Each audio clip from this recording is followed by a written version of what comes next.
Hello, lovely viewers. This movie compiles the first 4 episodes of Kokomimi's AI Presidential Dungeons & Dragons campaign and covers the arc in Melodia's rainforest. If you like this style of content, let me know, and I'll be sure to keep making compilation episodes every so often. Without further ado, enjoy the movie. Hello, viewers, and welcome to the start of another AI Presidential D&D campaign. First, to cover all our bases, AI-generated voices will be used to tell our story, and this is all for entertainment and parody purposes. Next, this campaign is completely homebrewed and written by someone who has never played D&D, but is a big fan of other channels such as Malathrex. Shout out to them. Okay, I am Ben Shapiro, and will be serving as the Dungeon Master. To begin, let's introduce our players and their characters. Which one of you wants to go first? Since I served in office before the others, I'll go first. I am Barack Obama, the 44th President of the United States. In this game, I will be playing Marrack, a half-elf wizard with a noble ancestry. Can I ask what drew you to creating a wizard character? This is your first D&D campaign, right? That's right.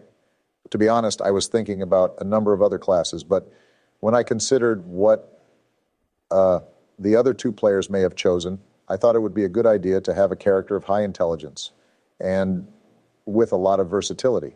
Other classes can be equally good, but I was worried that our party would be unbalanced if I didn't play a magic-wielding class. Makes sense to me. Now give us a bit of backstory about your character. Like I said, Marrack is of noble ancestry. He comes from an ancient family of a faraway kingdom. He studied magic with various tutors and grew up in an oppressive household, but had very little practical knowledge of using magic until he ran away from home. That was several years ago, and he has since gained more experience in the world. Interesting. As we discussed, as the campaign goes on, we'll have more chances to flesh out the characters. Anyway, who wants to go next? If we go in order of serving in office, then I think Donald should go next. That's okay. Joe can go first. What, really? Sure. I am such a kind and generous guy. That's why I want Joe to go first. Did you forget to create a character before our meeting? No, that's, No, Donald sent some ideas to me a few days ago. I told him he had to work on the character, though, since some of his ideas wouldn't have worked for the campaign. Did you finish reading over my notes and making changes? Right. Well, Joe, why don't you go ahead? Okie dokie. Hello, wonderful viewers. I am Joe Biden, the 46th President of the United States.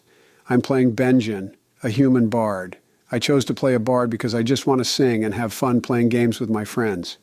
My character specializes in playing the lute and has been a wanderer for many years, traveling from town to town and making coin by playing music in taverns for drunken soldiers and jolly men. I was hesitant when you mentioned that you wanted to play a bard, but I think it will fit perfectly with the story I have brewing. I'm excited to see what you've come up with, Ben. And I'm excited to see how Benjen operates in our story. Donald, are you ready to introduce your character? all right. Hello, everyone. This is Donald Trump, the 45th President of the United States, who had his second term stolen by Sleepy Joe over there. I am playing the greatest class of all the classes, a barbarian. As for my race, I'm playing a human. I thought about playing an orc or other race, but I decided that I wanted to represent the greatest race in the world, the human race. Donald, I did not steal your second term. I won the election fair and square. But Donald, we're both playing humans. We're buddies now. Shut up, Joe. Do not compare my godly character with your beta male. Anyway, I will be the greatest character in the party. Both of you can just sit back and watch. I will destroy every enemy that approaches our party. And Ben, why is it that Obama gets to play a noble when you said I couldn't? That's not exactly what I said, Donald. I'm confused. Donald sent me an email saying that he wanted to play a king barbarian, the chief of his tribe and the strongest man in the world. He was level 69 wearing legendary armor. I don't see what the problem is. Okay, well, I can see where there might be problems.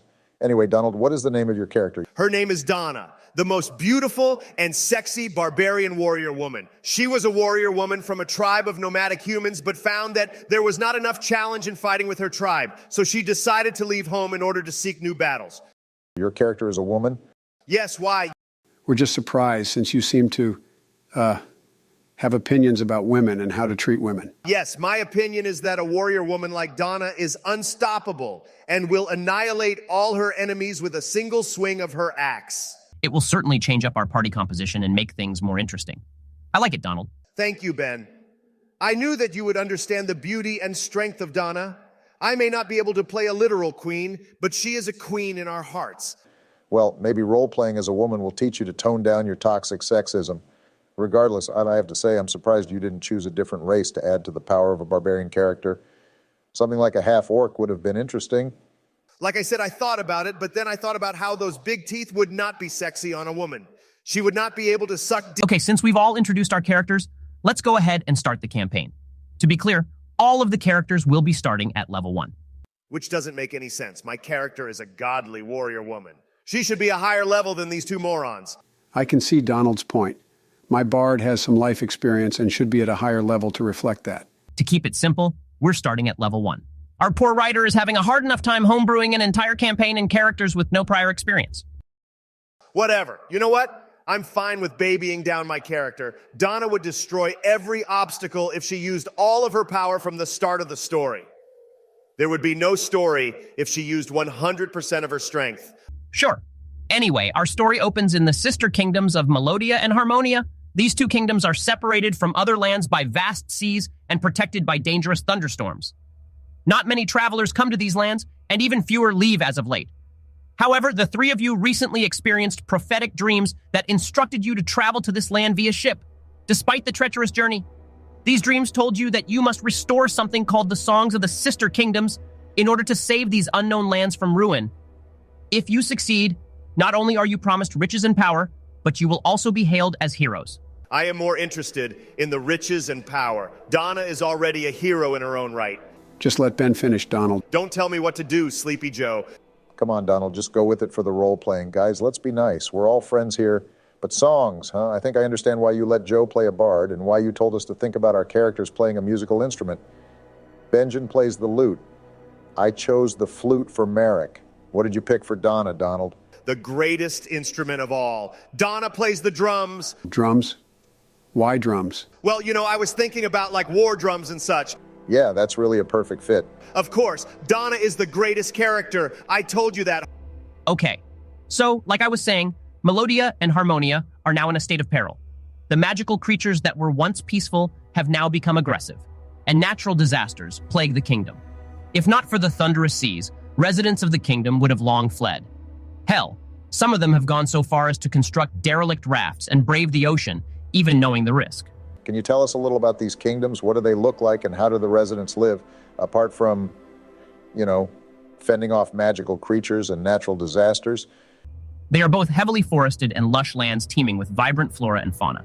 Before things started going awry, they were paradise. Most people tend their own farms and make their living through various trades. However, now it's all they can do to protect their homes and survive the harsh environment. While the land is still beautiful, attacks by creatures from the forest pose a significant threat, and the weather vacillates between torrential downpours and scorching sunny days.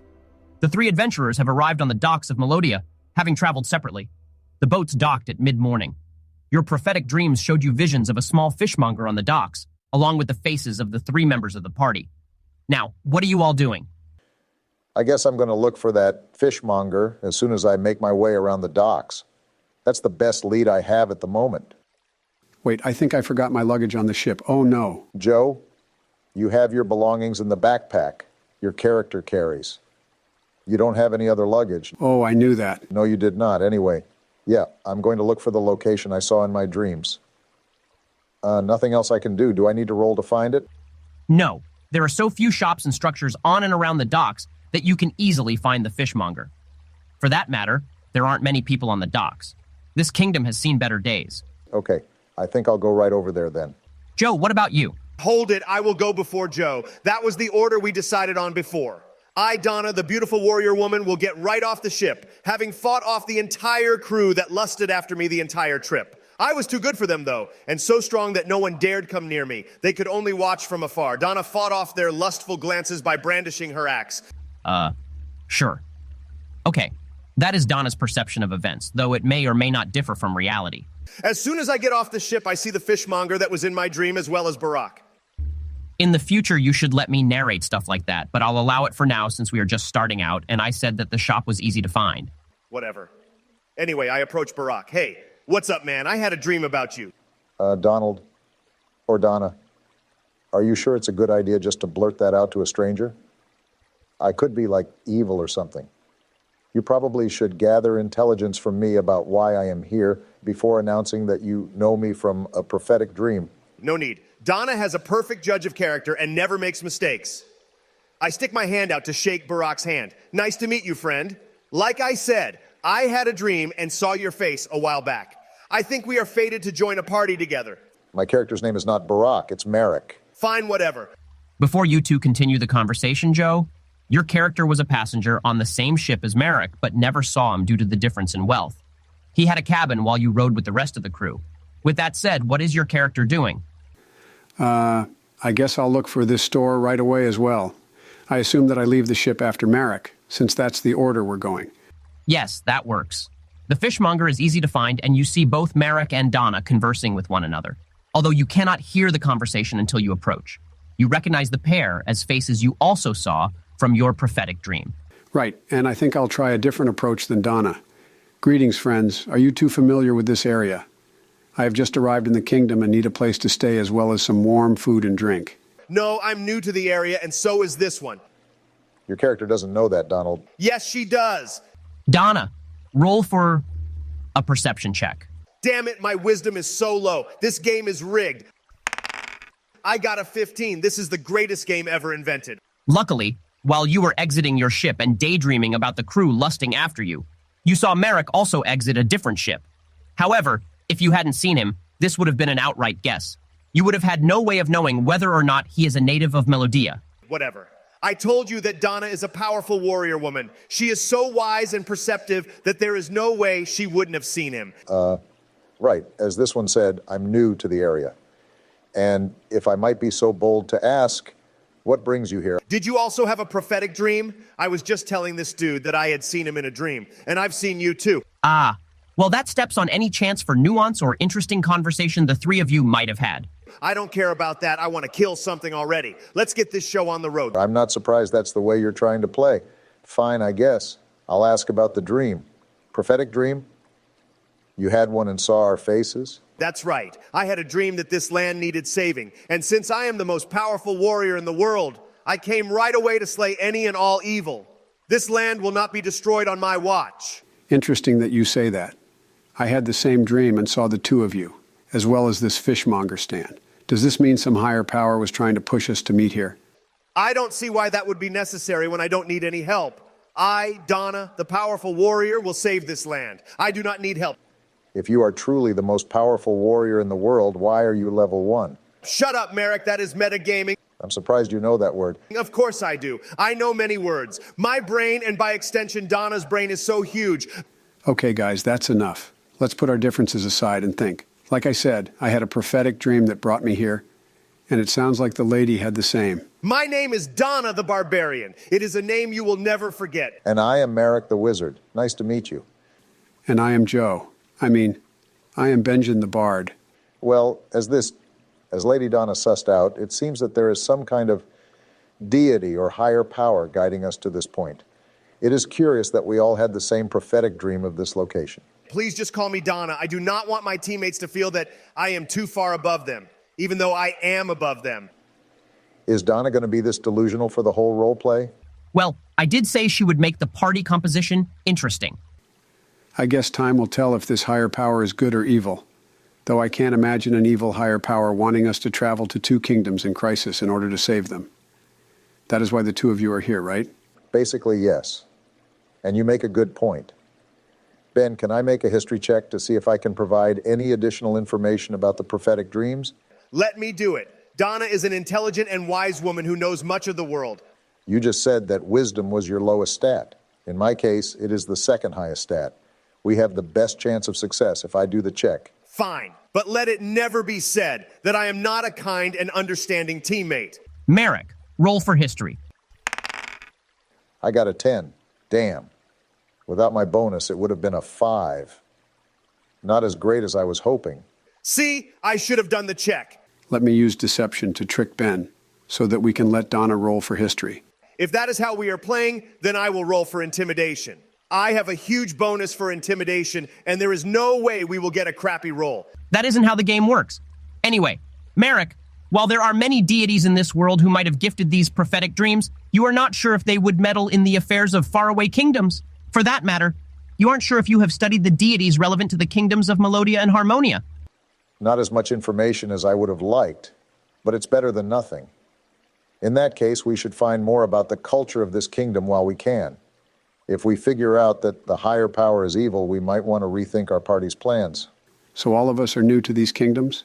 I was hoping one of you would be familiar with the islands and be a big help. Looks that way, yeah. That's okay, though. You two seem like good people. We can put our heads together and figure this out. Ben, is there any reason we should distrust one another? Roll for insight. I got a 16. There really isn't any reason for the three of you to lie to one another, nor do you seem to have any evil intentions.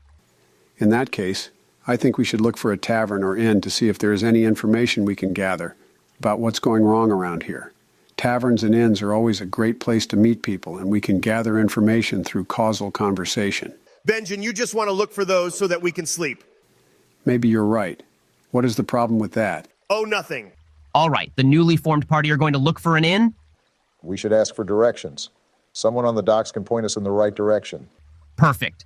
As the three of you speak, an older man approaches the group.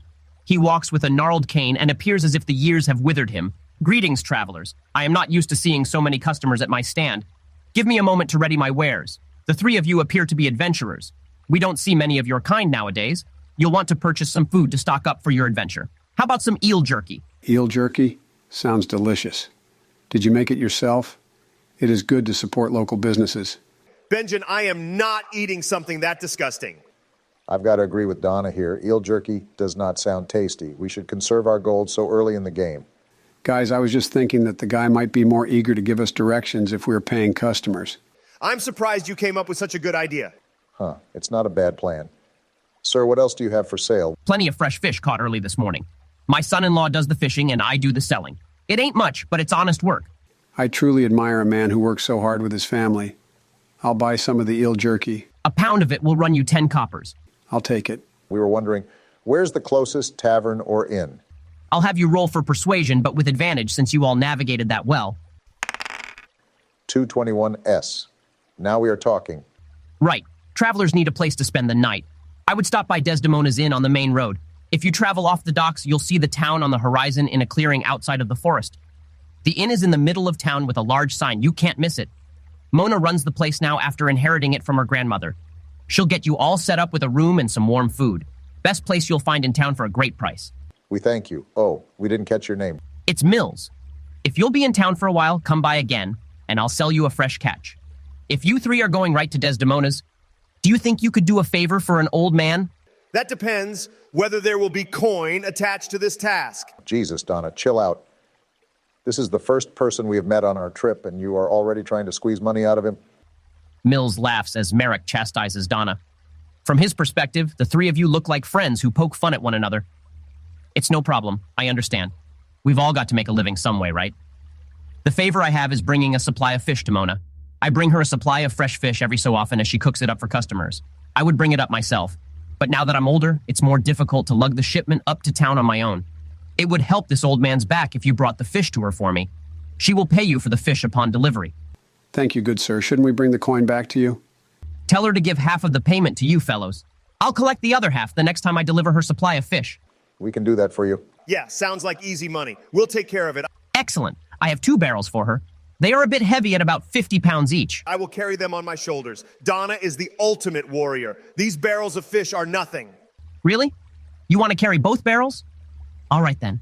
Roll for athletics. Since you have to carry 2 barrels, however, you'll only have an arm to support each. So I'm going to make you roll with disadvantage. I got a 21 and 16. I have to take the lower of the 2, right? Yeah, that's right. It's still a success. Wow, maybe Donna really is the greatest warrior in the world. You know I would never joke about that, Ben. She is the greatest, the ultimate, a queen in her own right. I think Donald is simping for his own character. I am simply stating facts. So Donna hefts up the 2 barrels, shocking Mills with her show of strength.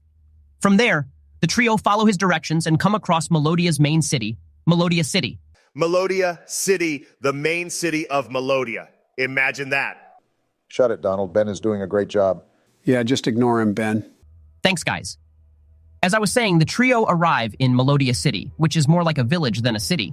It is a very short walk from the docks, but isn't visible from the water because of large hills blocking the view of the town, as well as foliage that surrounds the area. Past the village is dense forest, and you can hear the calls of insects and exotic birds from the leaves, although there are surely more dangerous beasts concealed in those woods. I'm guessing we'll be going into those woods soon enough. Seems like it. That's why we should all get a good nap in while we can. I am ready to kill something. I say we drop off the fish, gather a bit of information, and then start culling the wildlife. I bet they will stop attacking the village if we kill them all. We will instill fear into the hearts of every creature. Jesus, Donna. We are not trying to destroy the habitat and ecosystem of these island kingdoms. Surely there is a better way to help these people. Yeah, and if we were contacted by a higher power, I don't think they would want us to kill off every living thing here. It seems like we are meant to restore balance to these lands, not conquer them. I also think we have more of a potential to make some coin if we help the villagers instead of running off into the foods to hunt magical creatures. I see. You are wanting your character to become rich so that you may make up for your lack of strength. I understand. It is not easy to be in the presence of a being like Donna. First of all, I am richer than you in this story. My character is a noble. Secondly, once we gain some levels and I get more experience using spells, I think we will be an even match. Benjen can back me up as well. Can we get back to the roleplay now? Yes. Sorry, Ben. Please continue. All right. The three adventurers find the village as well as the inn Mills mentioned at the docks. Desdemona's Inn is a quaint structure that has seen better days, but still glows with a welcoming glow. The interior of the tavern is quiet, but that isn't surprising, given that it is still early in the day.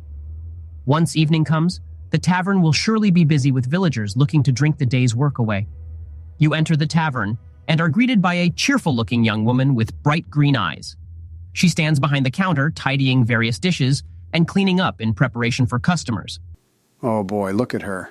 We may need to hold Benjen back. I'm on it. Benjen, we're new to town and want to make a good impression. Don't say anything sus. Stand back and watch how it's done. Excuse me, young miss. Where might I put these fish barrels? Oh, is that the fish from Granddad? Thank you so much for bringing it up to the tavern. Did she say Granddad? Yep. Wow. Mills recommended us to visit his granddaughter's business. I can't lie. That's pretty smart. It's kind of sweet that he's supporting his granddaughter's business.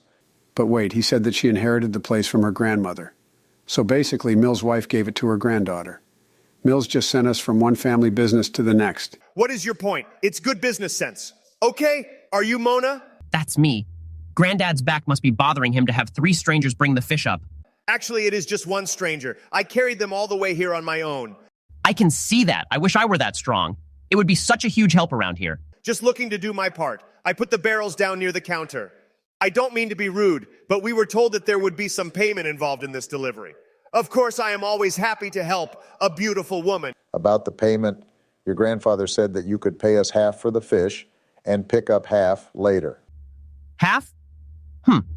But I don't pay for the fish. Is Mills trying to cheat us? Of course, I'll pay you for delivering the fish. I'm just a bit confused about how much. I suppose I'll pay the usual amount for item delivery. Would that be fair? Yes, that is fair, but I will be taking the money since I did the labor. That's fine. I don't feel like arguing.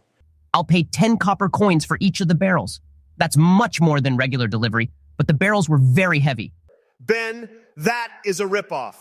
Roll for persuasion if you want to up the price. I would rather roll for intimidation. You're going to intimidate the second person we meet in town? That will have us thrown out before we can start on any quest line. Besides, I thought you were trying to be nice to Mona. She is an innocent young woman trying to run a business. Just take the money, Donna. This was literally the easiest delivery quest ever. I will not have anyone take advantage of Donna, even if they happen to be a beautiful girl. Donald, I would pay your character a gold to take the money and shut up. Done. Miss Mona, I will take the payment. Thank you. Mona leaves the front of the tavern to fetch the coins. And I will slip a gold coin over to Donna. I can't believe I have literally had to bribe Donald in this role play. Mona returns to the front with the copper coins and delivers them to Donna. With that out of the way, she beckons for you all to have a seat. You three must be new in town. Haven't seen you around, and I've grown up in Melodia City. We all received a prize. We came looking for work after hearing a rumor that the kingdom is having trouble with unruly and aggressive magical creatures. Figured we could lend a hand. I didn't know the rumors had spread so far. I suppose a few of the townsfolk made it past the ocean storms and spread the word. I have to say it would really be wonderful if the three of you could lend a hand. Many of the townsfolk are at their wits' end dealing with creatures damaging their homes, attacking villagers, and terrorizing farms. How recently did these attacks start? The attacks have gotten bad in the recent weeks, but now that I think about it, creatures starting getting aggressive over a month ago, we just didn't notice since at first, we just wrote it off as some creatures getting territorial. The villagers have taken to writing up and reporting especially dangerous creatures that attack. Some of the men trained in combat go out into the forest looking for these creatures when we can. She points to the back of the tavern, where there is a large bulletin board covered in scraps of paper. If you truly want to help us, I would suggest you take a look at some of those and check out the outskirts of the forest. I am ready to kill something. I go over to the bulletin board to find my prey. Okay, the bulletin board is covered in numerous reports of magical creature attacks, and several have extra notes about where the creatures were last seen or what they did during the attack. Reports such as clawed my face and bit off a chunk of my leg appear under some of the papers. Additionally, some of the creatures have a bounty of gold attached to the report if you bring back proof of slaying the beast. Okay, fellas. We are a pretty low level, so I think we should find a less dangerous beast to start off. No way. Donna is going to use her full power when fighting. I will not waste my time on small fry. There are 3 of us, so I think we could deal with more than you think, Marrack. I just don't want to die in our first combat. That would be embarrassing. How about we look for 2 different creatures? First, we can go for something easier, and then also look for a second, more difficult opponent. If we feel capable after the first fight, we can try something harder. Just to interrupt for a moment, this campaign is going to be milestone-based instead of EXP-based. Your first battle will, hypothetically, be an easy level up. I guess you want us to dip our toes into the combat before we go for something more difficult. Exactly. Okay, I like Benjen's idea. If we have too hard a time or some bad luck, we can come back to town and rest before going out for another fight. Fine, whatever. Just find something quickly. Combat is the sole reason I agreed to play Dungeons and Dragons. Ben, do I need to perform a check to pick our quarry from this board? Roll investigation. I'll explain more depending on your role. Damn, I got a 6. That is some bad luck. Okay. You find a paper on a corner of the board that details a furry creature that came from the forest and attacked a farmer's sheep. The writing on the paper is smudged, but it looks like it says, giant rat. Another scribbled note details a cave to the east of town in the forest where a villager saw the creature retreat. There is no specific reward attached to the job. There is for sure some misinformation in that, but that is metagaming. Yep, that is metagaming. Okay, let's go for this one first, guys. Looks like a farmer is having trouble with a giant rat. Should be easy enough to find with the information here. Even if there's no reward, I don't think it will be difficult. Those are some famous last words. As you speak, Mona chirps up from behind the counter. If you're going out right away, there's a report that you might want to check out. None of the townspeople have been able to deal with that creature, but maybe you 3 will have more luck. She searches on the board before pulling off a second sheet of paper. This is it. Sarah, one of the soldiers' wives, saw something kidnap her infant daughter and drag the babe into the woods. The soldiers spent days raking through the trees, but couldn't find the creature nor the baby. From the description Sarah gave, the kidnapper was a goblin.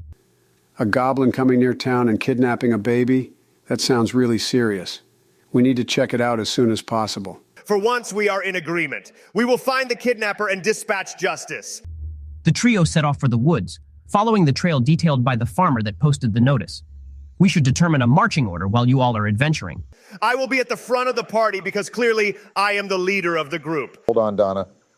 Let's think about this a little bit. No offense, Benjen, but I think of the 3 of us, you have the weakest combat ability at the moment. My Fey ancestry allows me to see in the dark, and I have better perception and intelligence scores than Donna, so I can spot a trap faster than either of you. How dare you say that? I am the best character in this party. If you would let me finish, I was going to say that you would be strong in the back to make sure we are well protected. Benjen should be in the middle of us, and I'll be up front to navigate through the darkness and stay alert for traps. I'm not going to complain about being in the middle because I don't have much experience, and I didn't really design my character for combat. But I think Donna should lead the group. I cannot believe I am saying this, Benjen, but you are a smart man. I was thinking that if any trap was set up for us or an enemy snuck up, they would probably do it from behind. Marrack could detect those from the back and still see well enough ahead of us to warn of danger. Donna can easily spring into action for any head-on attacks. That's actually a good idea. So marching order will be Donna up front, Benjen in the middle, and Marrack in the back. Sounds good. The party trudges through the thick brush, and Donna, you constantly have to use one of your axes to cut through thick vines and vegetation. As you navigate through the trees, the sound of insects and birds grows deafening, and the foliage swallows you up. There's no way to see the town from where the party is standing other than Donna's trail of cut vines. The group continues to travel east until you come upon the cave that the villager mentioned on their report. Okay, what are each of you going to do? Guys, I have this spell on my character sheet that I added called Animal Friendship. Benjen, in any other context, I would tell you how absolutely dogshit and useless that spell is. But in this case, it might come in handy. We're supposed to kill the creature, though. That's what the quest is for. Besides, when the spell wears off, the creature would just become hostile again. Benjen, what an absolute dogshit spell that is. You are so completely useless. As the three of you fight, you hear a grumbling sound from inside the cave. Get ready, boys. I pull out my great axe. Oh, goody. Our first fight. I have my spells ready. From inside the cave comes a medium panther. Its teeth are bared and it hisses at the party. You have intruded on its lair and it is poised to attack. All of you roll for initiative. I got a 19. I got an 11. I got a 10. And the panther got 2. Damn.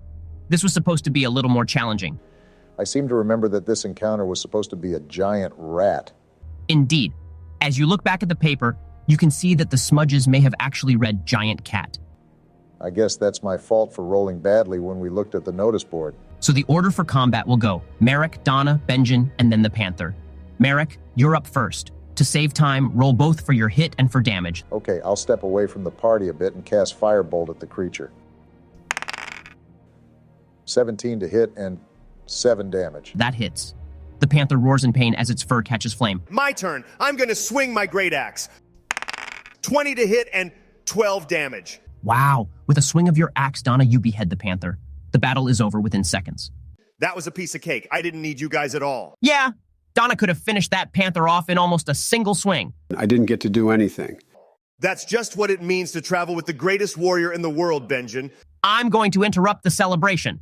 While the party congratulates themselves on an easy victory, they fail to notice a presence at the entrance of the cave. A loud growling vibrates the walls of the cave, and a hulking figure blocks the exit. It has deep black fur and is snarling, having come running when it heard the screaming of its baby. You now see that the farmer was likely trying to report the presence of a dire panther. Oh shit, I did think that combat was too easy.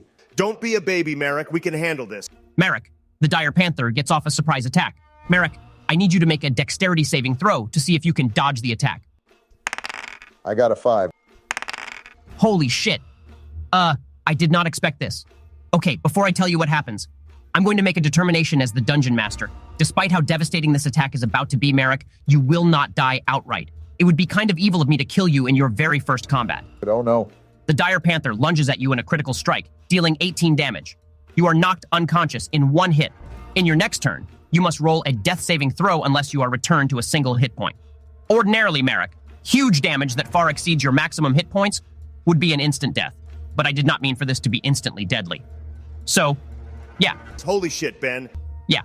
Obama made an unlucky throw earlier, and I made a massively lucky throw. Don't worry, Marrack. I'll heal you with a spell. Thank God there is another spellcaster in the party. Now I'm glad you chose to play a bard, Joe. Okay, everyone, let's roll initiative to determine the action order. Marrack, since Benjen is going to heal you next turn, go ahead and roll initiative with us. We'll skip you until you get healed, though. Oh, I got a 20. Wow, wish I could have rolled that earlier. I got a 12. This is so rigged. I also got a 20. And the dire panther got an 11. Marrack and Benjen, roll again to see who will go first between the two of you. I got a 9 this time.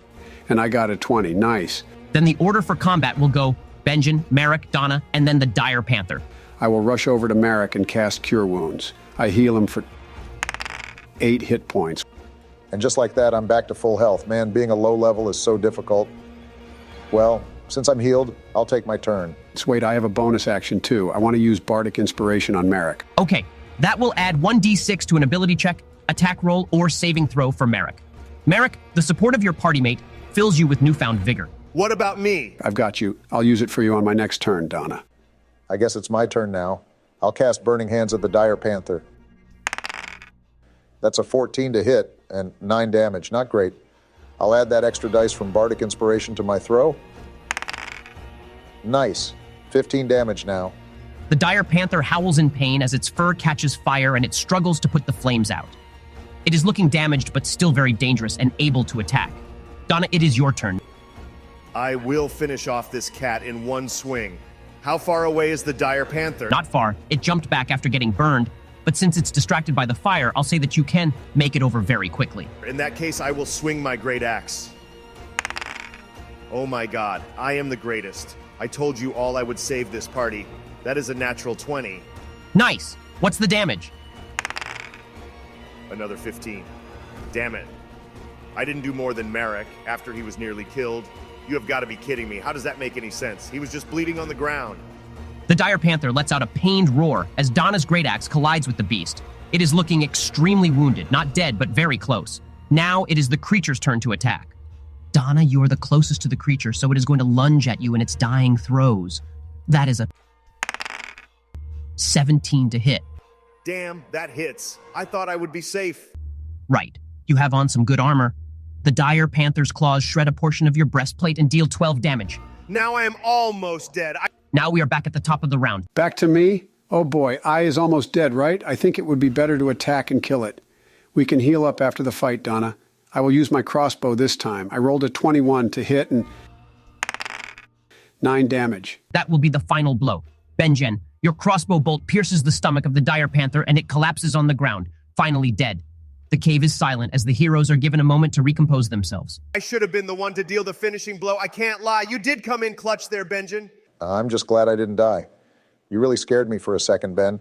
Yeah, I didn't mean to roll an instant death, but it just sort of happened. Good thing I saved the day. I'm a little mad that you didn't heal me, though. I could have died from that last hit. I have like 3 hit points left. Ben said that the panther was almost dead, so I figured I could just finish it off. I can't believe so much was riding on the one unlucky roll I got back at the tavern. This did serve as an exciting combat session, though. Very true. Donna's thirst for blood has been momentarily quenched. We need to bring some proof that we completed the request, right? Should we bring the pelts back to the village? Maybe someone in town will buy them. That sounds like a decent plan, yeah. Do either of you have experience, with furs? Donna, since you have a history of living as a nomadic human, I'd say you are the woman for the job. That's right, I'll do it. No need to thank me. I have plenty of experience hunting for my days living in with my tribe. Your hit points are still low, though. How about this? Benjen and I can heal you to full, you take care of the pelts, and then we make our way back to the village. Yeah, I like that plan. In that case, I'll let the party take a short rest as we take care of this business. We'll save a long rest for when we get back to the village. Sounds good. Okay. The party takes a short rest, healing up and readying the pelts to bring back to Melodia City. The trip back is uneventful, as you are able to use the cut vines and branches to retrace your steps back to the tavern. By the time you arrive back, it's a busy hour. Many of the villagers have entered for a drink after work, and you see Mills standing behind the counter while Mona is rounding the room, checking on patrons and refilling glasses. An older woman who looks a lot like Mona is also servicing customers, though she is focused on delivering plates of steaming food from the kitchens. As you enter the tavern, Mona's face lights up. You're all back. And what is it you've brought back? Some luxurious black fur? Oh, they're pelts! Panther pelts! Yeah.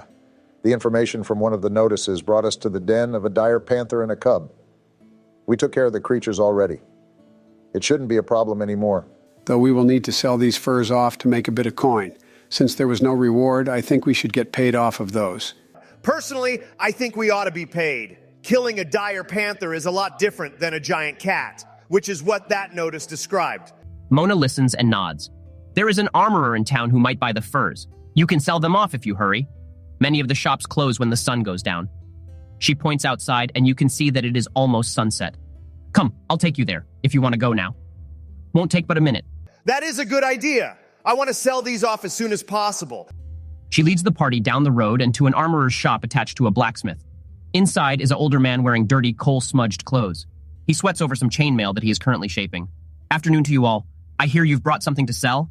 He eyes the pelts in your hands curiously. Yeah. We want to sell these 2 pelts. This is fine fur. Recently harvested, too. Yeah, and its owner nearly killed us. He glances closely at the fur. Shame some of it is damaged from fire. Guess that was the work of you, mage? There's still plenty of the hide to use, though. Very big beast we have here. He puzzles over various details in his mind before clapping his hands.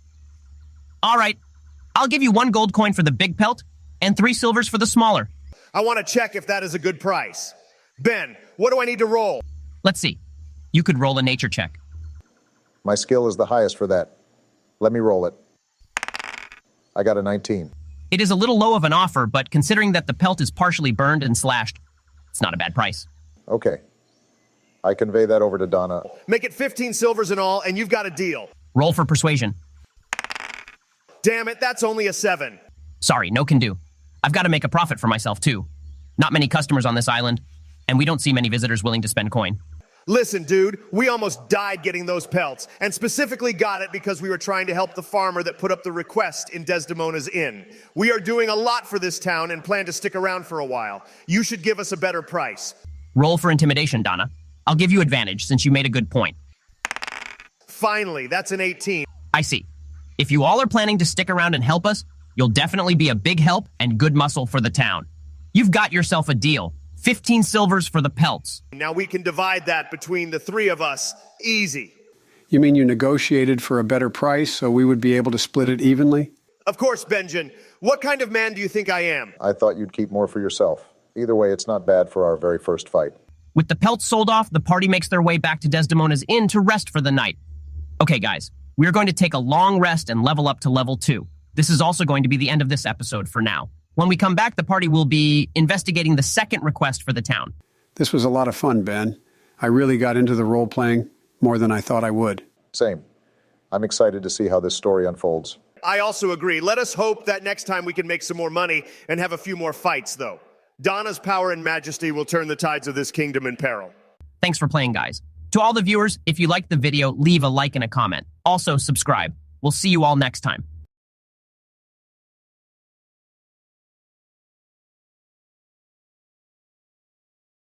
Hello, viewers, and welcome back to the presidential D&D campaign. Today, we are continuing our journey through the kingdom of Melodia with Benjen the Bard, Marrack the Wizard, and Donna the Barbarian. Here is a quick recap before we continue with the campaign. The party began their journey on the docks of Melodia, where they met a fisherman Mills and his granddaughter, Mona, who runs Desdemona's inn. Upon Mona's suggestion, the party hunted some of the local wildlife, which had preyed upon a farmer's sheep. While the battle was a struggle, the party survived and completed the request. Now, we are starting the very next day. The party has a standing request to investigate the kidnapping of a local baby at the hands of a goblin. Before you set out, however, Mona calls you over. She is standing next to a rugged but relatively young soldier. Hello, Mona. It is wonderful to see you. The beds of this inn were very soft, and we are all well rested and ready to dispatch justice upon the kidnapper of the village's innocent child. No need to worry or thank us. We will return soon. Thank you very much, adventurers. We really appreciate the help. Before you leave, I wanted to introduce you to Eric, the captain of the town's guard. I convinced him to pay the 3 of you for hunting down those panthers yesterday. In addition, it was his baby who was kidnapped. We're really sorry to hear that. We are going to do everything we can to find the baby or find out what happened. Eric nods, silent. It looks as if he's fighting down a lump in his throat. After a moment to compose himself, he reaches back and produces a small pouch. Here is some coin for hunting down that dire panther yesterday. I heard that it almost killed one of you. Evidently, the farmer who made the report didn't know what sort of beast had taken his sheep. Obviously, if he had, we would have put more of a warning on the notice. There was no coin attached to the task, but the town felt we ought to reward you since you plan on staying a while. It all ended well, so there is no need to apologize. We thank you for the coin, good sir. Ben, how much money did we get? I will not let Donna be ripped off by anyone. Besides, we don't know the character of these people. Maybe this land is going to shit for a reason. Have some compassion, Donna. All right, I'll shake the man's hand to reassure him. We'll be setting off soon. Thank you. From our last reports, the goblin retreated deep into the forest. The trek may take the 3 of you at least a day or so. He produces crumbled parchment from his pocket. Here is a map of what we know of the forest and where we have already searched. We will welcome any news, and whatever you can find. Eric swallows and hangs his head down. With another period of silence, he steps away. Mona chirps up to fill the silence. We really appreciate the help. Even if you come back with bad news, Eric will gladly pay the 3 of you for the information to close the matter. All right, let's set off. If everyone is ready to go. No complaints here. I assume we'll be using the marching order we determined before. Sounds good to me. Ben, do we need to pay Mona for our stay in the inn? It might take a few days for us to get back if we do a thorough search of the forest. That's a good point. I wouldn't want to have a running tab. That's fair. The price of the inn is 5 silvers a night with a meal included. Damn it. You mean to tell me that all that haggling I did yesterday with the pelts is going right to the cost of the inn? If that's the case, then we should just sleep outside and camp. It is a little expensive to keep staying here. We'll have to keep taking jobs if we want to cover the cost. I don't disagree that it is expensive, but think about the alternative. The weather here is haphazard and wouldn't make good camping conditions. Besides, I think if we keep helping out in the town, we'll be able to make a steady amount of coin. The townsfolk might also offer a reduced rate for the inn or give us a place to stay if we keep working. While that would definitely be preferable, I can't lie, I would judge them for making such a plainly stupid business decision. I guess it's too late to complain. We'll pay the inn fee and ask later if we can get a discount for staying in the inn for long periods. Yeah, that sounds like a plan. All right, the party pays the inn fee and then sets off for the forest. According to the map given by Eric, the townsfolk have searched the woods around the town for about a 5-mile radius. Further, he has marked the path of the goblins' retreat, which is more than a day's hike north of Melodia City. Now that we're out of earshot, I can't be the only person to be thinking this. That baby is definitely dead, right? Yeah, no shot that kid's still alive. But what is the point of a goblin kidnapping a kid who would probably die within a couple days? Ben, can I roll a history check to see if I know anything about goblin culture or any historical events that could give us insight? I got a 19. That's a good start. While there are many old wives' tales about goblins sneaking into homes to kidnap and gobble up human babies, these are mostly tales told to children so that they will behave. In practice, you have never heard of such a thing. Guys, it's pretty unlikely that a goblin acting normally would kidnap a human child. Something else must be going on here. Maybe an evil entity made the goblin act out of the ordinary or something. If these are like folk tales, can I roll a check to offer a specific story to the group? As a bard, Benjen will have heard all sorts of folk tales on his travels. Yeah, and I doubt Benjen's role of a bard will be helpful in any other context. Might as well try to be useful when you can, Sleepy Benjen. Okay, how about you roll a performance check? Although that skill is usually for performing entertainment like song and dance, I'll let you use it in this case to recall any tales you have once heard from other towns that would be relevant to this case. Sweet, that's a 22. Nice. Benjen, you can recall a tale about a forest-dwelling tribe of goblins who painted their bodies with the blood of humans and danced as offering to the gods. Again, however, it was widely known by adults retelling these tales that these stories were devised to scare children into behaving. Okay, I will relay that to the rest of the group. It's not normal at all for a goblin to act this way. There must be another influence in the background or something. So what I'm gathering from you two is shit is going down. Yep, shit is going down. But I don't think that's how we should frame our report when we get back to Melodia City. Obviously not, Marrack. Do you think I am an idiot? Donna is a kind and compassionate woman. She knows exactly how to phrase things delicately to a grieving father. Well, anyway, the party continues on their journey through the rainforest. Ben, what are you doing? Checking something. Marrack, while the party trudges through the dense forest, you feel eyes boring into your back. Quickly, you detect a malicious intent focused on the adventurers. Something is watching us.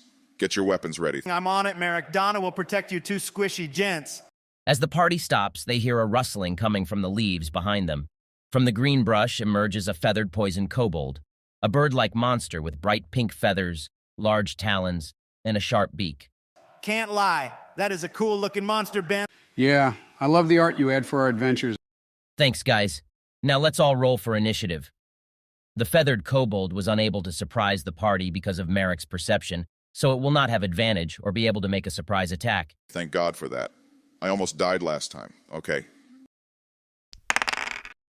I got a 6 for initiative. I got a 13, okie doke. I got a 16. Finally, Donna gets to go first. And the monster got a 10. The combat order will go Donna, Benjen, the monster, and then Marrack. We've got this, boys. Okay, I'm going to attack with my great axe first. Hold it, Donna. You aren't close enough to the monster for that. Fine. I'll use my hand axes. I have 2 of them, so I get to have an axe in each hand, right? That sounds right, but that doesn't mean you get to do 2 attacks. How does that make any sense if I have an axe in both hands? How about this?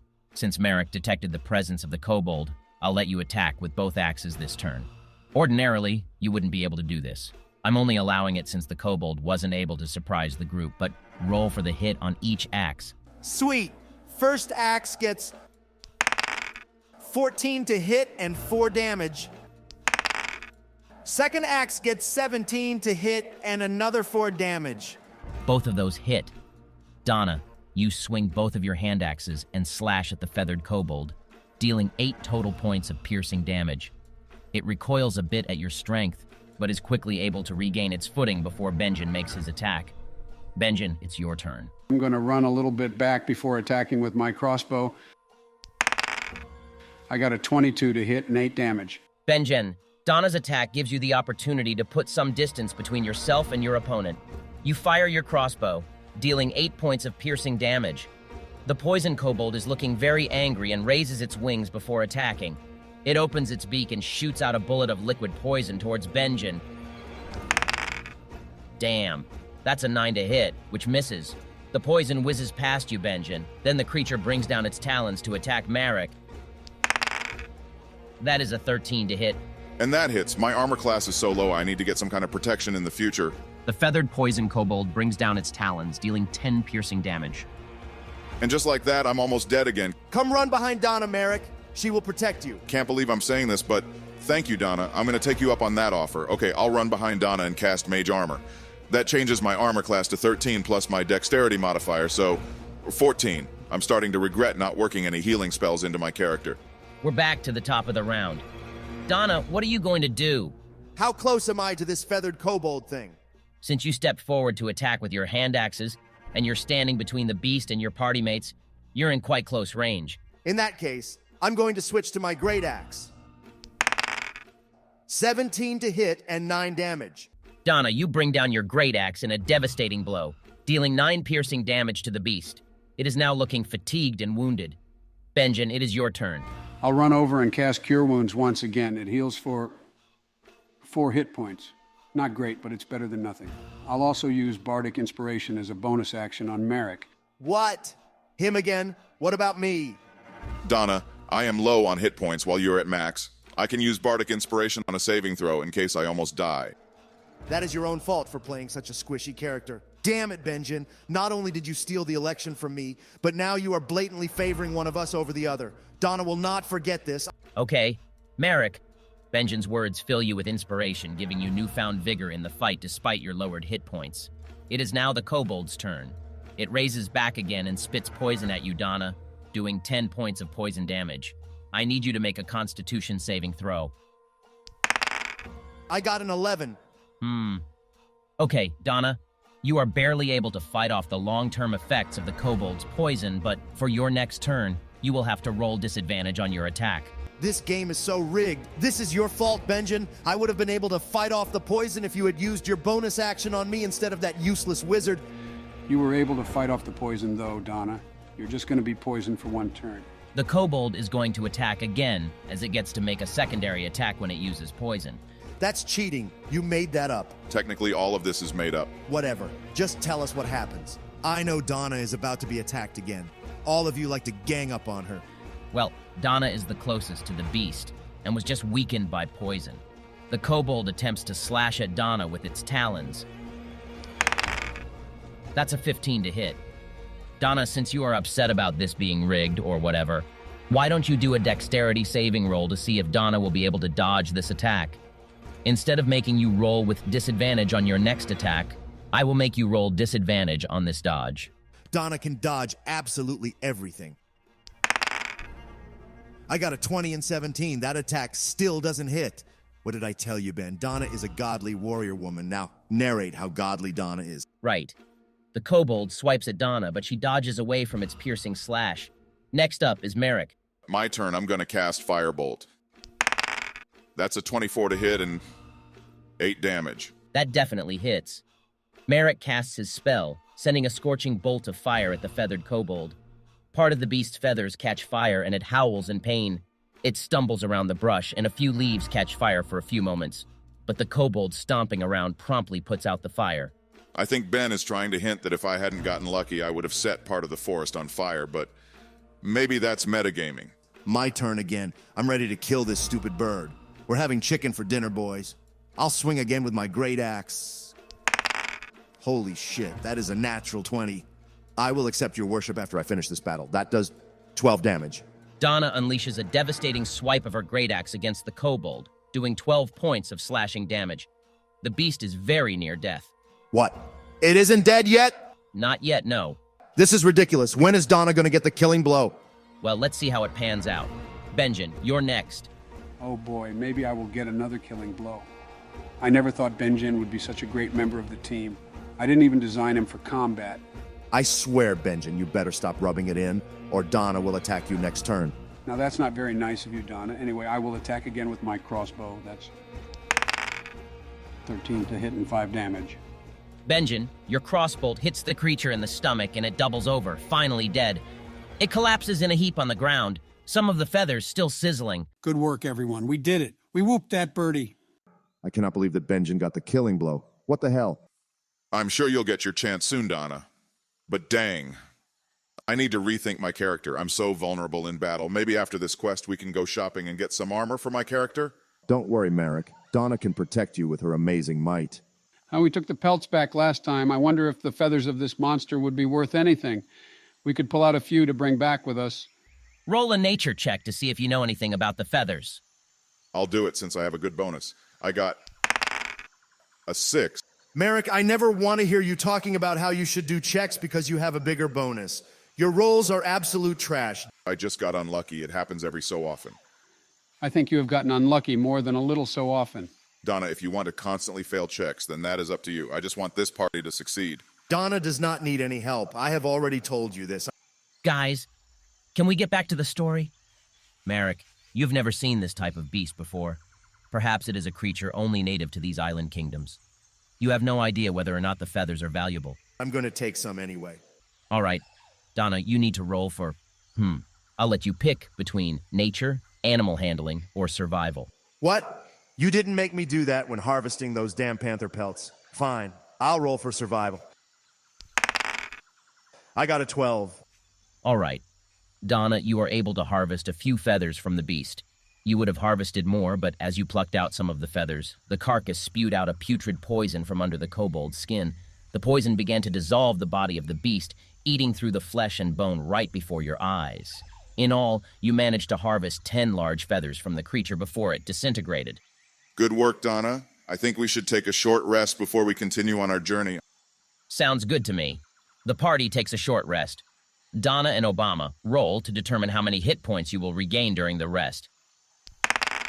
I'm back up to full. Same here. Incidentally, Donald, have you read over your character sheet in full? Huh? What do you mean? I have read all about Donna's strength and majesty on the character sheet. But have you looked at things like your bonus actions or class features? Ben, I am not a nerd. I do not need to read that to know how godly Donna is. Donald, I bet Donna has some hidden godly powers on her character sheet. What? Hey, what is this on the sheet? Rage, reckless attack, danger sense. What the hell is all of this? Are you telling me that I could have made even better attacks? Why didn't any of you tell me? That's your own fault for not reading the character sheet thoroughly. Benjen leaves me to die, and now all of you trick me into powering down Donna. I shouldn't be surprised that you are all conspiring to drag me down. If we had tried to help you play, you would have told us not to tell you what to do. The party can continue bickering, but that will not help us get any closer to our goal. After the short rest, the party is ready to continue on the road. Traveling through the forest is an arduous task, as you have to continually look at your feet so as not to trip. Now, on the map that Eric gave the party, there are several routes to choose from where the party might search for clues. I've seen this episode of the show. Let's split up and search for clues. Benjen, that is the stupidest idea I have ever heard. We will all be killed if we split up. Haven't you ever seen a horror movie? I just said that I had seen this episode before. Episode of what? Blue's Clues. Oh, wait, no. Scooby-Doo. Joe, we are playing D&D. I knew that. No, you did not. Ben, what are the options on the map? The party might continue traveling through the forest path, or they might take a detour that leads through a swamp.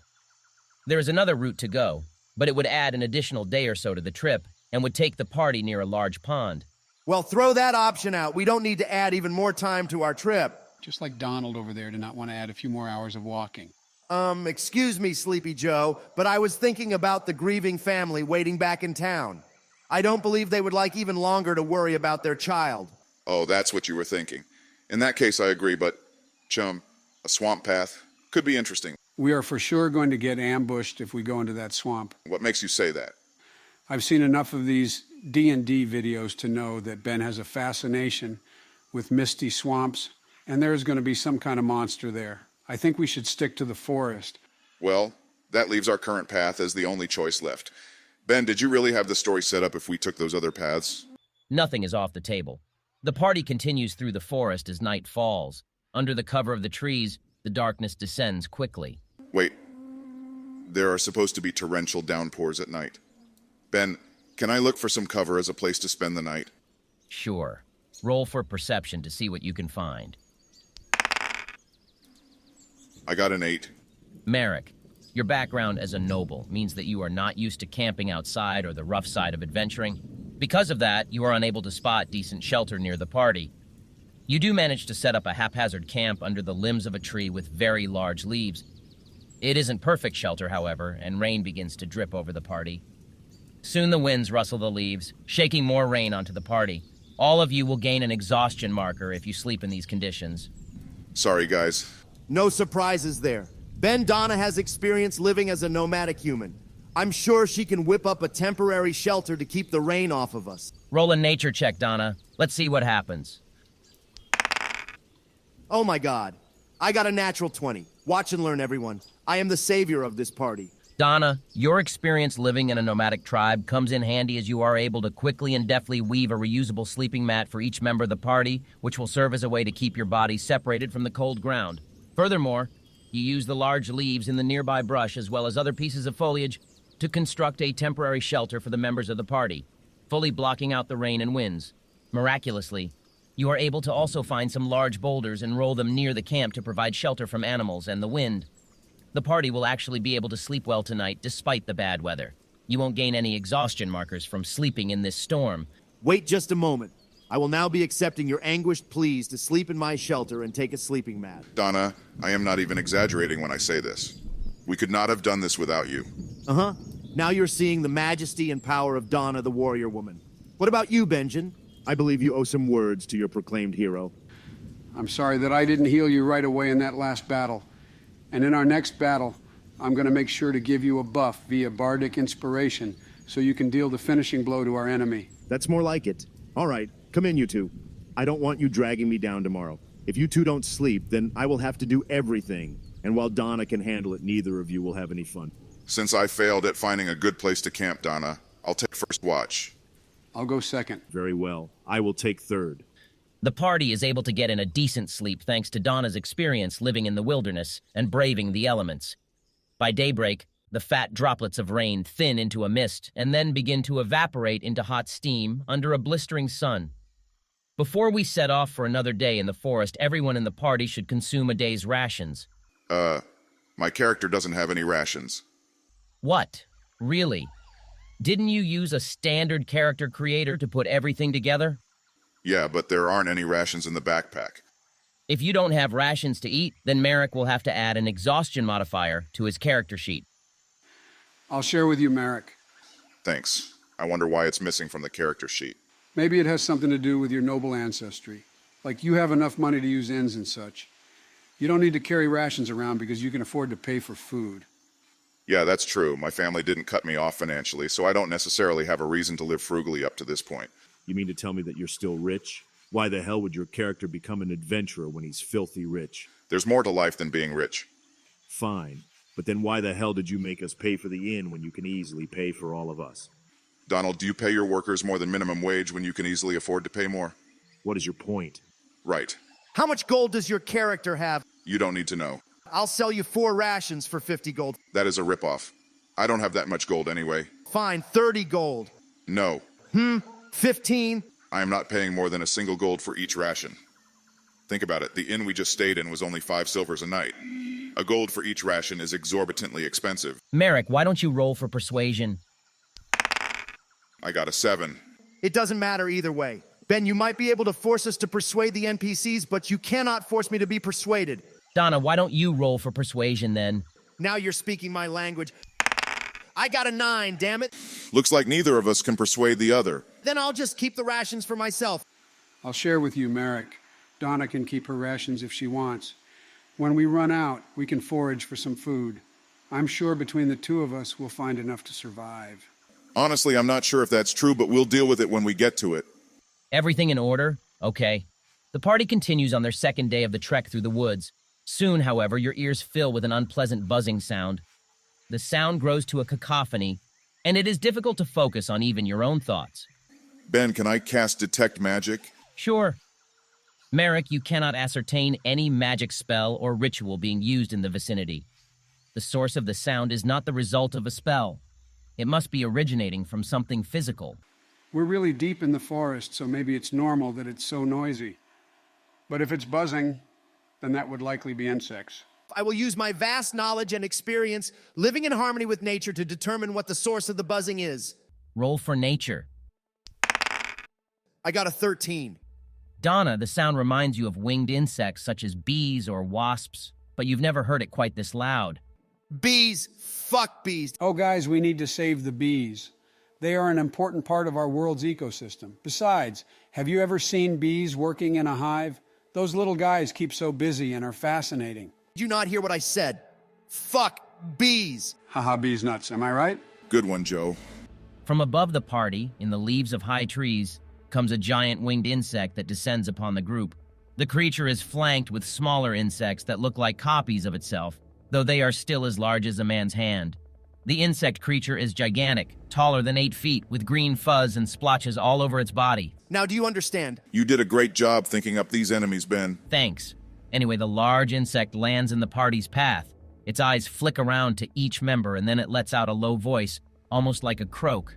Hung, rye, food, for, queen. I draw my hand axes and brandish them at the insect monster. Donna, are you planning to attack? Of course I'm going to attack. Okay, I'll let Donna get off the first attack as a surprise, and then we'll roll initiative. I got a 16 to hit. I'm going to enter a rage as I attack, so it will add more damage. That hits. The creature's AC is 14. What's the damage? 9 slashing damage. Okay. Donna, as the creature stands before the three of you, you swipe at it with your hand axe, dealing 9 points of slashing damage. One of the insect's legs falls off, and green pungent liquid squirts onto the ground. Donna, roll a dexterity saving throw. Okay, I will take advantage of my danger sense so I can roll advantage. Looks like someone read their character sheet. All right, what's the roll? 18. Good thing I had advantage, otherwise it would have been a 7. Got it. Donna, the liquid splashes the ground near your feet, but you are able to jump back in time to dodge. Where the liquid comes in contact with the ground and underbrush, there is a sizzling sound and all organic material begins to dissolve. Oh, shit. Looks like some kind of acid, similar to the kobold from before. I think we can assume that everything in this rainforest is poisonous or has some kind of venom. Damn, this is not good. You can say that again. Let's finish this quick. The insect staggers from its amputated limb. Everyone, let's roll initiative to determine the combat order. I got a 4. I got an 18. I got a 21. And the creature got an 11. The combat order will go Benjen, Donna, the creature, and then Marrack. I'll use my boomerang to attack. 22 to hit and 4 damage. Okay. Benjen throws his boomerang and it hits the creature, breaking one of its legs but not ripping it off. Donna, you're up. As far as I understand, you're still in rage, so keep that in mind when making your rolls. All right, I'm going to attack with a javelin. 12 to hit. That misses, right? Yeah, that misses. Donna, as you throw your javelin, aiming for the creature, it flies past, missing the giant insect's body and lodging itself into a nearby tree. Now it is the creature's turn. A greenish slime begins to drip from the creature's mouth. It then flaps its wings, lifting up into the air above the party. Marrack, I need you to make a dexterity saving throw. I got a 17. Finally, some good luck. The giant insect tries to drop a bomb of its saliva onto Marrack, but Marrack, you are able to move out of the way. Where the saliva hits the ground, the leaves and brush melt away just like the creature's greenish blood. Gross. I'm trying to think if I want to cast a fire or frost spell. I assume this monster has poison resistance. Ben, it's early in the morning after the rain, right? Is it wet? Yes. The area is still damp, although much of the rain has evaporated into the air from the heat of the day's sun. In that case, I'll cast Ray of Frost at the creature. 19 to hit and 5 damage. Marrack's frost magic crawls all over the creature, and a layer of ice appears on the beast. It tries in vain to keep beating its wings, but the ice makes movement too difficult, and it falls to the ground. Because of the height of the fall, it takes 5 bludgeoning damage. In addition, its movement is more difficult because of the layer of ice around the creature. The beast is looking very wounded. Okie dokie, I'll attack again with my boomerang. Those 12 to hit, that misses. Then it's my turn. I'll finish this. Wait, as a bonus action, I'll use Bardic Inspiration on Donna. Donna, the words of your party mate encourage you, and you feel your muscles ripple with newfound strength. It is finally your time to show your true power and destroy this enemy. Go ahead and roll for your turn. Yes, I will use my javelin again. 14 to hit and 6 piercing damage, but I add Benjen's additional dice for 9 total damage. Donna, that will finish the beast. How about this? I'll let you narrate what happens to some extent. Now this is what I'm talking about. I hurl my javelin at the disgusting creature, piercing its chest. The creature lets out an inhuman cry as the final embers of its life fade away. The party cheers at my victory. I have heroically saved us all. Nice. Donna, as you throw the javelin and it pierces the creature, more of the poison blood splatters onto the trees behind the creature. They wilt and die off within seconds. The creature falls into the puddle of its blood, which starts to eat away at the corpse of the insect. The smaller insects fly off. That takes care of that. I don't think there's much we can harvest from this creature since it's already getting dissolved by the blood. How come this one is getting dissolved, while the other didn't until we started plucking feathers? Want to make a roll or something? I'll let you pick either nature or survival. I'll do it. I got a 12. Okay, some creatures contain special poison or venom sacs on certain areas of the body, which may be triggered by poking or prodding the body. The more I hear about the creatures in this forest, the more I want out of here. Seems like everything has poison or another aspect. Not very nice. All the more reason we should have followed my original advice, culling the wildlife. Yeah, but imagine all the creatures destroying the forest with their poison fluids. All the plants would die off, I'd imagine. And, like we agreed, I don't think whatever higher power sent us the prophetic dreams would want us decimating the local environment. Right, we've got to find a balance. Balance in all things. Don't start with that tree-hugging nonsense, Benjen. I'm in a good mood and you're gonna ruin it. The trees begin to thin and open up to a small meadow in the middle of the rainforest. As the party enters the clearing, a buzzing sound echoes once again, and the air fills with thousands of insects of varying size. Primarily winged insects, similar to bees and colorful butterflies. Oh, look at the beautiful butterflies. Nature is amazing. I've got a bad feeling about this. Gee, you think? From above descends a gigantic winged insect, this time with wings similar to a butterfly. The creature is the same green as the insect before, but has rainbow spots all over her legs and body. A horde of fuchsia butterflies flutter around the gigantic monstrosity. A voice rings from the insect's mandibles. Where? My child. I smell his blood. Oh shit, it's Mommy. In any other instance, I would snap at you, but in this case, it's Mommy. I'm going to need all of you to roll initiative. Guys, I have an idea. Benjen, this isn't the time. But I have the spell Animal Friendship. Holy shit, you genius. Are you going to cast that spell, Benjen? Okay, let's do this. Benjen and the creature will roll initiative. If Benjen moves first, then he can cast the spell. If he doesn't, we'll get to that. All right, Benjen, you've got this, buddy. We believe in you. You can do it, Benjen. We're with you. Should I roll first to keep up the tension? I got 7. Okay, easy peasy. You've got this. Okay, I got 16. Yes. All right, Benjen, you cast Animal Friendship at the creature. At once, the angry buzzing of the creature dies down. Can I talk with her? She has limited language capabilities. In that case, I will cast Speak with Animals. Hell yeah. I cannot believe that Benjen's dogshit spells have come in clutch. I am blown away. All right, Benjen, as you cast your spell, the raspy voice of the creature clears up. Go ahead and communicate with the creature as you see fit. Hello, O wondrous creature. We of this party mean you no harm. We come in peace. How may we assist you on this day? The winged creature, which you now know to be called a poison butterfly empress, lands on the ground. I am looking for one of my children who has been lost. I was told by one of his underlings that he was slain at the hands of a group of humans. I understand, my empress. Can the insect understand all of us or only Benjen? She can only understand Benjen when he speaks directly to her. You cannot tell her the truth. She will kill us. We've got to deceive her somehow. As a note, only Benjen will be able to roll when speaking with her. He is the only one who can communicate, after all. All right, Benjen, you can't let us down here. Oh, great insect queen, we are humble travelers through this forest. It was not us. We did not slay your child.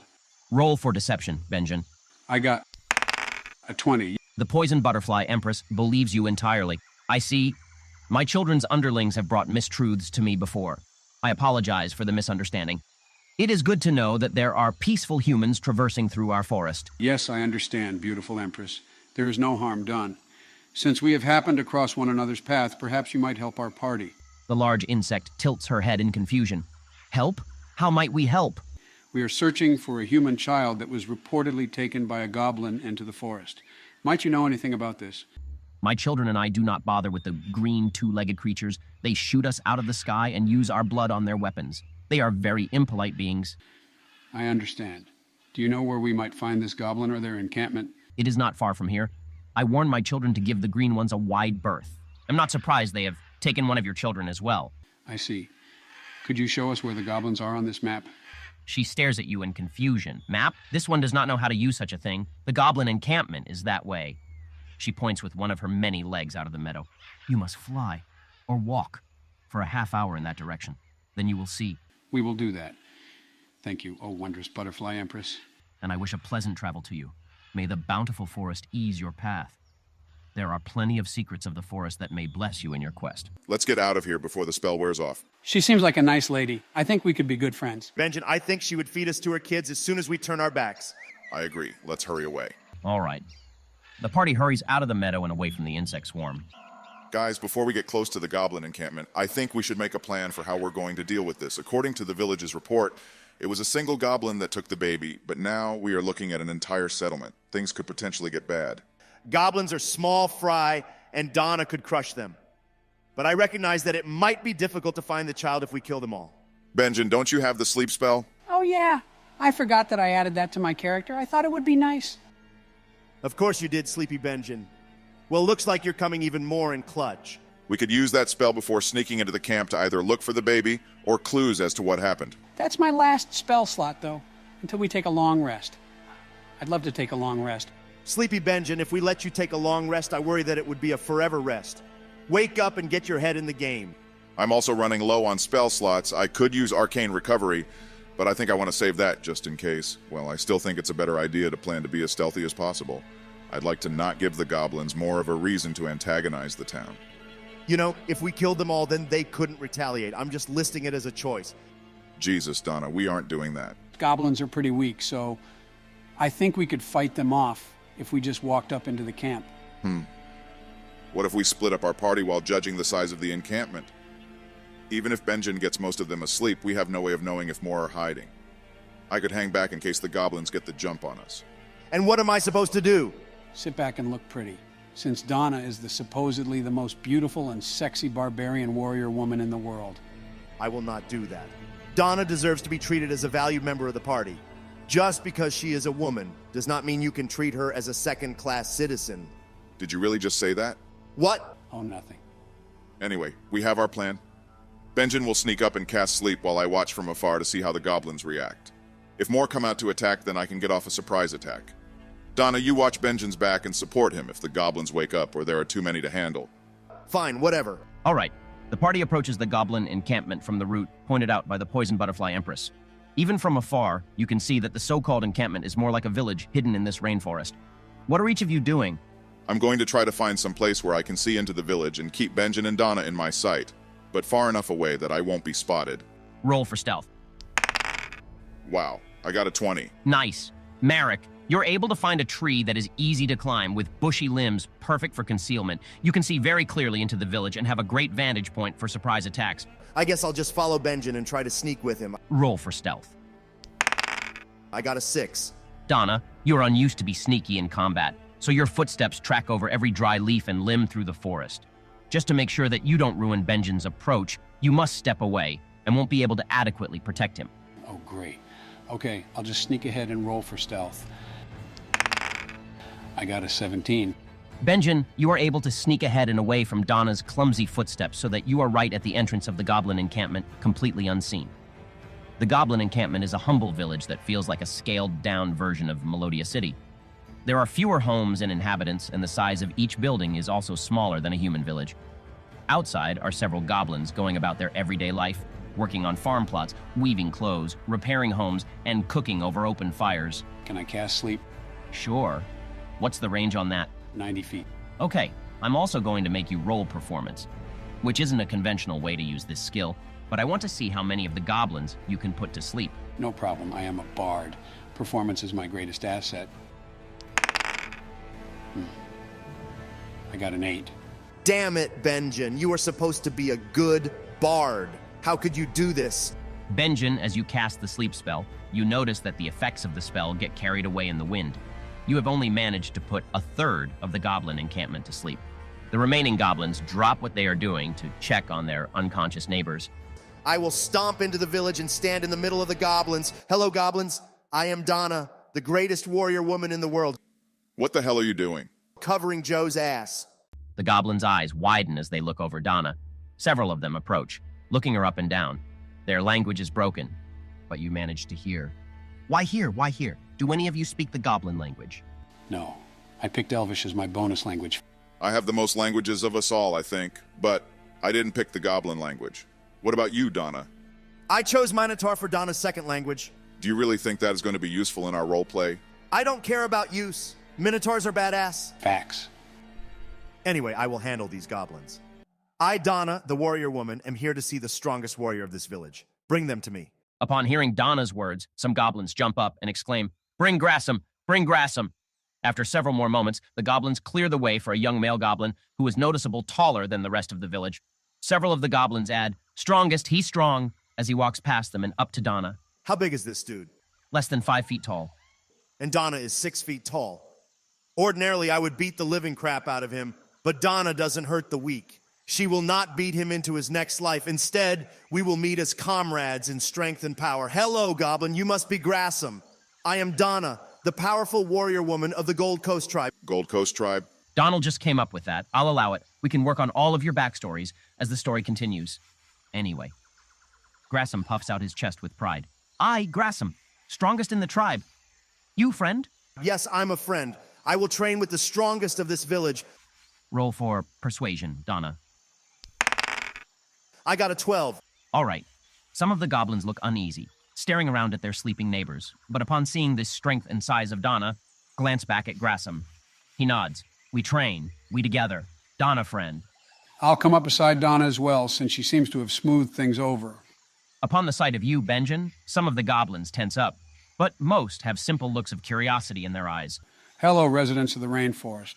I'm Benjen the Bard, a companion of Donna. Some of the younger goblins hop up and down. Bard, song, play song. I'll come down and introduce myself to the village. Seems like we have avoided an immediate fight. Greetings, everyone. I am Marrack, the wizard, Donna's other companion. More of the goblins' eyes light up. Wizard, magic, Donna, Benjen, Marrack, friends to village. I want to see if it's normal for goblins to be this friendly. I was under the impression that goblins were sort of evil, but these seem to be normal people. If that's the case, I think we could just talk to them about the missing child.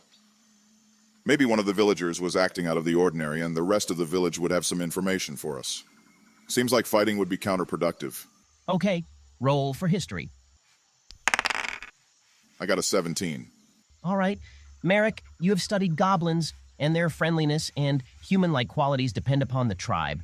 Some tribes have had positive interactions with humans and therefore are mostly friendly to them. Others are habitually at war and hostile to human settlements. So I can infer that these goblins have had positive interactions with humans. All right. We should definitely try to speak with them to figure out what's going on. Excuse me, Grassam. We would like to speak with a leader of the village. Grassam nods his head. Yes, grandfather. I take you. Come. He leads the party to a large dwelling in the center of the village.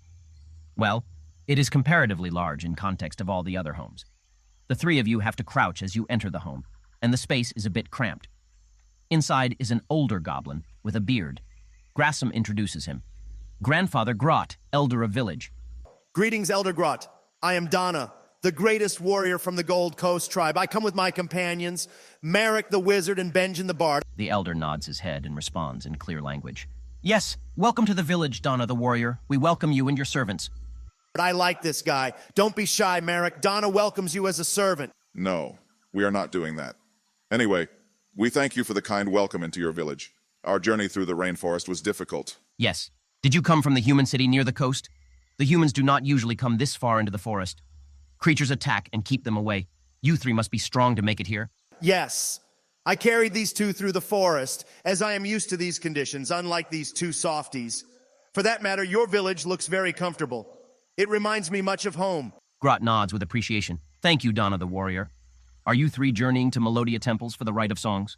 No, that is the first we are hearing of that. We were looking for information about a missing baby. Grot raises an eyebrow in concern. Tell me more. We have not heard this news. Well, we don't want to be rude or throw accusations, but we were told in Melodia City that a goblin kidnapped one of the villagers' children and ran back into the forest. We came looking for more clues. Grot thinks for a moment. I see. Were you going to sneak into the village and look for the babe? I am grateful that you chose to first put our villagers to sleep rather than attacking right away. So you know about that. Yes, as an elder of the village, I have lived longer and experienced much more of the world, so I recognize that magic. Like I said, I'm grateful that you did not attack us right away. The villagers will wake up again soon. There is no harm done. We thank you. As for your question about this baby, I think you should speak with my daughter. He steps over to the doorway of the dwelling and calls out into the village in the goblin language. A moment later, a female goblin hops into the home and sits down with Grot. This is Zessum, my daughter. She is closer to the human village than the rest of us. Hello, Zessum. I am Marrack, and this is Donna and Benjen. We were sent here to ask about a human baby who was reportedly kidnapped by a goblin and taken back into the forest. Zessum frowns. Don't know about that. No human baby here. Can I roll insight to see if she is lying? Go ahead. Damn. I got a 5. Without my bonus, it would have been a 1. Go ahead and feed me lies, Ben. You can't tell one way or the other if she's lying. Damn. I was hoping Ben would say that we think she's lying, and then we would know she is telling the truth, or vice versa. That would be metagaming, though. Can I do another insight check, but this time I want to know about the character of the village elder. What information are you looking for? I want to know if he seems good-natured or shady. I'll allow that. Go ahead and roll. I got an 11 this time. As far as you can see, the village elder seems trustworthy and open in communication. However, there is always the suspicion that he could be hiding darker secrets of this forest. Guys, what do you think? I think we should trust them. Anyone complimentary of Donna is absolutely a good person, without exception. Mr. Sam, what is your relationship with Melodia City? Zessum smiles. Many friend there, Sarah and baby. Eric, the guard. Sarah show me Locke. Locke become husband. Locke become father of Grassum. Hold up. Oh, shit. Locke is Grassum's father. Yes, he is husband. We'll bring Zessum and Grassum to city soon. Sarah promise. Should we mention that Sarah is the one who reported her baby kidnapped? It seems like Zessum has a good relationship with her, but... I have a bad feeling about this. So, Grassum is half human. That explains why he's bigger than everyone else in the village. Zessum, when did you last meet with Sarah? 1 moon ago, Zessum saw Sarah and baby. Sarah promised Locke Mrs. Zessum. Locke come to see Zessum and Grassum soon. Sarah promise. Zessum, Sarah was the one who reported her baby as missing. She said that the baby was stolen by a goblin and taken into the forest. This time, Grot frowns. He says something over to Zessum and Goblin, and she shakes her head, growing animated and upset. I want to clarify to him that we aren't accusing anyone. Just trying to get to the bottom of things. Grot listens and nods, very solemn. I worried when Zessum grew big with a child and said that she married a human from the other village. Zessum is not as knowledgeable about human language or culture, and I worried that I did not want to think that the humans might have tricked or taken advantage of her. Many humans view us as lesser, so I hoped that this would not be the case. She said that her friend had arranged the marriage, though, and wanted to trust her. Zessum's eyes fill with tears. Sarah good. She friend. We know for many years. We play in the woods. I hate to even ask, but would anyone from the village that actually take the baby? Is there a possibility that that happened? Grot's eyes grow dark as he thinks. No, none of us would do such a thing. Traveling to the human village is a long trek. Bringing a baby to or from the settlement is a great ordeal. That's what we figured as well. Not all traveling through the forest are as strong as us. I hate to think about this, but what do you think happened to the baby? If no one from the village took it... And well, think about it. Occam's razor, the simplest solution is usually the best one. If no one from the village took the baby, then either someone kidnapped the baby and Sarah mistook them for a goblin, or Sarah is lying in the report. and something happened to the baby that she wants to cover up. But Sarah is apparently friends with Zessam, and has been for many years, and would know that the goblins wouldn't take her baby. So that leaves her being a liar. What about Eric, the father? Personally, I do not think he had anything to do with it. He was a good guy. He gave us money. I think your logic is flawed, but I agree with the conclusion. He wouldn't waste time or personnel if he knew the baby wasn't kidnapped. I agree. So, what are we going to do about this quest? I vote we give Sarah the death penalty. She is evil and did something to that baby. Also, I think she took advantage of her friend and may or may not have pimped her out to a man in the village. Unfortunately, I think that's the case. We can gather a bit more information back in Melodia City before drawing any final conclusions, though.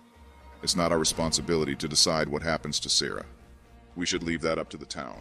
All right.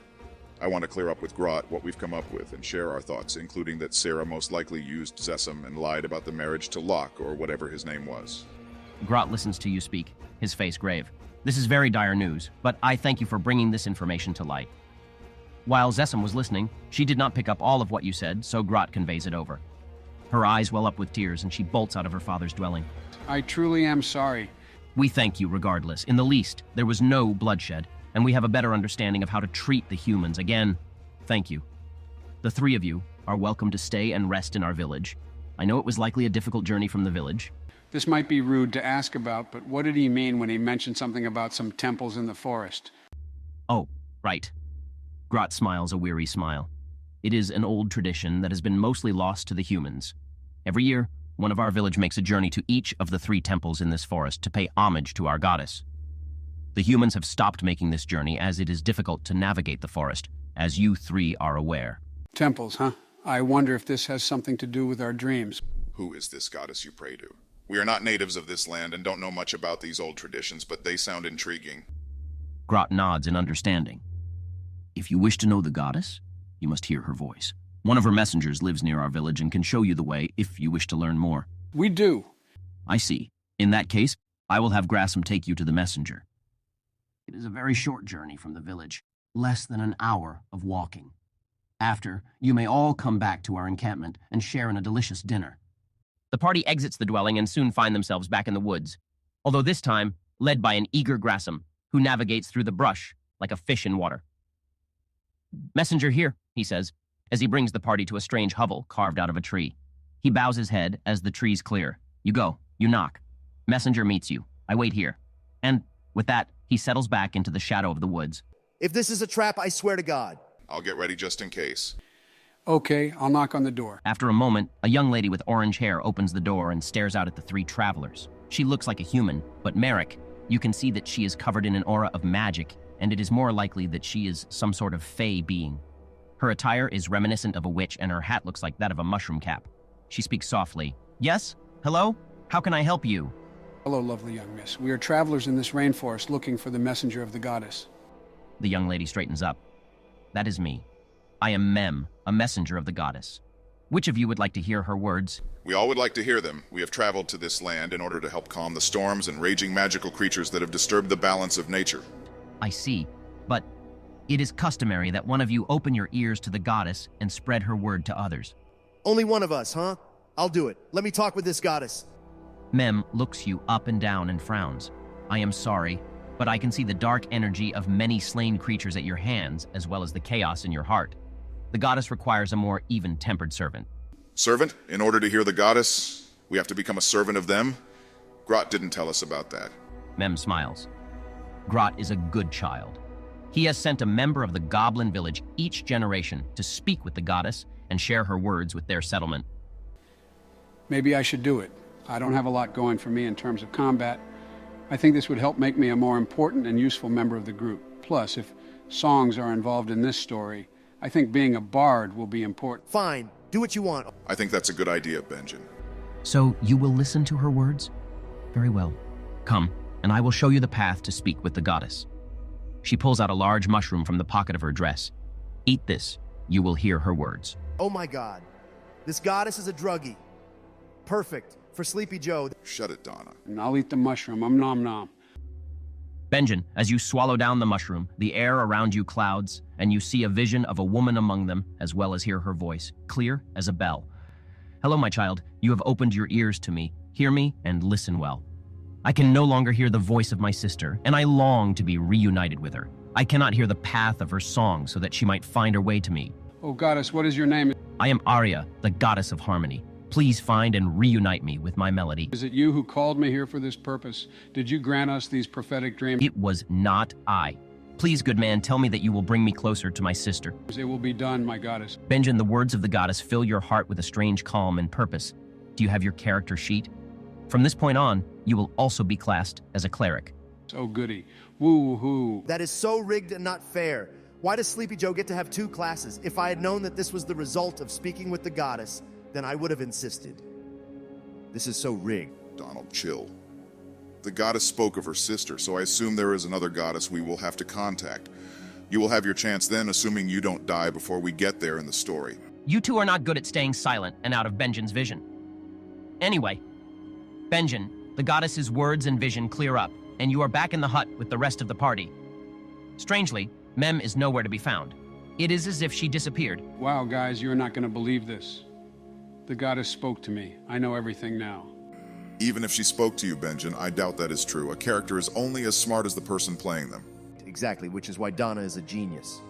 Right. Well, the party is going to make their way back to the goblin settlement with Grassam. Joe, you and I will work on your character sheet after the session to make sure we iron out your new class. Okay, the party makes their way back to the goblin settlement, and we're going to take a long rest. In addition, we will level up. Donna and Marrack, you will level up to level 3. Benjen, since we have added another class to your character sheet, you will not technically level up like the others, but your overall level is now also 3. That is going to wrap it up for today's episode. We really covered a lot in the story and have much to work with going forward. Thank you very much for playing. To our viewers, thank you so much for watching. Leave a like, comment, and subscribe. We will see you next time.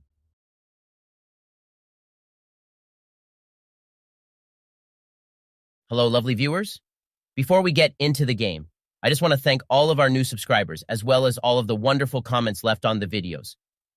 I am so glad that people are enjoying these videos, as we are having so much fun making them, and our writer is enjoying creating the stories, as well as learning about D&D through research and your suggestions. Now, for a quick recap. In the last episode, the party traveled through the rainforest, surviving a stormy night with Donna's experience living in a nomadic tribe. Benjen also came in clutch with his animal friendship and communication spells.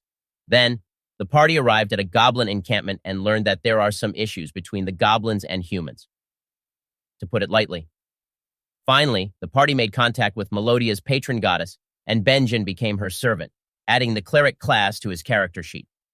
Joe and I spoke about his new role outside of the game, as there are some expectations with his new class that are relevant to this world and story. Between these sessions, I had a thought, Joe. What is it? Did you realize that your character is basically a Disney princess? He has magic spells to befriend and talk to animals, as well as having a talent for singing. Ha, and he likes to sleep. Sleeping Beauty Princess Joe, good one. Huh, I didn't even think about that. It does sort of fit the bill of a Disney princess. Maybe I'll have to work that into the story somewhere in the future. Can I have an animal sidekick, Ben? Maybe eventually. That would be pretty on brand. I'll think about it, Joe. All right, we are picking up the story back at the Goblin Village after taking a long rest for the night. The party enjoyed the goblins' hospitality with warm food, drink, and lodgings for the night. Grot, the goblin elder, calls the party back to his dwelling after a hearty breakfast. Good morning, adventurers, he says to the party. Good morning, Leader Grot. We are grateful for your hospitality in the jungle. May the light of the goddess's blessing rain upon you in soft droplets. We have awoken to a wondrous and beautiful day in this rainforest, and we hope for many more. What the hell, Benjen? Why are you talking like that? Just getting into my role. I am now a cleric, so I have had a spiritual awakening. Maybe I will try out healing crystals or essential oils like those funny ladies on Facebook. Absolutely not, Benjen. You don't even know what Facebook is. Go back to talking normal. Yeah, I do prefer your old way of talking. We don't need to anger the internet either. That's no fun. Elder Grot sits down before the party and strokes his beard. I have heard that one of you has become a servant of the goddess. I am pleased to hear this. Our village has its own listener, who delivers her word to the people when necessary. Yes, I have become the listener. I loved this questline in Skyrim. Cicero was a funny little man. The riddle on the door of the sanctuary broke my hearing aid, though. Cringe. Why are you referencing a game that is over a decade old? Come on, man. Get it together. Elder Grot, like my companion said, we thank you for allowing us to stay in your village. You could have turned us away considering how you have been treated by the humans in Melodia City. But you opened your home to us. Yes, but we have no quarrel with you three. As for Melodia City, I need to have a discussion with the village before we decide what to do. On that subject, I think our party should also discuss what to do about this whole quest. Like I said in the other episode, I think Sarah deserves the death penalty. She is clearly evil. Hold on, Donna. I think we still need to gather more information before we take any action against Sarah. We don't know what happened to the baby. Maybe there was an accident. What? Look, Sarah clearly framed her goblin friend. Whether or not she did something to the baby, she is purposefully instigating a fight between Melodia City and the goblins. I agree with Donna here. While we don't know what happened to the child, Sarah has some bad intentions if she is framing Zessum and the goblins. And we haven't even covered the fact that it seems like Sarah gave her friend to a human guard in Melodia City. Guys, honestly, I just need time to think about this and what we should do. I don't want to make any hasty decisions. I think if we drag our feet, Sarah will have more opportunity to be evil. We're doing all we can, Donna. Maybe I should speak with the goddess for some guidance. I'll interject here. Joe, as we discussed, you do need to pray to your goddess regularly in this universe and story. She may also have directions for you to follow or acts to perform.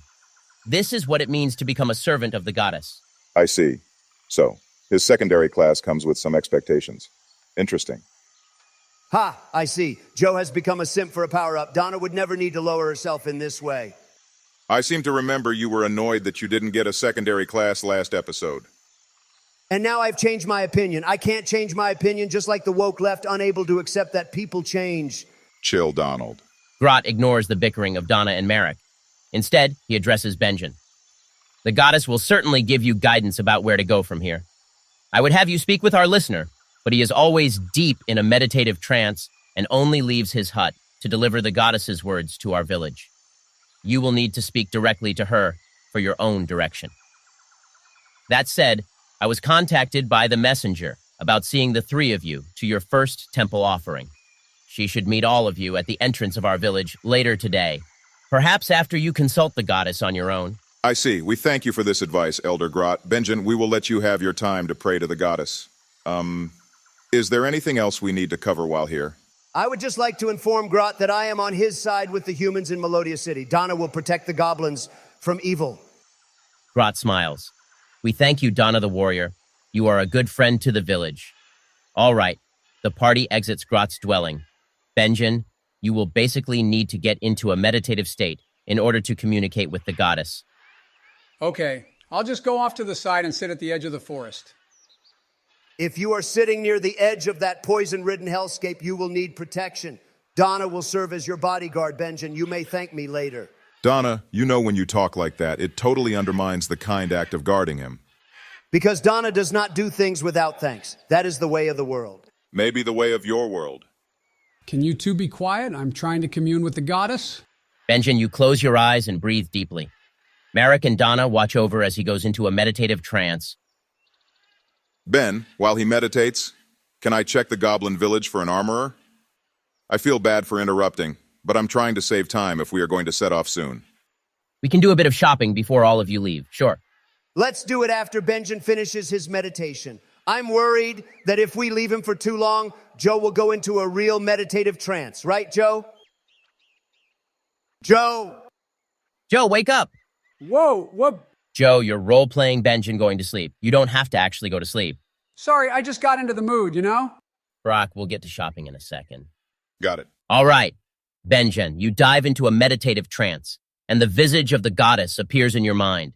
Oh, look at her. She is so beautiful. Benjen, don't say anything sus. We don't want to offend her.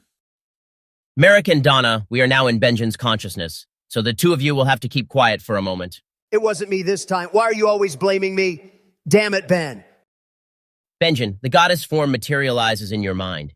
You can speak with her now. Hello, O wondrous goddess. It is I, Benjen, your new servant. The goddess, who evidently was asleep, rubs her eyes. Who are you? What do you want? I am Benjen, your new servant. I met Mem in the woods and ate the divine mushrooms to commune with you. I am now praying to you to ask for your direction and favor. She doesn't remember? I think she really is a druggie. The goddess thinks for a moment, her expression looking vacant. Mem brought me another servant. Oh, okay. You can't help but notice that her tone is very nonchalant. This isn't really going how I imagined. You two are not good at keeping quiet. Why is she talking like that? Well, she's supposed to sound like a valley girl, but the AI might be struggling a bit. I'll do my best. Anyway, Benjen, go ahead. My goddess, do you not remember me? The goddess lets out a yawn and stretches, laying languidly out on a cloud. Well, I set up that system with Mem so it, wouldn't interrupt my sleep so much, you know?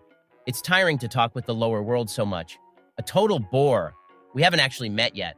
I left, a little shadow of my power with Mem, so I wouldn't have to bother with all you newbies. I kind of thought it would be funny to pretend like I was so holy and ethereal LMAO. Benjen, I am getting offended for you. This goddess kind of sucks.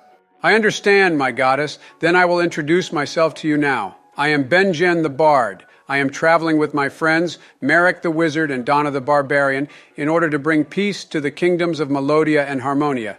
Please tell me how I might best serve you. The goddess lets out another yawn and then thinks for a moment. A bard, huh? If you want my help, then you'll have to give me, an offering. Can't you play me a lullaby or something? I would be glad to, my goddess. Benjen, ask her about the directions she gave back when you ate the mushroom. She said something about reuniting her with her sister? Sorry for interrupting, Ben. I'm just afraid if we don't cut in, Joe will forget all about what we covered in the last episode. Oh, yeah, my goddess, you asked us to reunite you with your sister, and something about not being able to hear her voice, and something else. We of the party will be glad to fulfill this request. Please tell us where we should start. The goddess tilts her head in confusion. Oh, that? That's just something newbies do when they, first become one of my followers. It's not a special quest. This goddess sucks. Benjen, get a refund on your new class. Control Z, screw this. Let's not be so quick to judge. She certainly has a unique demeanor, but that doesn't mean anything. Benjen, ask her for specifics about what she wants you to do about the path of her sister's song, or whatever she said. You two are supposed to be silent. Ben, we all know that if Marrack and I didn't interrupt, this scene would go nowhere. Fine. I will concede that leaving things to Joe might make the scene a little difficult.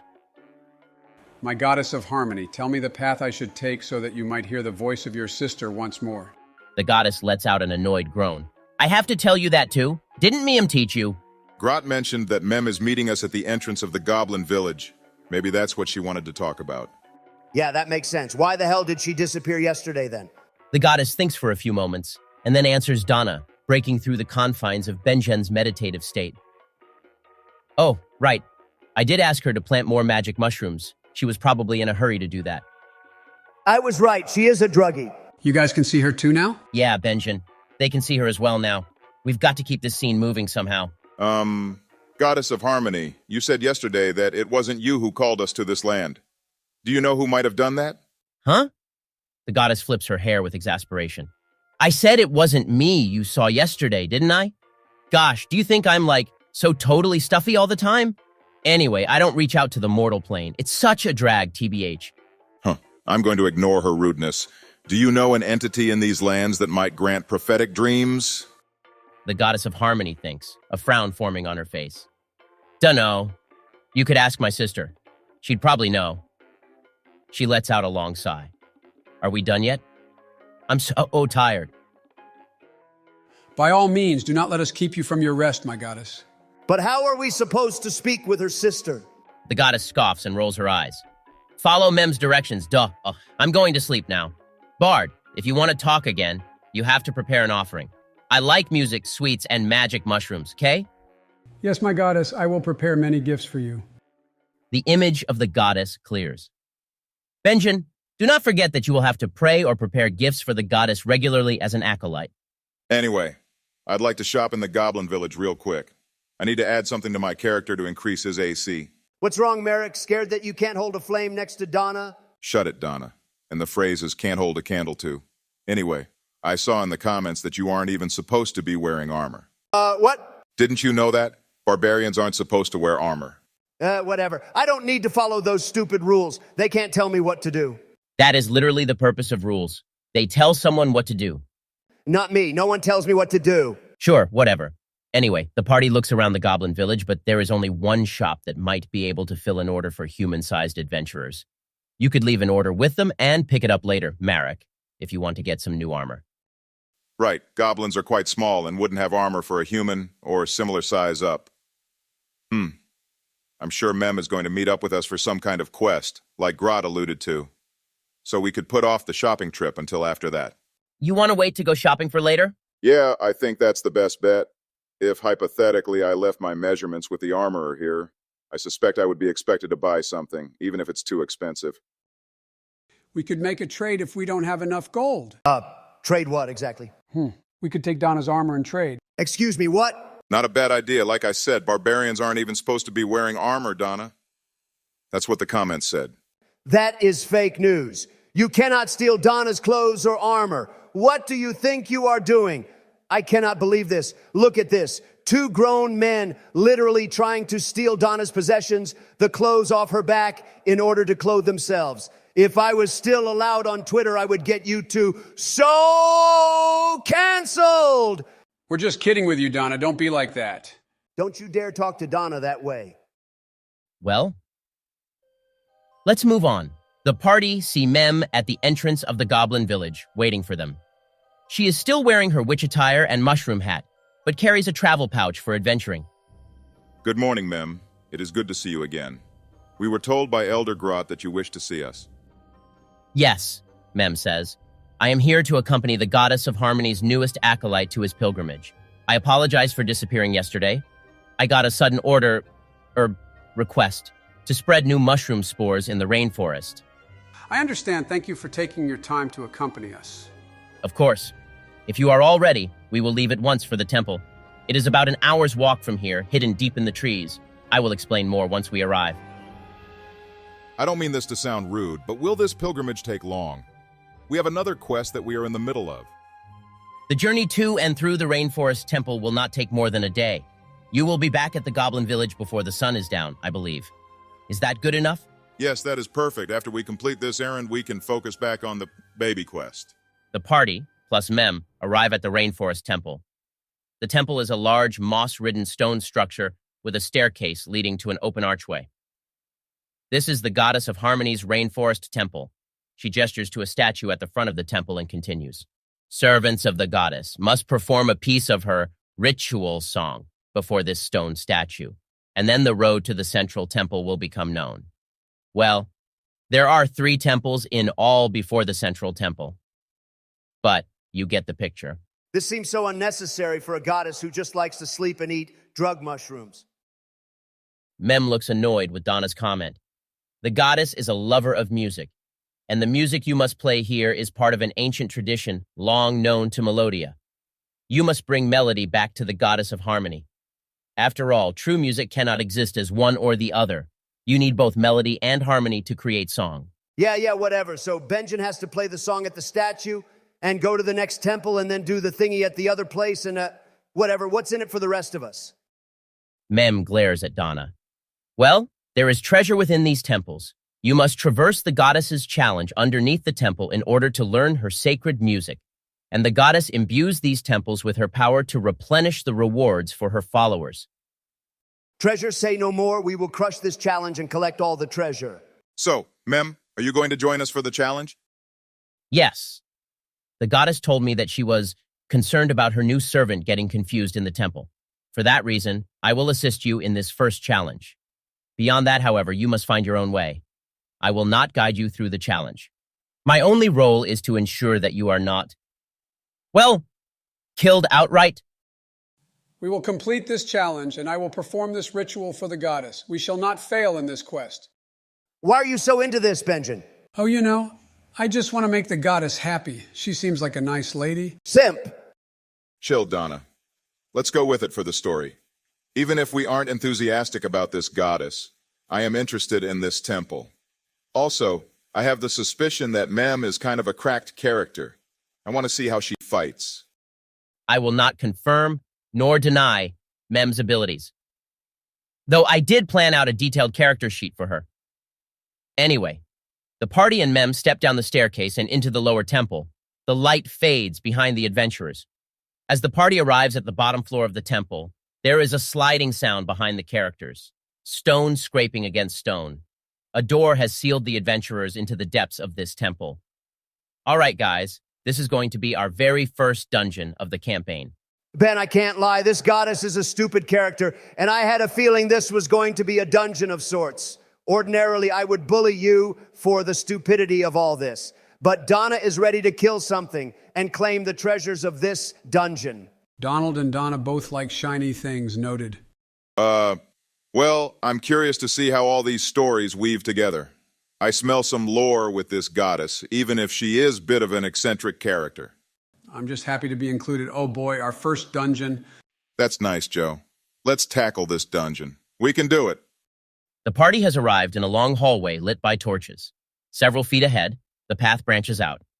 The party can take a left, go straight, or take a right.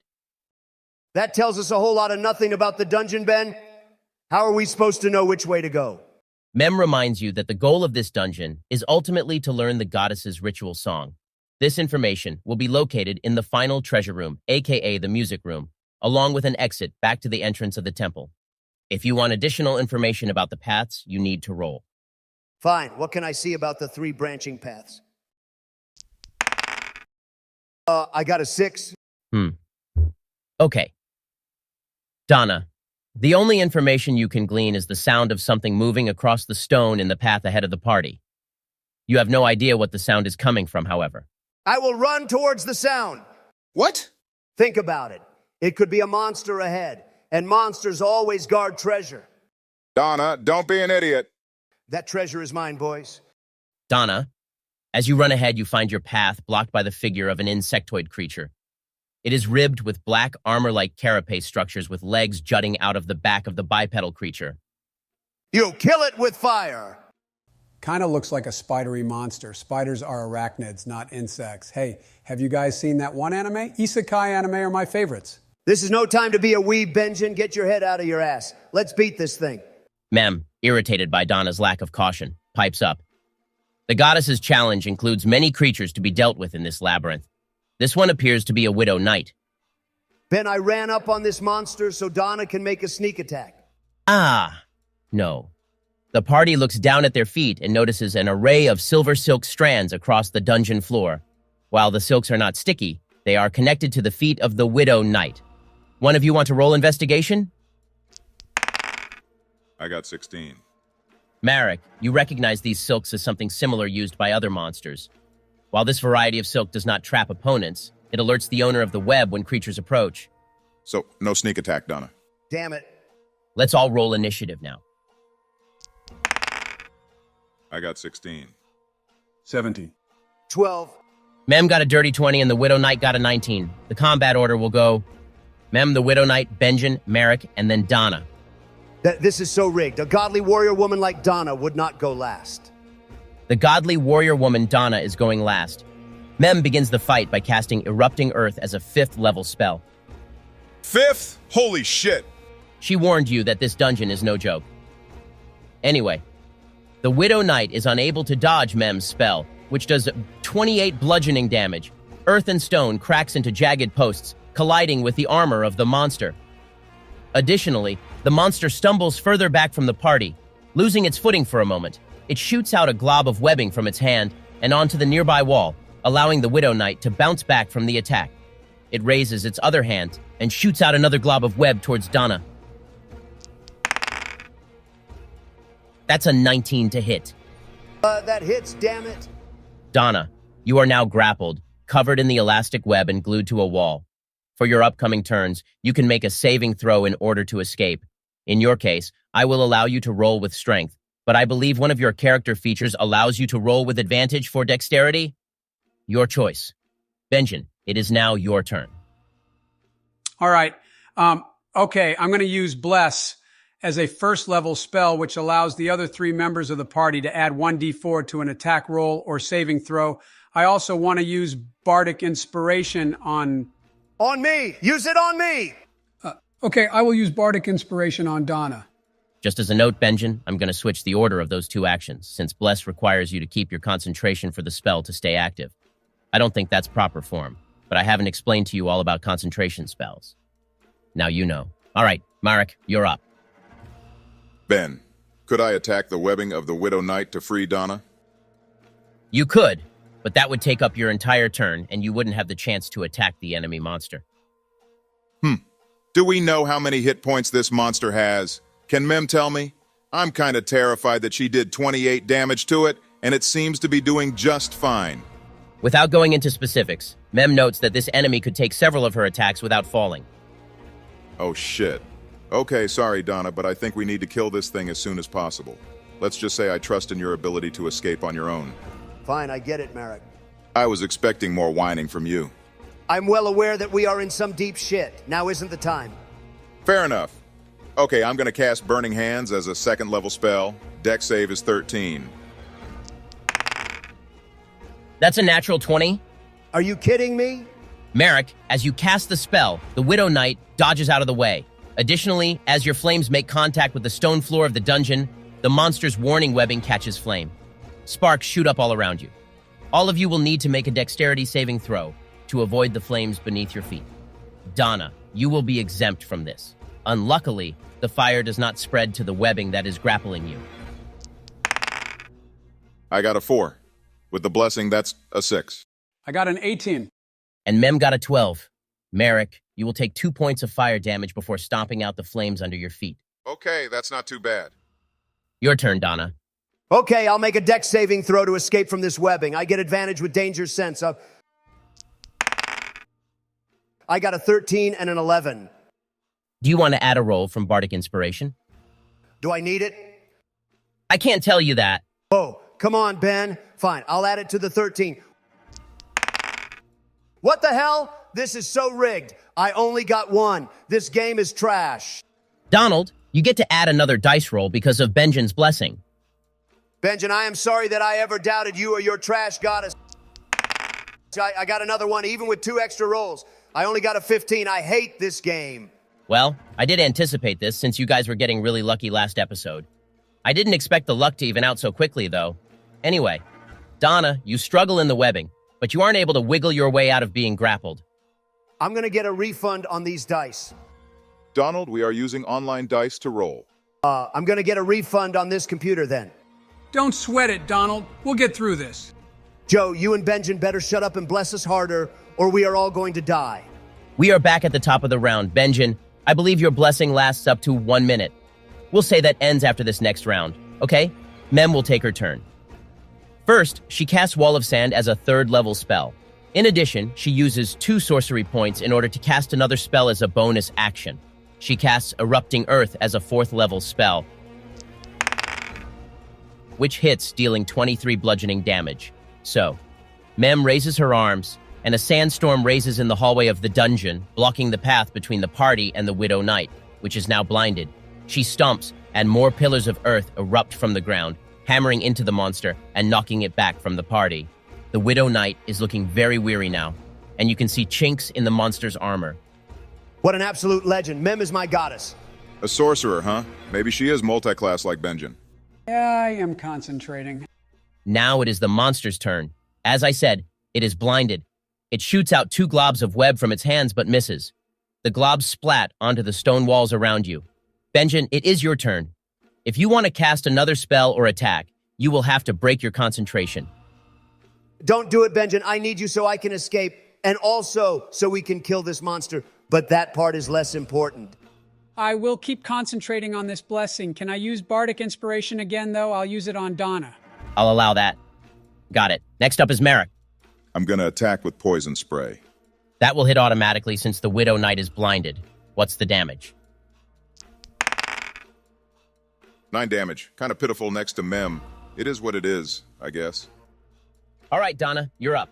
And I'm going to escape from this damn webbing, all right? 14 with the extra dice roll. Knight, that makes 20. Nice. Donna, you are finally able to free yourself from the webbing on the wall of the dungeon. Perhaps it was the whipping sandstorm nearby that loosened the silk fibers. Nope. That was all Donna, the greatest warrior woman. Now can I attack the monster? No, you spent the turn freeing yourself. That is complete and utter horseshit. We're back to Mem. She casts Ice Knife as a second-level spell, which hits, as the monster is still blinded. As the cold shard pierces the carapace of the monster, it deals 2 piercing damage. Suddenly, it explodes around the creature, dealing an additional 6 damage. The Widow Knight stumbles, struggling to stay upright and alert. The monster will attack next. Instead of shooting more web, the monster stumbles forward into the storm, slashing its many legs haphazardly in the air. Donna, roll a dex saving throw with advantage. I got a 13. All right. As the creature's legs slash at the air, it lets out a savage cry. Donna, you are able to evade the monster's legs just in time, though noting that the tips of each appendage ends in a jagged knife's edge. No one is touching Donna. Benjen, you're up. The duration of your blessing has ended. The monster is still thrashing in the middle of Mem's wall of sand. Okie dokie. I'll attack with my crossbow. That's 4 damage. Benjen, you load up a crossbow and shoot it at the monster, dealing 4 points of piercing damage. The Widow Knight is very near death, delirious and stumbling in Mem's sand spell. I have an idea, Ben. Would the flame from my fire spell melt the sand into glass? That's an interesting thought. Way to use your surroundings to your advantage. Upon a bit of research, it seems sand turns to glass at around 1700 degrees Celsius or 3090 degrees Fahrenheit. A fire's temperature can range anywhere between 200 C to 4980 C or 400 F to 9000 F. I'll allow this. Okay. In that case, I'm going to cast Burning Hands as a first-level spell. Damage is 7. It'll finish off the creature for your creative use of the environment. All right. Marrack, you send a cone of fire at the Widow Knight, and it screams in pain as the swirling sandstorm glows red, each grain of sand heating up and sticking to the body of the monster. Splotches of glass encapsulate the monster, and it finally falls on the ground, dead, while red-hot glass shatters against the stone. Now who is going to clean up that broken glass? Mem casts a quick Mold Earth spell, which allows her to manipulate the terrain and clear the path of glass. Good, now I want to see the treasure we have earned from that fight. You're just going to march on ahead? Did you forget that we got into the previous fight because you did just that? Yeah, Donna, don't be so stupid. Donna, are you going to continue ahead on the path? Yes. Okay then, what about the rest of the party? We better follow. No matter how dumb a decision this is, it's best for us to stick together. The party continues down the path, which leads directly to a large room. Just as the party enters, 24 enemies drop from the ceiling around the adventurers, trapping them in place. Nice going, Donna. Blame Ben. He is the one rigging this dungeon to kill us. Just to be fair, I actually planned out the map of this dungeon ahead of time, along with all the enemies. Anyway, the party has stumbled into a monster house. Oh, I love that game. What the hell are you talking about, Sleepy Joe? I wonder if anyone else will get this reference. Man, Mystery Dungeon is such a golden game. Can you elaborate, Joe? In the Pokemon Mystery Dungeon games, there are dungeon rooms called monster houses, which are basically trap rooms that contain a lot of treasure, but will surprise the party by dropping a bunch of monsters around them once they enter the room. That's the reference, right, Ben? You got it. Enough of this weeb shit. Okay, so what do we do about them? We've got to use crowd control tactics if we want to live. Wow, Joe, you're on fire. I'm impressed. All of Donna's brain cells jumped ship and took up residence in Benjen's head. Let's see how this works out. The monsters inside this room are a collection of 24 monkey-like creatures with sharp teeth. I'll need everyone in the party to roll a dex saving throw to see if they can dodge the surprise attack. I got a 3. I got 13. I got a 5. And Mem got a 6. Of the party, only Donna is able to evade the monkey's teeth and claws. For the remainder of the party, groups of monkeys tackle and swipe at them, searching for any bit of skin to claw and tear. Marrack, Biden, and Mem will take 4 points of slashing damage. You mean Benjen? Anyway, Donna is so godly. How is it fair that Donna is the one who bursts in to initiate the fight, yet she is the only one who evades the surprise attack? The dice giveth, and the dice taketh away. Now, let's all roll initiative. I got 16. I got a 4. I got 6. And Mem rolled a 19. For simplicity, I'll roll the monkeys in groups of 6. and they got 8, 1, 12, and 14. So the combat order will go Mem, Marrack, 3 groups of monkeys, Benjen, Donna, and then the last group of monkeys. Mem uses mold earth, forming the ground into a long, sharpened pole that drills into several of the monkeys. The pole does 7 points of piercing damage, impaling and killing a group of the monkeys. I don't know if that's the proper use of that spell, but I'm not complaining. Marrack, don't question Ben. He will kill us. My turn. I'll cast Burning Hands as a first-level spell and aim it at one of the groups of monkeys.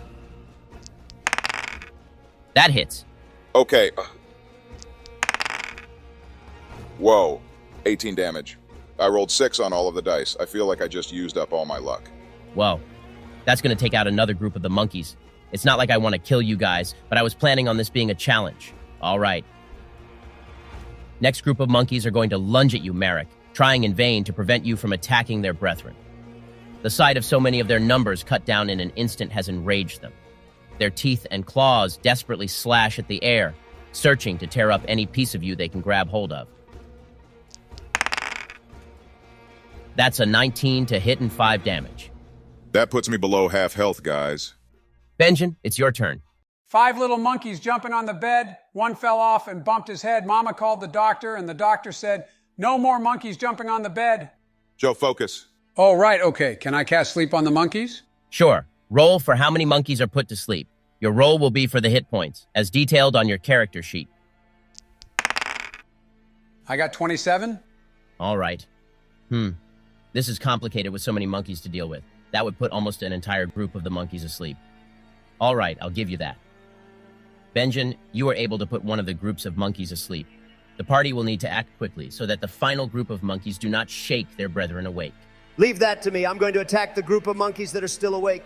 Ben, I want to step between the 2 groups of monkeys to block the path.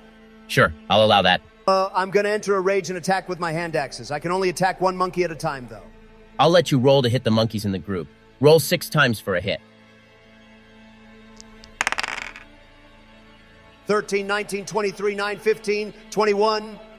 All of those hit except for the 13 and 9. Roll for damage, and I'll see where this goes. 9, 5, 7, 6. All right, I'll add those up so we don't have to make the math any more complicated.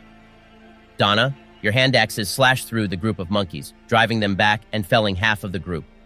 6 monkeys are still under the effect of Benjen's sleep spell, and Donna successfully drove back the remaining group of monkeys, killing 3 of the 6. Of the original 24, 9 are still alive. Okay, we're back at the top of the round, so Mem is going to attack next. Mem uses Acid Splash, aiming for the 3 monkeys that were pushed back from Donna's attacks. She focuses on 2 of the 3, and it hits both of them for 11 damage. That finishes off 2 of the 3 monkeys. Mem's acid shoots across the room, soaking 2 of the monkeys, who scream and dissolve into a bubbling liquid that pools on the stone floor. Marrack, you're up. Okay. I want to attack that last monkey before we deal with the sleeping group. I'll cast Firebolt across the room. That's a 15 to hit and 7 damage. Your luck hasn't run out just yet. That finishes off the last monkey. Marrack's fire spell shoots across the room, exploding when it comes in contact with the final monkey. The only enemies remaining in the room are the group of monkeys still affected by Benjen's sleep spell. Benjen, it is your turn, since the enemies are still asleep. Okie dokie, huh? Should I go ahead and attack the monkeys, guys? Just as a note, if you attack them, they will all wake up. Benjen, do you have any crowd control attacks? I don't think you do, right? Not really. I'm a little low on HP. You could use your turn to heal me. Okay, I'll do that. I'll cast Cure Wounds as a first-level spell, healing Marrack for 12 hit points. Thanks, bud. Then, Donna, it's your turn again.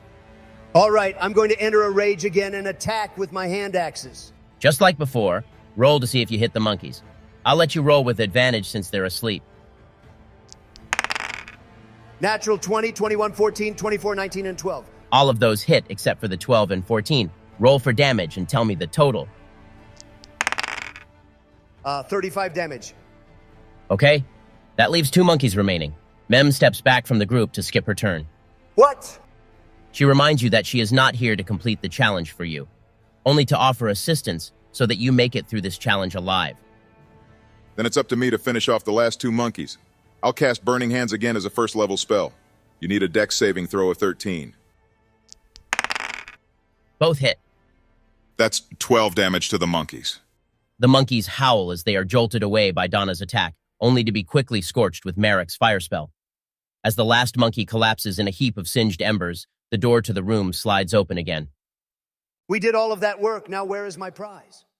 Donna, in the center of the room, the stone floor slides open to reveal a stone chest. Engraved in the stone are musical notes and scales, wrapping all around the box. I'm opening the treasure now. Inside the treasure chest are few different things. First, a small pouch with 10 gold coins. That is mine. I call it, it is mine. Next is a pouch with different colored candies: red, turquoise, and yellow. There are 5 of each. Candy? Of course, a stupid druggy goddess would only give us candy as a treasure. Ben, can I cast Identify on these candies to see their properties? Sure. Marrack uses his Identify spell on the candies. After several minutes, he learns that the candies each have different properties. They are single-use items that are to be ingested, just like regular candy. However, they grant different abilities upon consumption. The red candies allow a character to add +1 to a saving throw. You can eat the candy after performing the throw, but not before knowing the end result. That is, what I narrate happening in the story. The turquoise candies will heal a character for 3 hit points, and you can consume them during battle, 1 each turn, as a bonus action. Finally, the yellow candies will add +3 to a character's initiative, but only temporarily during 1 turn. Consuming a yellow candy is an additional action taken before a character attacks and before any other bonus actions. Interesting. Benjen, since Donna took the gold, we can divide up these candies. I would like to take some of the healing ones, since my AC is so low at the moment. Is there anything else in the chest, Ben? Yes, there is one last thing. Underneath the pouches of gold and candy is a pan flute made out of black wood. Marrack can take the candies, and I will take this pan flute. Are you sure? We can check the properties of the flute after we finish the dungeon. I don't want to use up all your spell slots looking at treasure. That's fair. If the pan flute turns out to be useless, then I can share some of the candies with you. All right. Donna takes the gold. Marrack holds on to the candies, and Benjen pockets the pan flute. Having survived the monster house in the dungeon, the party and Mem continue through the winding passages. You retrace your steps back to the first crossroads of the dungeon. Ahead of you is the sealed exit to the surface. Behind you is the hallway where you fought the Widow Knight, and there are 2 passages to the right and left. The passageway now to your right is rather short, leading to another room. The passage on the left, you note, is longer. Can I ask Mem how big this dungeon is? Mem smiles. The dungeon itself morphs with the whims of the goddess, but it is usually fewer than 10 rooms and a handful of hallways. Hear that, Donna? The dungeon changes with the whims of the goddess. I think that means you should be kinder to her. You never know if she is listening. Well, just don't charge ahead anymore, Donna. The enemies in this dungeon are no joke. Ben, can I sense anything ahead from the hallway to our left, the longer one? Roll a perception check. 17. The hallway ahead is quiet, and you can see the flickering of torches a ways away. All right, let's go down that passage. The party turns left down the long passage, and the walls are silent. At the end of this hallway, the party comes across another crossing. Though before you can perceive much else, you hear a hissing, and a bipedal creature flanked by spectral snakes enters your sights. He is tall and pale, wearing a helmet made of plated black bone. Horns rise out of the helmet into a sort of crown. There are no holes for eyes on his helmet, but a gaping maw in the lower half of the helmet reveals his mouth, complete with large teeth and a forked tongue. He stands before the party, waiting. Ben, that thing is very cool, but it is also very ugly. That's no way to talk to a new friend. Can Mem tell us what this is? She sure can. He appears to be a cobrid, a hybrid snake being. They are intelligent creatures, though not usually thought of as very friendly. I will draw my hand axes ready to kill. Wait, I have an idea. Barack, give me your flute. My character's name is Marrack, but sure. You just got a flute of your own, Benjen. Use that one. I know I need one like those neato snake charmers I saw in Egypt as a boy. It was back when they were building the pyramids and met the pharaoh, and we... Joe, focus. You can't spiral right now. Right. I, Benjen the Bard, the newest servant of the goddess of harmony, will charm this snake. Ben, I will roll a performance check. I'm not sure if this is crazy or genius. Sometimes it's hard to tell with you, Joe. All right. Let's see what happens. That is a dirty 20. Wow. All right. I did actually have a fight planned out there, but Joe had some quick thinking. Nice. Benjen, you begin to play Marrack's flute in a hypnotic drone, and the Cobra tilts his head with the music. He sways back and forth as you play, and the party slides past him against the stone walls. You pass another branching set of hallways, but decide to keep backing away in a straight line, following the lines of the stone walls. The music continues as the party backs away from the creature, further into the dark hallway. The Cobra relaxes. It seems you have made it past an enemy without needing to fight. Nice job, Benjen. That was some creative thinking. Yeah, I'll give that one to you, Benjen. Mem nods in approval. The goddess was right to allow you as her servant. Only the brightest serve her. Did you guys hear that? She called me the brightest. Joe, I complimented you, but don't make me take it back by saying something sus. The party continues down the long hallway until they come upon a collection of rubble blocking the passage. Mem places her hand on the rubble and then speaks up. Beyond this point is the music room. We will have to find another route to the room since this one is blocked.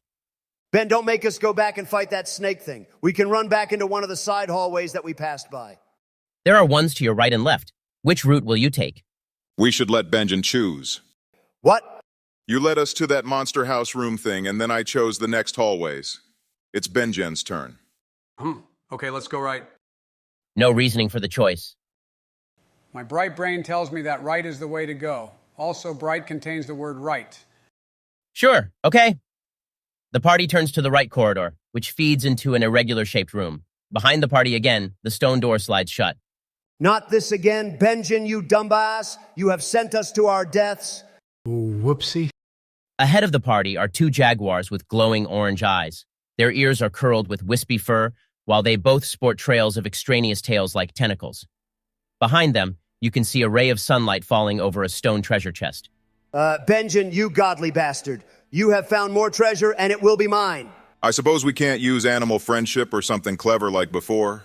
Mem answers you. No, these creatures are too intelligent for that spell. They appear to be spectral jaguars. It will be another fight. Fine by me. We're rolling initiative. I got a 4. I got 18. I got a 15. Mem got an 8, and the two jaguars got 16 and 17. That worked out nicely. The combat order will go Donna, the jaguars, Benjen, Mem, and then Marrack. Donna, since you are attacking first, I'll let you know that the jaguars are about 10 feet away. Now this is what I am talking about. I will defeat these kitties. Donna is going to attack with her great axe and aim for one of the jaguars. Yes. Natural 20, 21 damage with that crit. Great start. Donna, your great axe swings down a devastating blow against one of the jaguars, dealing 21 points of slashing damage. The jaguar's limbs appear to cleave right off, but then they slowly drag themselves back to the body of the creature and reattach. This seems to take some effort, however, and the jaguar lets out a huff. The jaguars will now attack. Their tails tangle together and the pair lunge as one. As their claws come in contact with your skin, you do not feel the heat of blood, but instead a strange icy cold surge through your skin where the jaguars attack. 18 to hit and 26 cold damage. Holy shit, Ben. What the hell? Donna, your initiative was 18, right? You are now afflicted by a slowing spell, pushing your initiative down to 16. Instead of being the first to attack each round, you will go after the jaguars. But I get to attack them again, then right? It's after the jaguars. Since you make a good point, I'll let you throw a javelin. The jaguar's AC is 16. Sweet, okay, I throw the javelin, and it hits it, dealing 7 piercing damage. Donna throws her javelin, and it makes contact with the jaguar she previously attacked. It drives through the body of the creature, damaging the semi-corporeal body. Benjen, it is your turn. Okay, I'm going to cast Sleep on the Jaguars. Let's all take a nap. Benjen, you cast Sleep on the jaguars, but they are unaffected. Damn it, Benjen, you lost us a turn. Wait, I'll use Bardic Inspiration too. Is that your last slot for it, Benjen? I would save it. We have no idea how many more enemies Ben has lined up for us. It's all right. You'll get them next time. Oh, okay. It is now Mem's turn. She casts Ice Knife as a 4th level spell, aiming at the jaguar that is wounded. And it hits, doing 6 points of piercing damage. As the shard of ice makes impact, it shatters into pieces, dealing an additional 15 points of cold damage to both of the jaguars. Queen! Now who's the simp? Mem, additionally, is going to use 2 sorcery points to gain a bonus action. With that, she will cast Erupting Earth as a 5th level spell. And it hits both of the jaguars for 35 bludgeoning damage. The jaguars are covered in splotches of ice and battered from the earth, hammering into their semi-spectral bodies. One of the jaguars is looking extremely wounded and near death, while the other appears fatigued but angry. Holy hell. Mem's damage output is crazy, and she is only joining us for this dungeon, right? We have to figure out a way to do the others on our own. I'm kind of terrified. All right, my turn. I'm going to aim for the more wounded of the jaguars. I have an idea, Ben. Can I relay it to you to see if it will work? Hit me with it. I'm all about creative solutions. The jaguars are covered in ice, and the ground beneath them is uneven from Mem's spells. I want to use a fire spell to melt the ice, which will turn the ground partially to mud and sort of slow them down. Interesting. I like it. Go ahead and roll. I cast Burning Hands as a 1st level spell. The dex save is 13, and I think the creatures can dodge that. Actually, it hits them as well. What's the damage?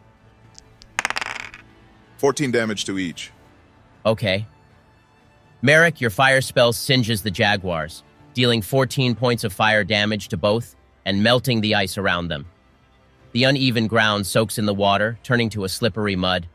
One of the jaguars slips in the terrain, suddenly disappearing from existence. As the other witnesses this, it growls, glancing back between the blank space where its friend stood and the party. After another moment, the jaguar sits and lowers its head in a bow. Then, it fades away. Behind the party, the door of the room slides open. So it just gave up? What's that about? Want to roll a history check? Sure. 18. Many creatures fight in pairs or even packs, and once they have lost their companions, see it is better to turn tail and run rather than fight on. Makes sense.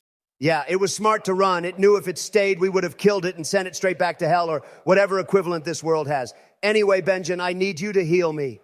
I am almost dead, and it is all your fault for leading us into this death trap of a room. I would not have made such a rookie mistake. Obviously, we should have turned right in the hallway. Right is the best. You should know this from politics. First of all, we did turn right, Donna.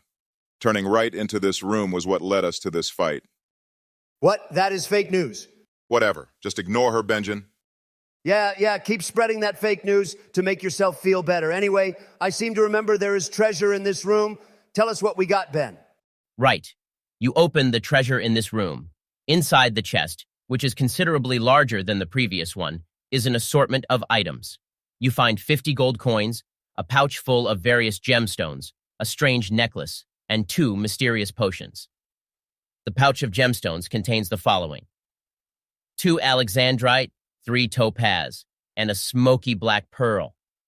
The strange necklace has a pendant that resembles a small cage. The 2 mysterious potions are also very small. One is a pearlescent white, while the other is vibrant green. I want the gold. The gold is mine. This is much more than the previous chest, even though I think getting the previous chest was more difficult. But maybe that was because we just jumped right into fighting instead of using more clever tactics. Anyway, I think we should wait to go through all this loot until we finish the dungeon.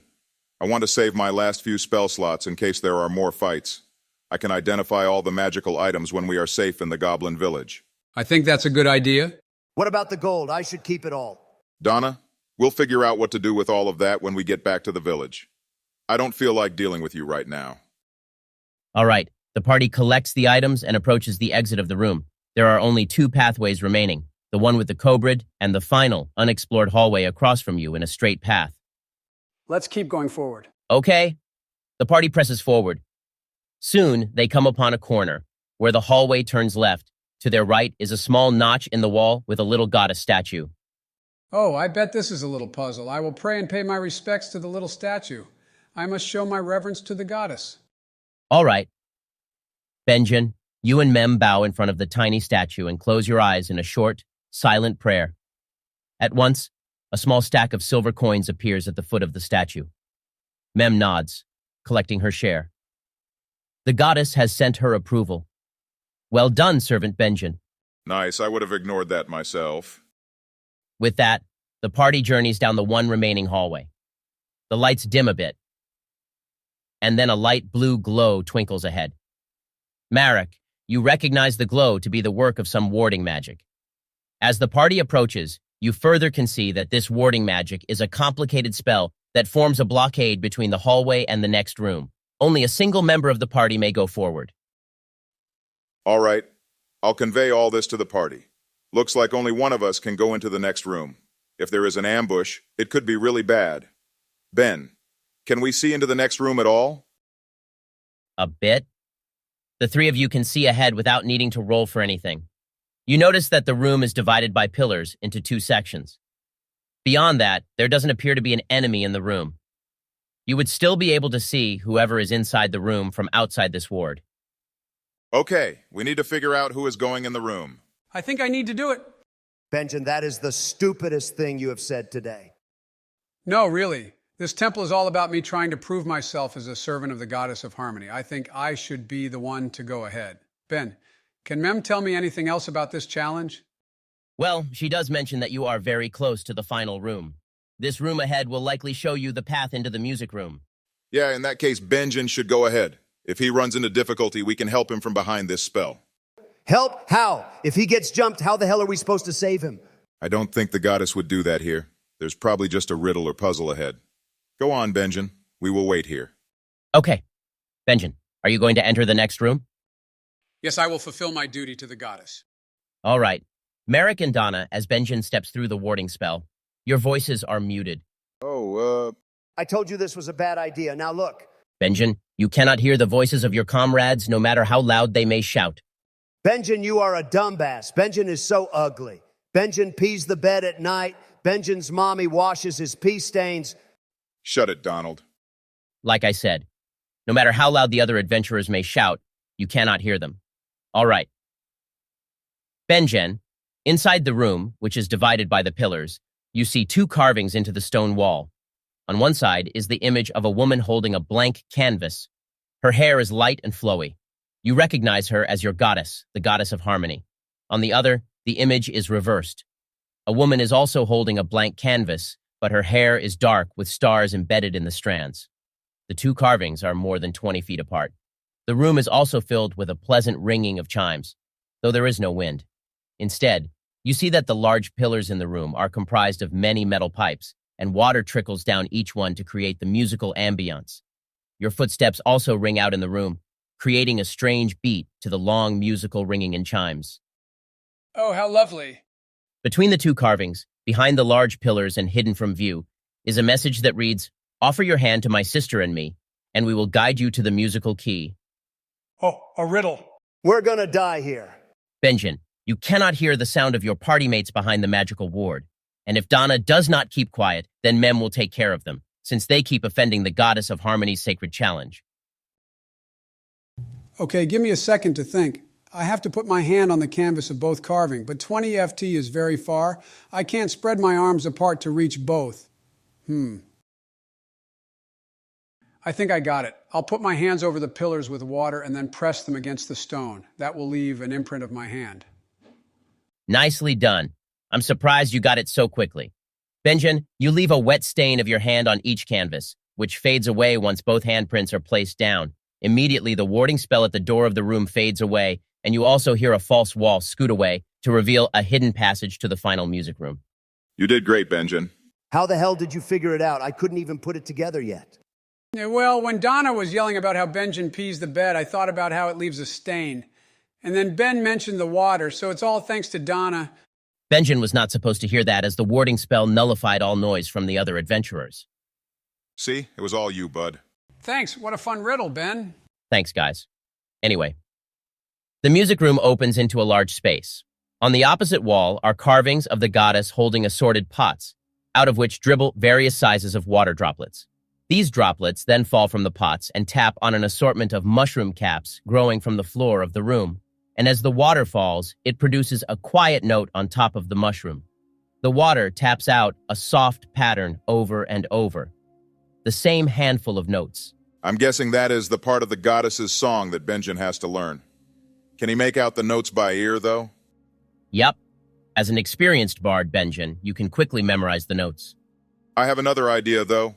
I have parchment and an ink pen in my character's backpack.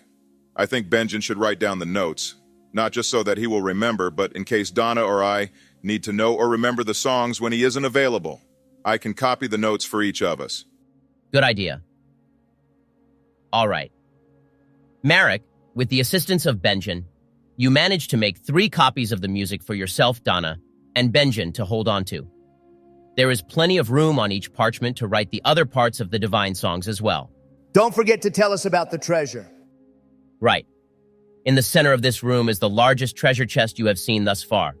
The party opens it and finds 120 gold coins, 5 additional mysterious potions, a magic staff, a magic scroll, a strange dull dagger, and pouch of gemstones. Before Donna turns into a loot gremlin, let's collect all this treasure and carry it back to the Goblin Village, where we can sort through it. I have a feeling that Donna is going to give us a headache, and I would rather be comfortable and take a rest first. Fine. Now that that's finished, Benjen has to perform this music at the goddess statue in the temple, right? Mem answers. That's right. There will be a magic circle to transport you back to the surface of the... Oh, wait. I forgot to tell you one other thing. That song isn't meant to be played at this temple. Is this some kind of sick joke? Mem glares at him. Do not insult the goddess here. She turns over to Marrack and Benjen to continue explaining. There are 3 temples of the goddess in Melodia, and you must journey to each in order to reveal the location of the central temple. However, the song you learn in each temple's challenge is not the song you must play at that same temple. She leans down to the stone floor and gathers up some dirt before drawing a triangle with her finger. The 3 temples are in the rainforest, at the beach, and inside some cliffs spread out over Melodia. The song from the rainforest temple must be played at the beach temple, the beach temple song played at the cliff temple, and the cliff temple played at the rainforest temple. This is why followers of the goddess consider this journey a religious pilgrimage and an opportunity to prove themselves to the goddess with her challenges. I now understand why this has been lost to the humans. This is a pain in the ass. Donna, I'm sure there will be more treasure at each of the temples. That should be reason enough for you to go on this journey with us. This is all supposed to be Benjen's pilgrimage. Why are we involved? What does this have to do with our prophetic dreams? I don't know yet, but I'm sure they are all involved. Can I ask Mem more about this pilgrimage? I have a few questions. Mem, is there a challenge similar to this for the goddess of melody? Yes. If you wish to become a servant of her, then you must undergo a similar challenge in Harmonia. I thought so. But, we haven't heard anything about how to get to Harmonia or seen where it is. The only thing we know about it is that it is also an island kingdom like Melodia. Mem taps on her chin. Yes, it is sort of an island. To get there, you must go under. Under. Mem points to the ground. Under. Where the world turns over upon itself. Ben, I'm gonna need you to explain more. I don't think Joe understands. Explain it more for Joe. But that would spoil the surprise of the world I've created for all of you. Anyway, Mem continues, my correspondent in Harmonia will be able to tell you more about the goddess of melody and her rituals. And Harmonia is a kingdom just like Melodia? Mem nods. That's correct. Why? Well, we haven't heard anything about a king or ruler. Kingdom implies monarchy. I guess that's another point we'll have to unravel. This is a lot to take in. Mem, you are a sorcerer, correct? If I may ask, does this mean you were born with your power as the goddess's messenger? Mem's normally pleasant expression twists. You might say that. Oh, shit. I have some theories, but I think we should go back to the Goblin Village to regroup first. Then we can discuss and formulate our next plan. And go through our treasure. Don't forget about that. That too. Okay. Thank you, Mem. You have been a huge help to us. Don't take Donna's words too much to heart. All of us are just trying to stay on the right side of things and be a help to this kingdom. I understand, Mem says. She pauses for a moment and then adds another thought. If you wish to find or speak with me again, have Benjen the Acolyte send a message through the goddess. Besides the goblins or other rainforest creature villages, that is how to get in touch with me. She exits through a magic circle in the corner of the room, disappearing in a puff of spores. If we have everything in order, then we should go back to the goblin village and get stuff sorted. Sounds like a plan. I can't wait to be rich.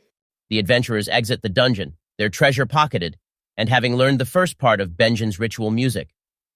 The trek back to the goblin village is uneventful, and the adventurers tuck away back to their tent in order to go over the spoils of their exploration.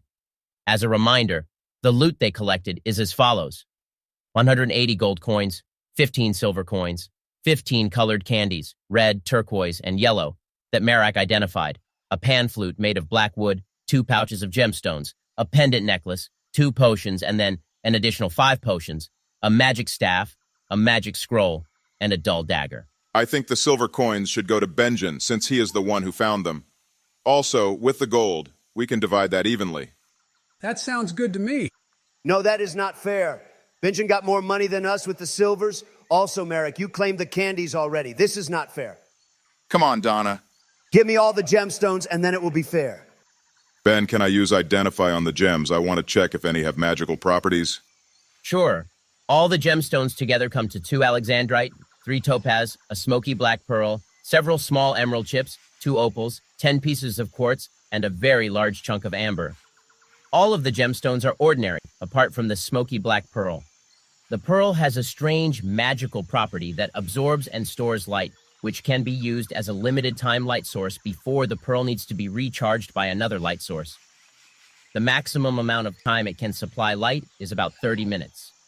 That's neato. Donna, you can have all the gemstones if you let me have that pearl. Easy done. On to the rest of the loot. Benjen, I think you can keep that pan flute, right, Donna?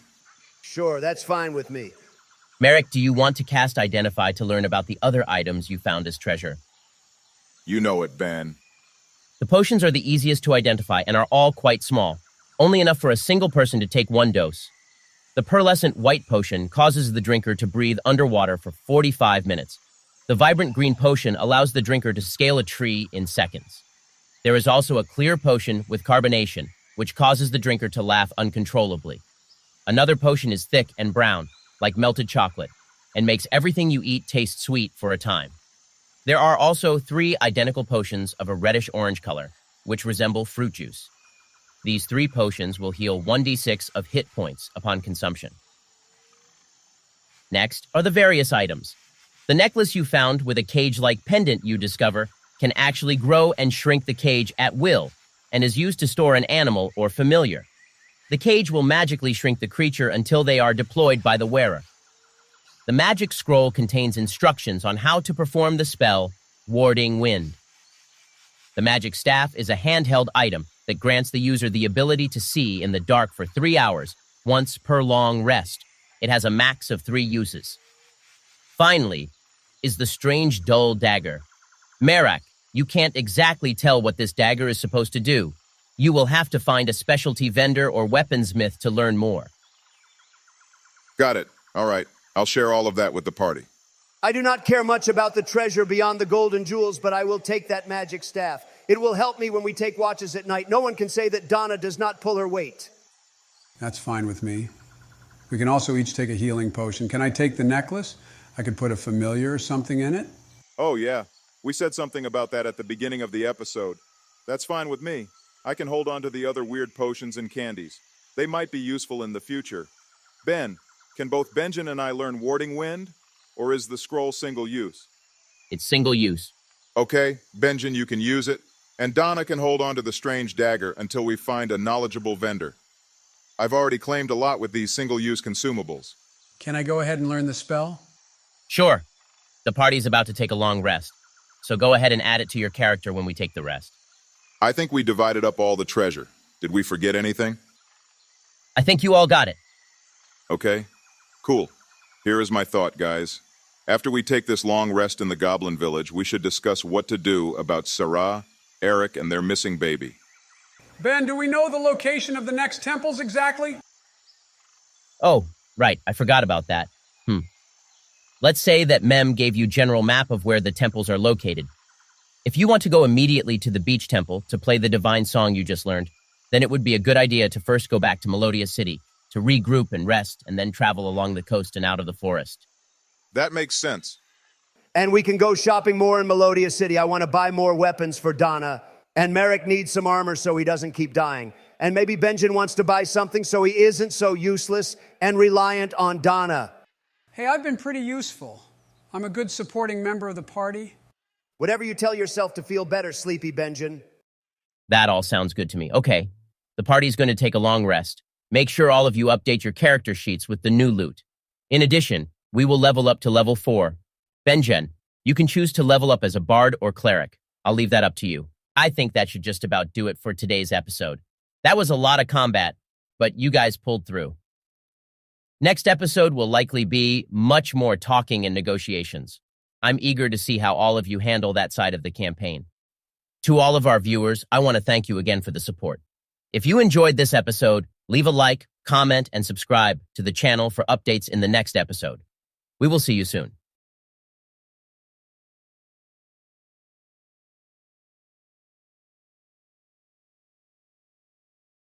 Hello and welcome back to the Presidents Playing D&D, a series in which AI-voiced presidents gather together to play some D&D with me, Ben Shapiro, the AI Dungeon Master. Let's start with a recap of our last episode. In the last episode, the party traversed through their first dungeon, earning themselves some useful loot and learning the first part of a divine song needed for the goddess of harmony. They were accompanied by Mem, the messenger of the goddess. Now, the party is back at the Goblin Village, rested up and ready to continue on their journey. Before we start out, I have something I want to say. Marrack, I was reading the comments, and they said that you can't even use armor as a wizard, and you wanted to steal Donna's armor. I am so disgusted that you would treat a woman this way. We were just teasing. Anyway, that's news to us.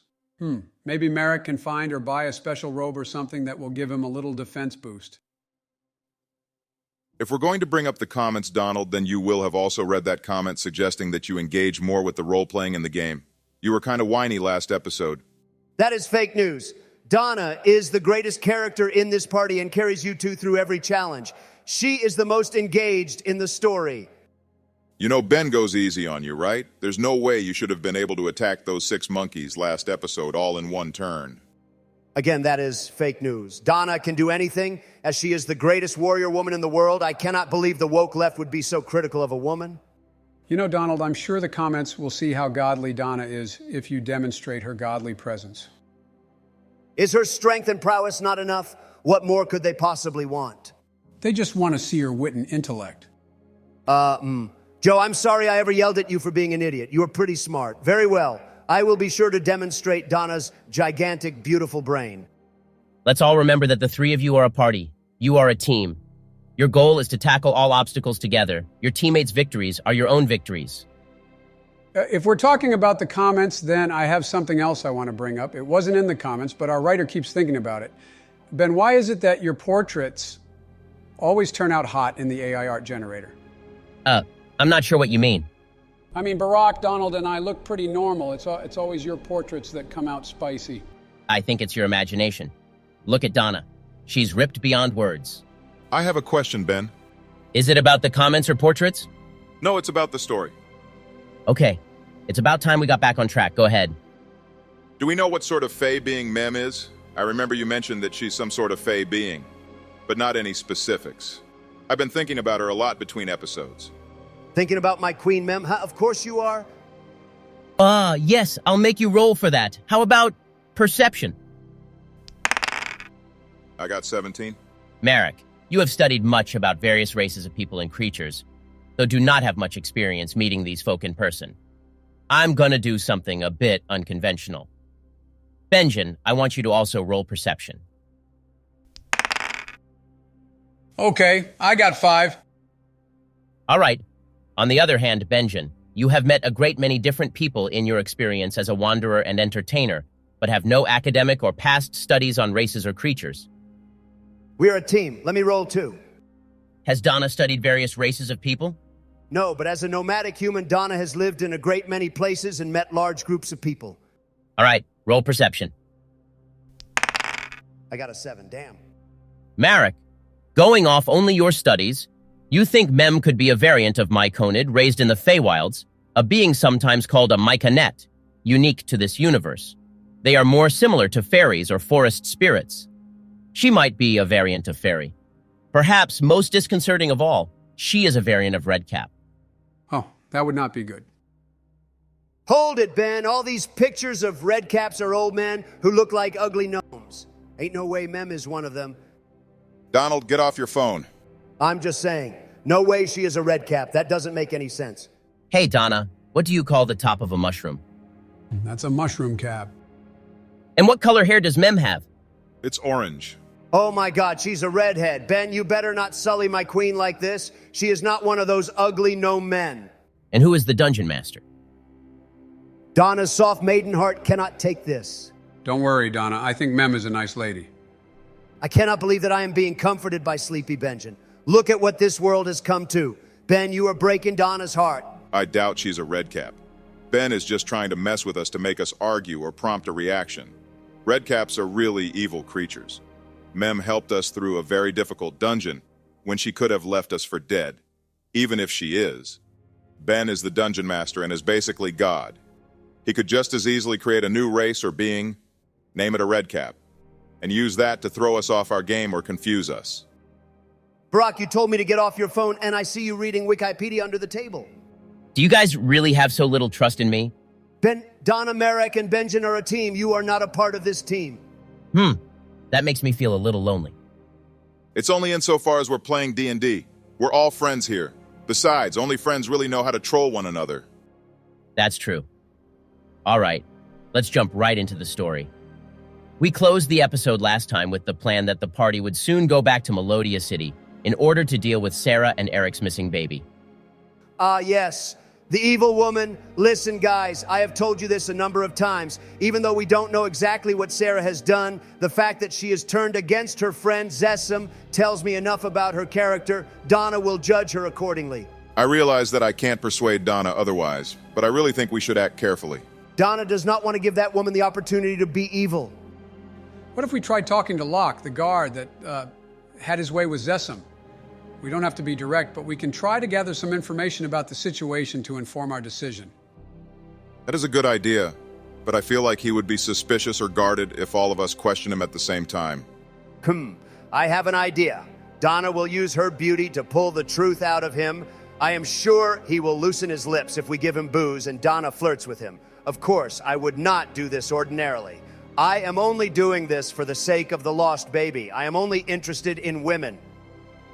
Run that by me again. I said that I am only interested in women. Flirting with a man would be gay. But Donna is a woman, so... So? You know what? Never mind. Someone better tell him because I'm gonna hurt his feelings. No, let him do it. I better move on or else I'm gonna say it. I'll cut in. Okay, guys, we should say goodbye to Elder Grot and inform him of what we plan on doing in Melodia City. It would be rude to just disappear. After that, we can start our trek through the forest and back to the city. I think we should try to talk with Zessam again. That too. When we leveled up, I added the spell Comprehend Languages to my spell book. After coming into contact with this goblin village, I've been interested in finding a way to communicate with the goblins and other races we may encounter and studied this form of magic in our downtime. Right. I'm glad you picked that up. I think I forgot to mention it about your class. Wait, you mean I get to add new spells when we level up? Joe, let me see your character sheet. Joe, why do you have no cantrips available? I didn't know I got to add them when I leveled up or when I got the new class. You mean you have been so useless on accident? It's okay, Joe. I know you've been busy in office. I'll help you add some spells real quick. All right. While you two take care of that, Donald, do you have any concerns about your character? Nope. Though I would like to sell these gemstones and add to my collection of gold. Right. We planned out some backstory for your character. Perhaps we'll have to roleplay a one-shot style episode where we cover Donna's backstory. We're ready to go now. What's this about Donna's backstory? Nothing yet. We were just discussing a potential future special episode. If we're all ready to go, the party exits their dwelling in the Goblin Village. Let's go right to Grot's home to say goodbye and speak with Zessam a bit. Works for me. Okay.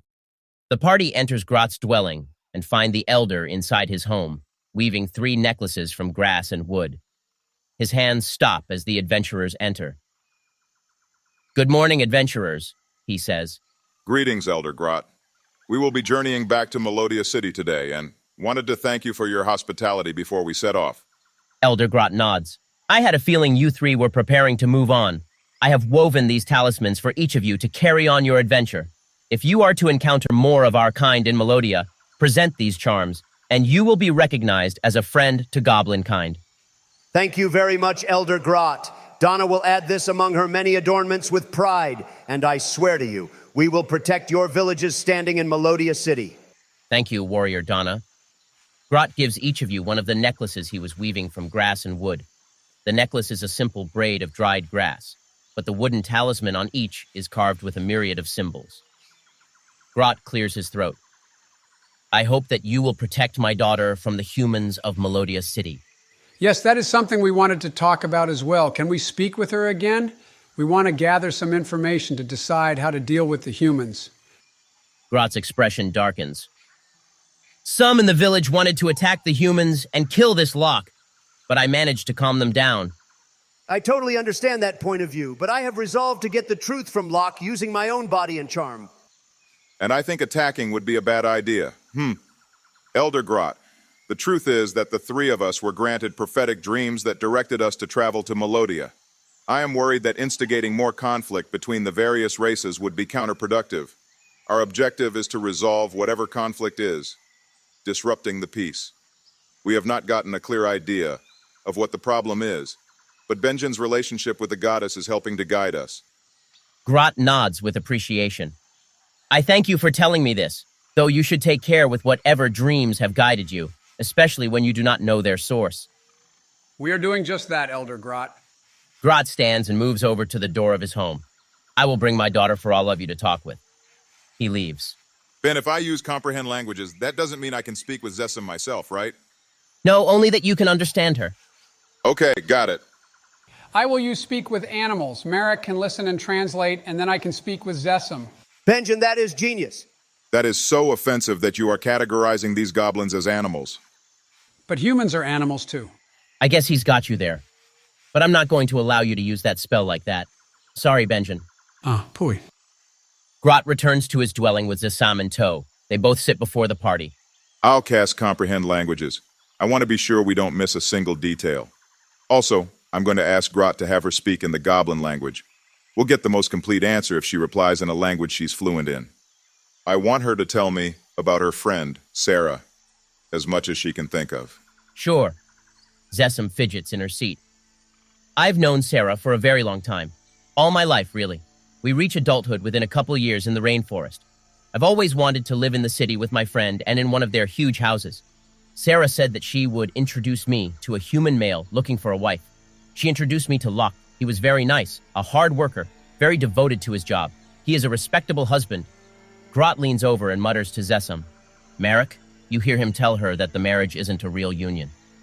A few tears then rise to Zessam's eyes. I'll quickly translate all of that to the party. Please do not cry, Zessum. Sarah may not have been your friend, but we of the party will be true friends to you. Elder Grot, can I ask about your customs in this village? I just want to know exactly how bad what Sarah has done in your eyes. Grot thinks for a moment. Zessam will not want for a goblin husband despite her relationship with the humans, because of her being my daughter. But Grassam may not be as welcome by her new husband. I can take him in, of course, if he is treated badly. Zessam adds to this. I am not sorry for myself that much. I am sorry for my son. I thought he would be able to live in the human city with his father. Grassam wants to be a guard like him. Does he know about Grassam? You should get child support from him. Otherwise, he is a deadbeat dad. Zessam shakes her head. Haven't seen Locke for a few years. I doubt they have that sort of compensation in this universe. Well, they should. After we finish with this storyline, Donna is going to establish a court system for justice. And she will punish women like Sarah. You're one to talk, Donald. You're going through the justice system right at this moment. Guys, I do not want to talk about that. I just want to have some fun with my friends. All right. We won't talk about that. So back to the story. Zessam, if we have the chance to talk to Locke, We're going to make sure he knows about Grassam, and that Grassam wants to come work in Melodia City. Zessam smiles with appreciation. What about the baby? Zessam, can you tell us about Sierra and her baby? Sarah has always been attentive to her baby when I saw her. Maybe she was sometimes tired, since Eric works as a guard and leaves her on the farm for long periods of time. She said they named the baby Jacob. Do you think she could have done something to the baby? Do you think she is capable of that? Zessam shakes her head. Don't know. I would think she couldn't. She and Eric love their baby. Okay, I see. Thank you. I think that covers all the information I wanted to gather. What about you two? I think so. I've had enough procrastinating. We need to get our butts to Melodia City and take care of this quest. Donna does not enjoy leaving loose ends. Before the party departs, Grot and Zessam have one more gift for the party. It is a thick, mud-like substance that he directs the adventurers to spread all over their clothes. This will allow you to pass through the rainforest without being attacked by monsters. Our hunters use it to cover their scent during long treks through the forest.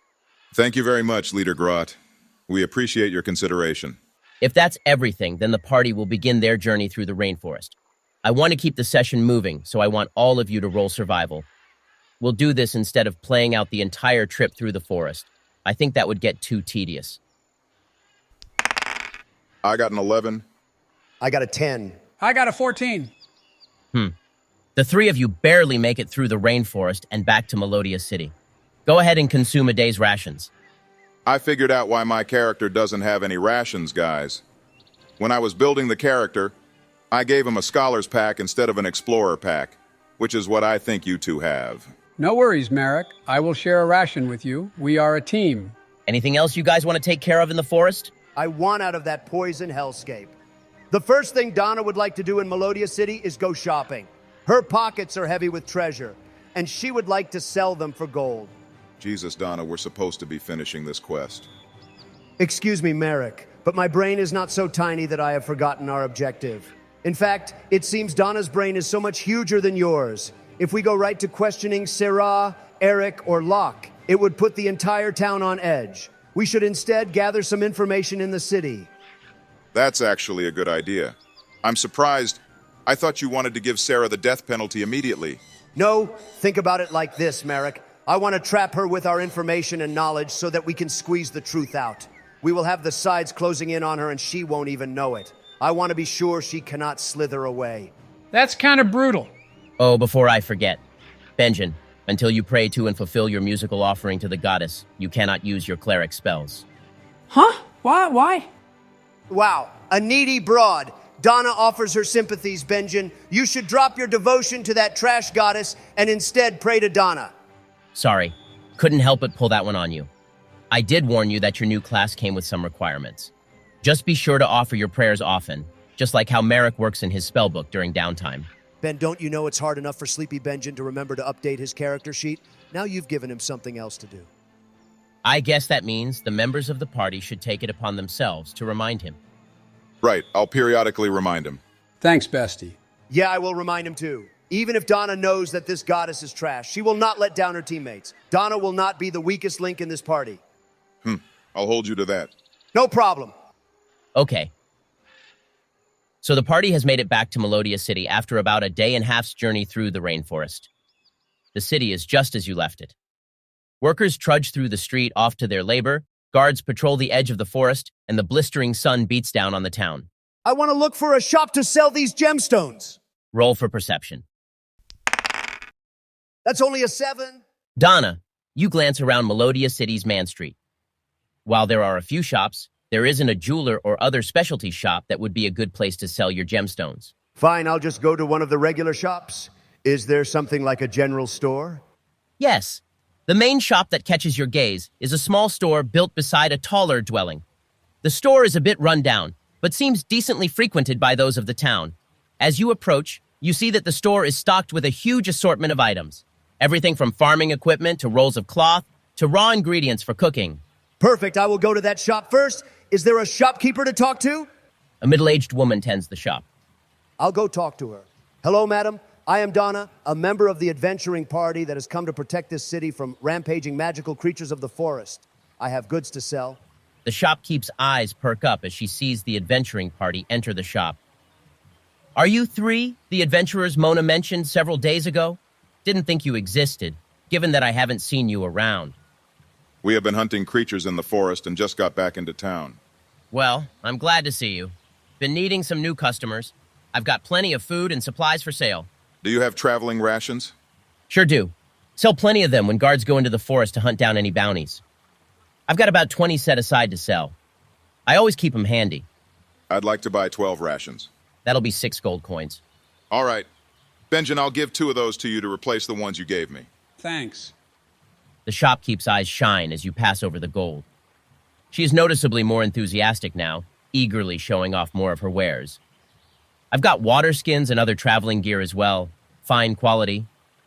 Benjen and Donna, can I have a look at what comes in your adventuring gear? I want to buy what I need here, if possible. Sure. Looks like I'm missing a water skin and mess kit as well. I have the sleeping mat that Donna made, but not a bedroll. I don't need a torch or tinderbox, though, since I can just use magic for fire. All right. I'll tell the shopkeeper that I'm looking to purchase a water skin, mess kit, and maybe a bedroll. That'll set you back 1 gold and 4 silvers. I don't have any silver coins. The shopkeeper doesn't have the funds to give you change. I've got you, Marrack. 10 silvers for 1 gold, right? Yep. Okay. Thanks again, Benjen. I'll use that to pay the shopkeeper and then step back. I'm sure the others have some shopping to do. Pleasure doing business with you. Anything else I can do for you three? Yes. First of all, I have gemstones to sell, as well as the feathers from, what was it called? Feathered poison kobold. I have 10 of those feathers to sell. The shopkeeper peers over Donna's goods, first looking at the feathers. These are quite beautiful feathers. Would make some fine jewelry for a fancy lady. Of course, I'm not a jeweler myself. I'll give you 2 silvers for all the feathers. Is that a good price? Roll for insight. Ha, that's a 14. Feathers like these are a luxury item much of the time, especially considering their fine color. Further, however, feathers are often used in potion making by an apothecary. And is there an apothecary in town? Can I ask the shopkeeper? She looks taken aback by the question, but nods. There is one further down the road. I assume you all would like to purchase some healing potions. But about the feathers... I would like to think about those feathers. What about the gemstones? The shopkeeper peers over the many gemstones, running a finger over her lip, muttering numbers to herself. I would buy the quartz and the amber for 30 gold. Ben, I know that is a ripoff. I read up the cost of gemstones on that website. You owe me like 200 gold at least. First, that is metagaming. Second, the value of gemstones in Melodia is not the same in other regions. You forget how ravaged by conflict this region is. So what I'm hearing is, if I want a better price for these gemstones, I should keep them until we go to a different region. You could... But, Donna, would that fit in with your character's backstory? We talked about this between the sessions. Fine, I'll sell those gemstones. Surprising. My curiosity is piqued. We'll cover it in a one-shot soon. Benjen, is there anything you want to buy at this shop? Maybe. What else does she have? I want to know everything she has. Do you want me to recite her entire inventory? That would be nice. No, we are not doing that. We have things to do, Benjen. Anyway, I wanted to ask the shopkeep how things have been around here. How are Eric and Sarah? Any news about their child? Right. The shopkeep shakes her head, very sad. Not a trace. Mona did mention that you three were working on following leads about the child. I take it that you haven't found anything? We went to the global... No, nothing yet. We spent some time following the trail in the forest and have come back to replenish supplies. We were hoping that there would be some good news when we returned. No, I'm afraid there's been no news. Could you point us to Sarah and Eric's home? We would like to offer some words to the family, but we haven't actually visited them. The shopkeeper nods, and then points to a clearing outside of town. There are several farms out that way. Sarah and Eric's home is about 3 or 4 homes down the way. Sarah keeps at home these days. Just ask around there, and you'll get pointed in the right direction. Thank you. We will do that and offer our prayers to her. The shopkeeper tilts her head. Prayers? To whom? I suppose you three have beliefs of your own homeland that you've carried with you. Maybe those prayers will be of some comfort to her. Right. If we're all done with shopping, we'll be going to the apothecary. Thank you very much to helping us out with supplies, ma'am. I'm going to quickly leave the shop. Benjen, I want you to say that again when we get to the apothecary, to find out if there isn't sort of deity or religion around here. Say what again? Offering prayers. Offering prayers. No, say it when we get to the apothecary. When we get to the apothecary. Never mind. All right. The party moves down the street to the apothecary pointed out by the shopkeeper. The inside of the shop features various bottled concoctions and drying herbs, giving the shop an aroma of lavender and cloves. In the center of the shop is a large wooden table, made out of a slab of oak log. The table is stained a reddish brown and smells like iron. That's blood. Indeed, Donna. The center table does appear to be stained with blood. This apothecary also serves as a makeshift hospital for the town. Villagers bring the wounded to the shop after animal attacks. As the party files into the shop, a young girl hops up to the counter. What you looking for? She has cream skin and blue-green hair. Hello, little miss. Oh, she is so cute. We have some magic candy. Would you like some? Benjen, take a step back and think about what you just said. Anyway, we are looking to buy some potions for our travels. And we also have some items that you might find interesting. The young girl stares up over the counter. Hi there. I'm Bree. What you got for sale? Some poison kobold feathers. 10 of them. We took great care in procuring these fine items. I will show her the feathers. They are very nice. The young girl looks over the feathers. Oh, these will be perfect for brewing some antidotes. I'll give you 8 silvers for the lot. Make it a gold and you've got a deal. Roll for persuasion. That's a 15. The shopkeeper considers the offer for a moment and then agrees. Okay, we don't get too many samples from this caliber of monster. I'll pay you the gold for them. Done. Yes, one more for the collection. Now you'll all be buying, won't you? Yes. I'm wondering if you have any defensive potions that will help in combat. Ah, yes. We should have some potions suitable for a wizard to use. I have 2 ordinary potions that will boost one's defense by a small amount or a medium amount. And then an additional potion, much more expensive, that will add defense as one expends spells. Ben, can I use Identify to learn the specific properties of each potion? Sure. The cheapest potion will add +1 to your armor class for 3 turns. The second potion will add +2 to your armor class for 5 turns, and the last potion will take effect as follows. The potion only takes effect once you have 4 or fewer spell slots remaining. As you expend a spell slot, it adds 1 point to your AC for each spell slot used, meaning that it will add a maximum of 4 points to your AC. The effects of the potion last until the party takes a short rest, or until your spell slots are otherwise replenished. I kind of want that last potion, but I think it'll be stupid expensive. Bree smiles. Yep, I take great pride in my potions. The prices are, in order, 3 silver coins, 1 gold coin, and 50 gold coins. That is a ripoff. Well, that last potion is off the table. I'd like to buy 2 of the smaller potions and 1 of the medium. 1 gold and 6 silvers. Pleasure doing business with you. Bree pockets the coins. Anything else I can do for you 3? Offering prayers? What? They told me to say that when we got to the apothecary. I have been holding on to that since we walked in. Boy, what a cute little girl. She smells like rainbows and sunshine. Okay, then I'll just... Bree, has there been any news about Sarah and Eric's baby? Oh, baby Jacob. Nothing yet, I don't think. Real sad about the whole thing, you know. The town is really torn up. Of course, I don't talk much to Sarah or the others, so that's just what I've heard passed along. Yes. We wanted to offer our prayers to their family. Prayers to the goddess Cyrene? I doubt anyone around here believes in her. Cyrene, huh? This is the first we are hearing of such a goddess. She's known to the people in my home village, but not many in Melodia City follow her. My home village is by the cliffs overlooking the sea, on the other side of the island. I suspect we'll find ourselves over there soon. Thank you for the potions. I'm all finished here. If either of you have shopping to do? No, I'm good. While I want to visit an armorer, I think we should have a talk with Locke soon. It's about time for the Hammer of Justice. Why don't we go visit Mona? And Mills, too? We've been gone for a long time. I'm sure they'd like to know that we're safe. Yeah, and Mills can sell more of that eel jerky to sleepy Benjen over there. Personally, I'd like a drink at the tavern. Donna loves to drink. I'm sure she does. All right, let's go on over to Desdemona's Inn to check in with Mona. All right. The party finish up their shopping and make their way to Desdemona's Inn. The sun has begun to set on the horizon, and many of the village's workers are filing into the inn for an evening drink and food. Perfect. We will fit right in. Donna will use her feminine wiles to get the truth out of all who try to deceive her. Before we go in, let's make a plan. No offense, Marrack, but every time we try to make a plan, it goes to hell. I agree with Donna, but still think it's a good idea to think of the plan just in case. What were you thinking, Marrack? I think we should split up when we go in. We can reconvene and share our findings. Donna, you locate any soldiers you can find in the tavern and share a drink with them. Benjen, why don't you look for Mills and see if you can speak with him? I'll look for Mona and try to chat with her as well. We all can talk this evening when we rent out some rooms in the inn. Sounds like a plan. Donna will get the truth out of these drunkards. As the party enters, they see Mona serving customers, along with Mills at the bar, pouring drinks. There are some soldiers drinking at a table. The three of you are going to split up. Maybe we should roll initiative to see whose perspective we play out first.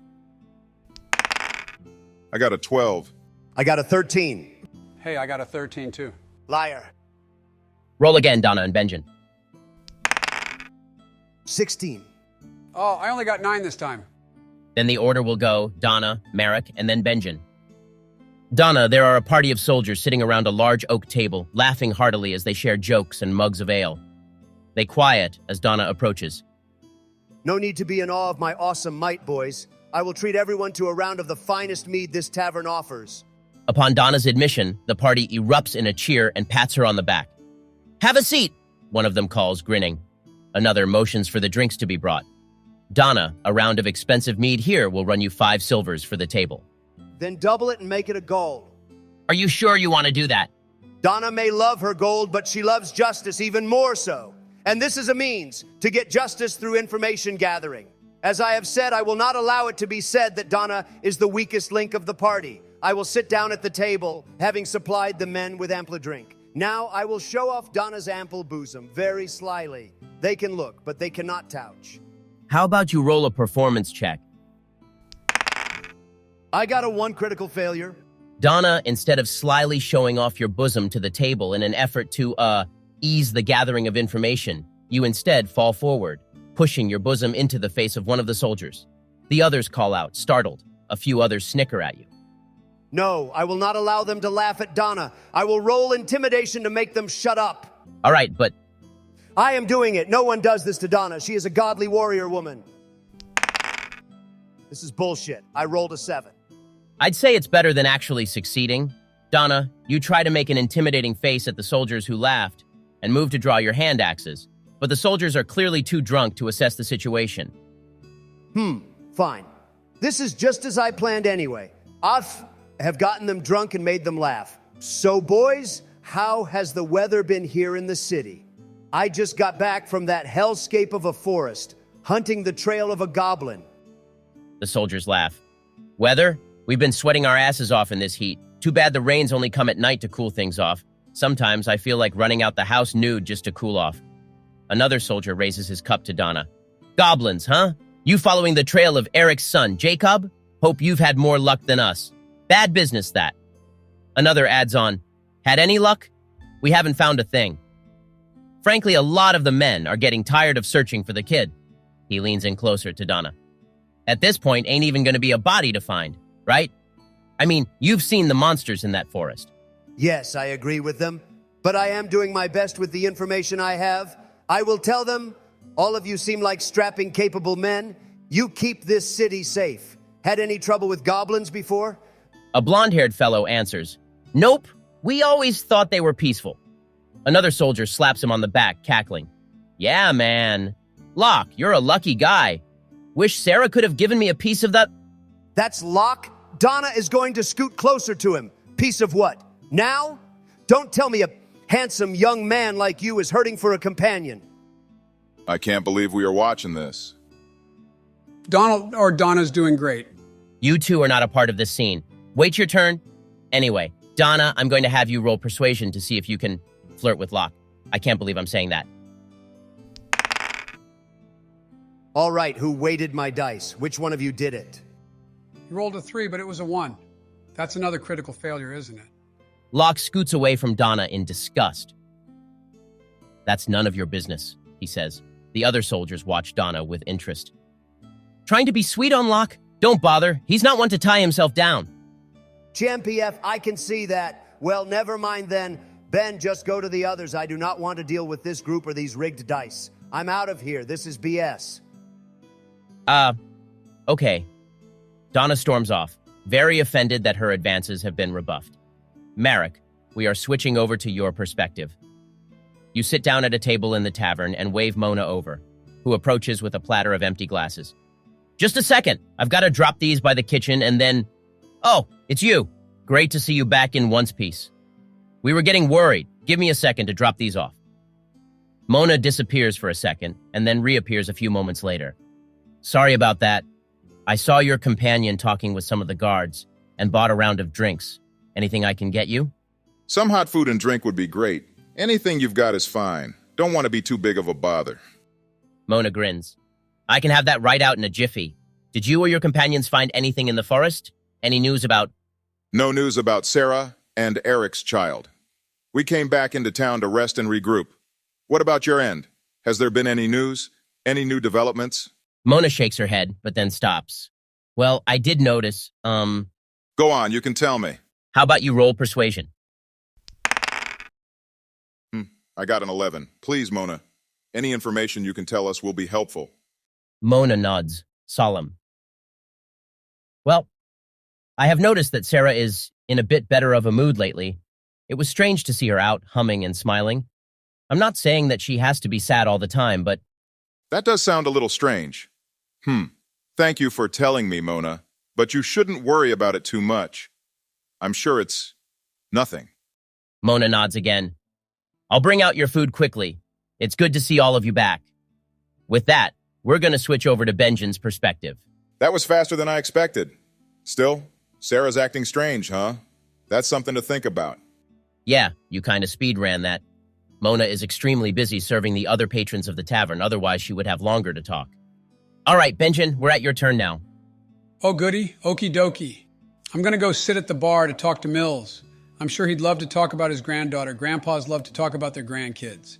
Marrack, this is going to be a crapshoot. We'll only have our information to go off of. Feeling better already?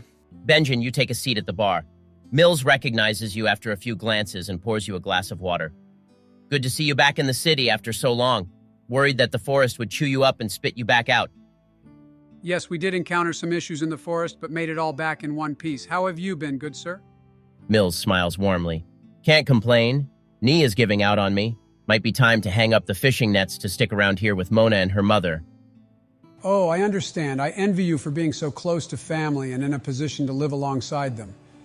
That is truly a blessed life. I dream to one day also be able to settle down with a family of my own.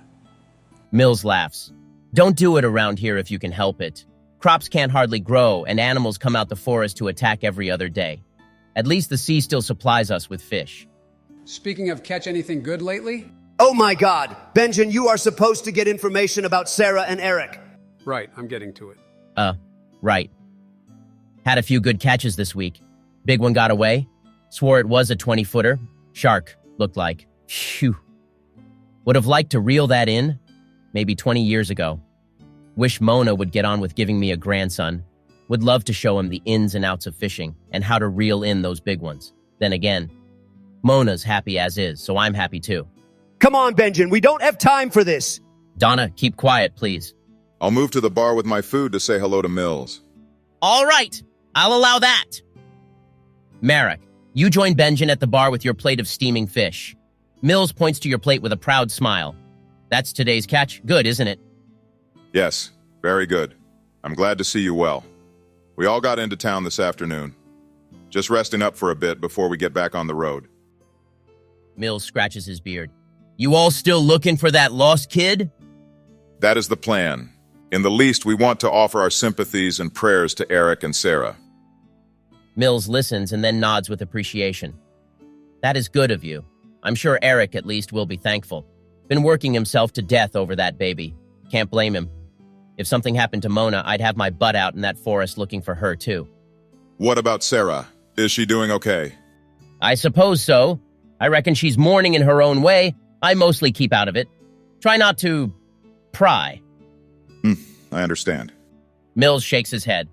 Not my place. Anyway, you two needing a place to stay tonight?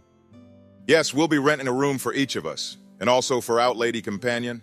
I think I saw her step outside for a second to get some air. No, I am coming back in. I will meet everyone back at the bar. Ah, well, that's fine. Okay, you all meet back up at the bar. After a meal of some fish and warm mead, you each rent a room for the night. Mills shows the party up to their rooms on the second floor. If you all need anything, just come down and give a shout. He leaves to go back downstairs and continue tending to the bar. Let's meet in my room to chat about what we've learned. No, we will all meet in Donna's room since she is the leader. Well, I don't mind either way. I just thought Donna might not want two men in her room at night. Optics, you know. Donna does not care about such sexist rules. Guys, I had a nice chat with Mills about fishing. He's really such a nice guy. Benjen, you were supposed to get information about Sarah and Eric. I knew that. No, you did not. That's why I had to come over and help you. Anyway, it seems like both Mills and Mona are a little suspicious of Sarah, who isn't acting quite right. Not saying that people have to grieve in a certain way, but they both mentioned her acting a little off. Well, that matches what we heard from the shopkeepers. I wonder if Eric has noticed her acting odd. Could be that he is wrapped up in his own grief. That's a good point. What did you gather from the soldiers, Donna? All of them are horrible judges of character and beauty. But anyway, I met with Locke. Some of the guys were teasing him about getting some action with goblins. I think the affair with Zesam is not a well-kept secret. Also, the soldiers agree with us in that they think the kid isn't alive anymore. Maybe Eric is the only one really upset about his son. That might be the case. Donna, what was your read on Locke? Did he seem like an okay guy? Maybe we should tell him that, he has a son. Locke has a terrible eye for beauty. Donna's godly presence did nothing to pull information out of him. So what you're saying is that he's a good dude who didn't take advantage of Donna, even while buzzed. When you say it like that, I have a different opinion. He respected Donna, the godly warrior woman. I'm going to go off on a limb. I think we should tell him about Grassam and Zesam, but we should do it tomorrow. What if he's in cahoots with Sarah and tips her off that we made contact with the goblins? That's true. Okay. Then we'll speak with Locke tomorrow, and then finally visit Eric and Sarah to offer our sympathies or see if we can uncover something nefarious. Most likely both. Definitely both. Justice will be swift. All right. Everyone in the party retires to their own rooms for a sleep. This is technically a long rest, but I don't think any of you used any spells or have any need to formally take a long rest. I could be wrong. Either way, the party is rested up and ready to go by the morning and reconvene in the hallway. First stop today is to talk to Locke. Do we know where we can find him? We can ask Mona downstairs. Maybe Mills can tell me more about his fishing ventures. Benjen, is it going to be part of your character story that you want to retire as a fisherman? If that's the case, you might as well leave the party now. Calm down, Donna. We need Benjen in the party. Just ignore him, Benjen. You're really important for the team. Anyway, let's go on downstairs. The party find Mona downstairs, readying the bar and kitchen area for the day's customers. As the party enters the shared common area, she waves cheerily at them. Good to see you all early in the morning. Good morning, Mona. We were wondering if you might point us to where we can find Locke. I'm, going to apologize for Donna's behavior last night. She was kind of drunk, got a little unruly. Just want to smooth things over, you know. What? I'm wondering if I should make you roll for deception. It wouldn't really make sense with what Mona knows about you three. Nah, I'll skip it. Anyway. Mona passes along some directions to the party about the guards' shifts and usual posts.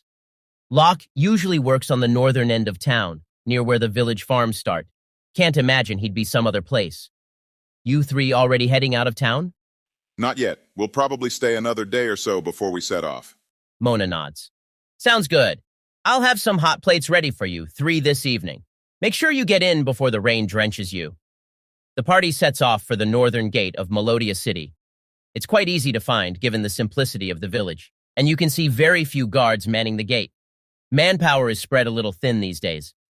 Donna, as you all approach, you see Locke at the gate, and he makes eye contact with you, then lowers his gaze. Hello, Locke. What is up? No hard feelings about last night. It was all a test. Donna wanted to see what sort of man you are, and you passed, having not sullied her pure body and soul. Well done. Locke's eyes shift around. Sure, he says, non-committed. Locke, I am Marrack, one of Donna's companions. Is there somewhere we can talk? Talk? I don't have any business with you three, unless it's... He looks back at Donna. I appreciate the drink, but I'm really not interested. What? No, never mind that. We wanted to ask you about something else. Locke looks confused, but finally nods. Sure. What can I do for you three?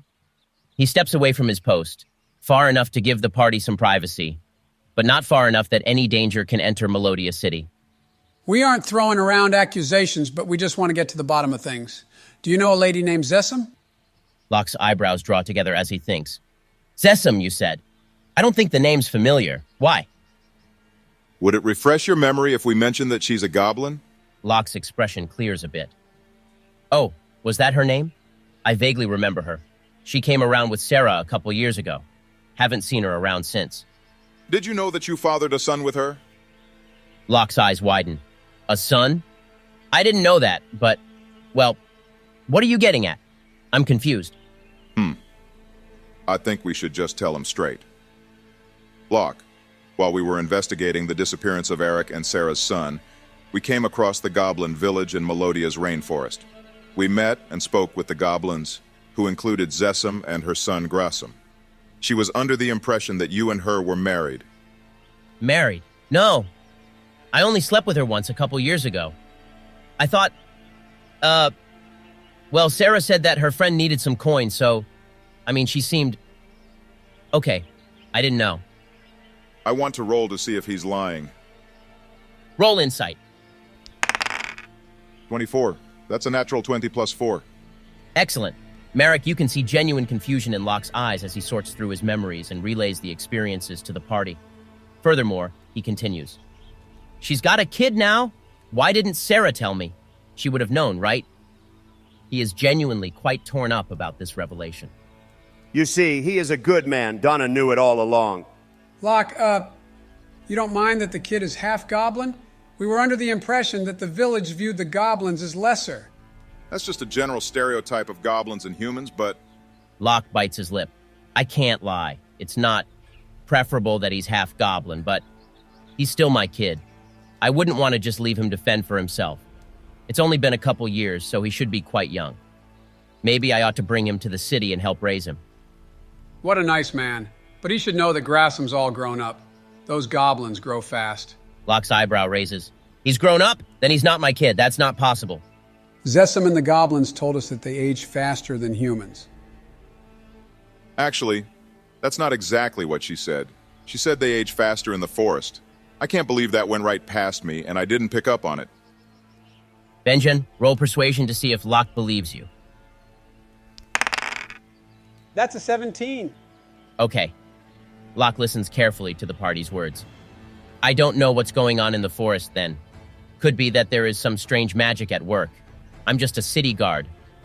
No magic experience. But I can tell you that it's not normal for the goblins to age that quickly. The kid, my son should be a toddler still. Grassam, you said that's his name. Yeah, he's a good kid, by the way. Strongest in the village, apparently. Locke nods. What about his mother? If she thought we were married, her village didn't cast her out? As far as we understand, they treat her well since she's the daughter of the village's elder. But he said that she would be looking for a husband soon. I don't know if you want to bring her and Grassam back to Melodia City. We're only passing along information. Locke thinks for a few long moments. I should go and talk with the village then. I'd ask Eric to help me get there, but... Right, that's the other thing. We don't think the goblins did anything with the baby. We think Sarah was setting them up. Locke nods, solemn. Well, Sarah had me believe that her friend was just looking for some money and never told me about my son. So, I don't know what else she could be hiding. He thinks for another few moments before adding, but Eric would never do anything to hurt Jacob. He's running himself ragged trying to find that baby. We also thought it was unlikely that he would be searching so hard if he was responsible for the disappearance in some way. That just leaves... Sarah. Yeah, if you're going to go question her, though, you should talk with Eric first. He'll listen to reason, and I can back you all up. Can you bring him here so we can all talk? We want to get this sorted. I'm sure he wants the same. Locke agrees readily. Definitely. I'll just be a few minutes then. He leaves, and then returns about a half hour later. As Locke and Eric approach, you can hear their discussion. Locke is hurriedly explaining something to Eric. You have to believe us. There's something going on here. Eric's expression is dark, but he listens carefully to Locke's words without interruption. The pair return to the party. Locke nods, his face serious. Tell him. Eric's eyes are downcast, but he nods. Tell me. Wait, I know this isn't combat, but can I use bardic inspiration? Sure. How are you going to fit that naturally into the roleplay, though? I want to hear you play that out. I have created a song and dedicated it to Sarah. Here it is. Why the frick you lying? Why you always lying? Oh my God. Stop frickin' lying. Always lying to me. You lying so much. All right. We've got it, Benjen. Thank you. Just so you all know, I want to approach this conversation sort of like combat. You're all going to be making a number of throws. Instead of attack rolls, I'll have you make various checks. But feel free to use your abilities like you would for attack rolls in combat. It will be a battle of wits. Ready yourselves. Marrack, so ahead and speak with them about what you all found. We have reason to believe that Sarah made up the story about the goblin kidnapping your child. We spoke with the elder of the goblin village, and they are very peaceful beings. I know that isn't much to go on, but the thing is, Sarah did lie about her friend, Zesam, a female goblin. Zesam believed that she was married to Locke with Sarah's blessing, and they actually have a son. Marrack, roll persuasion. 7. Eric is unconvinced. We don't deal with the goblin village. I know nothing about their culture. And you three are outsiders. I can't take your word like this. Can I try another roll from Bardic Inspiration? Go ahead. That's an 11. Locke cuts in to help you out. I never knew. I didn't know. I swear. You know me. I wouldn't just... He clears his throat. It's true, though. I did sleep with a female goblin. Sarah told me that she needed money, and I was just looking for a little comfort. And Zesam believed that Locke was always going to invite her and their son to Melodia City to live. Sarah kept promising her. Benjen, roll persuasion for that. 13. Eric's eyebrows draw together as he thinks. Sarah does sometimes. I see her with that female goblin every so often. But that doesn't mean...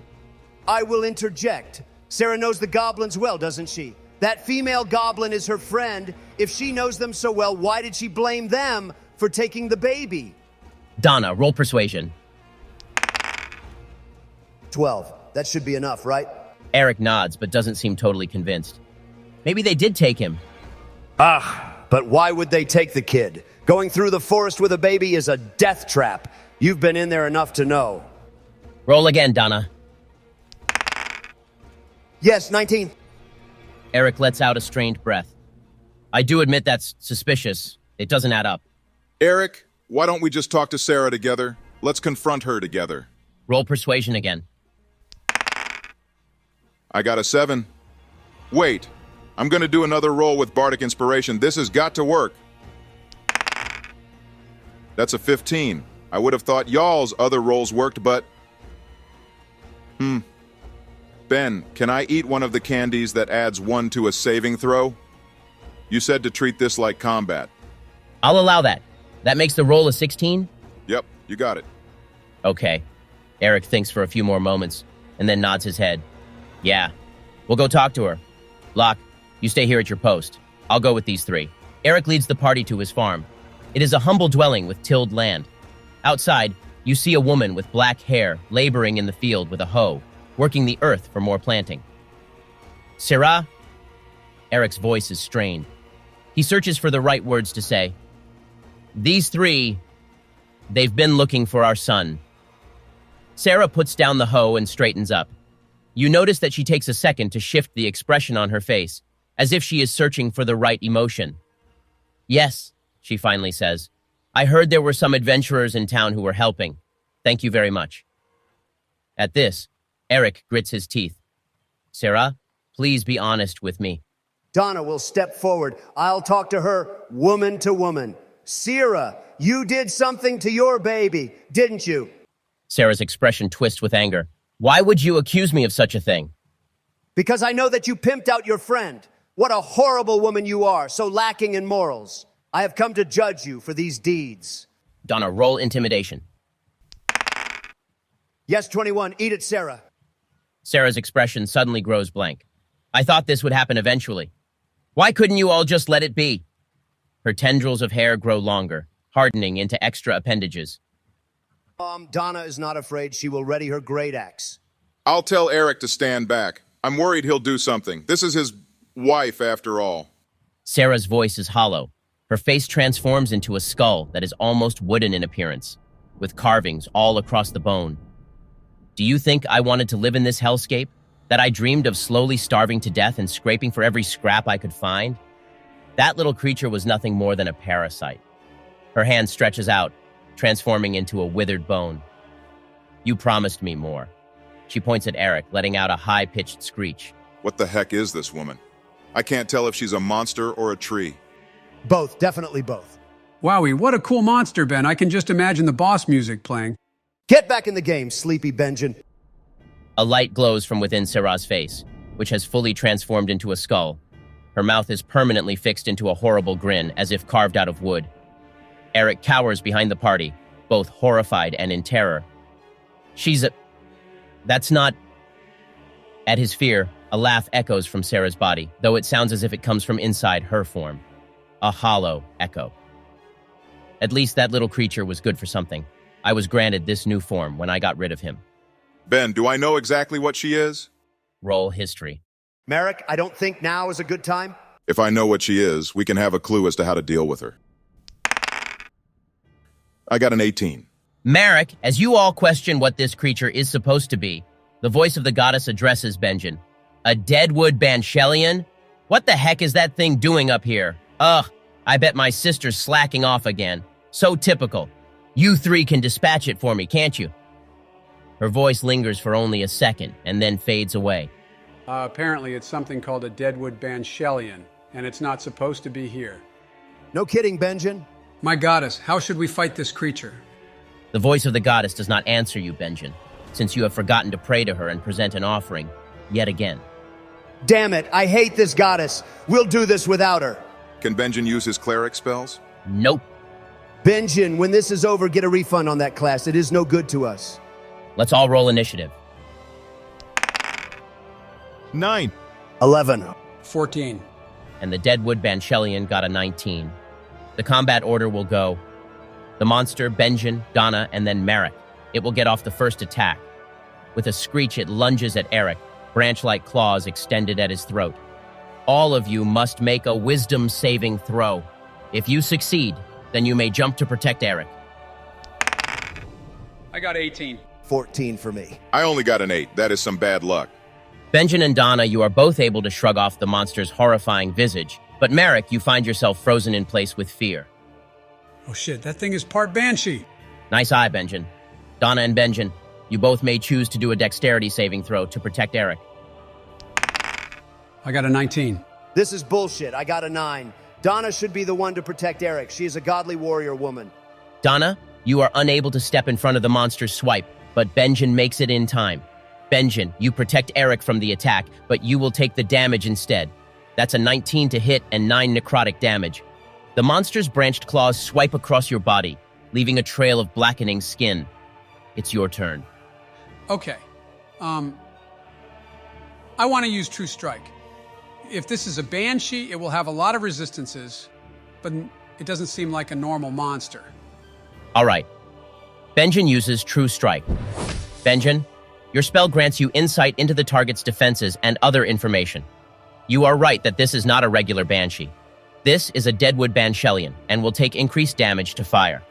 It is totally immune to poison and cold damage and resists melee attacks. I'll convey that to the others. Also, I want to use bardic inspiration to lift the party's spirits. Guys, we're a team. We can do this. Stay focused. You got it, Benny boy. My turn. I want to recklessly attack. Even if this thing resists my axe, Donna the warrior woman will destroy it. That's a 22 to hit and 8 damage. Want to enter a rage yet? Believe it or not, Benjen, but I am formulating a plan. I will make sure to stand between Squishy Benjen and this monster. I will protect both him and Eric. They may thank me later. All right, Marrack, it's your turn.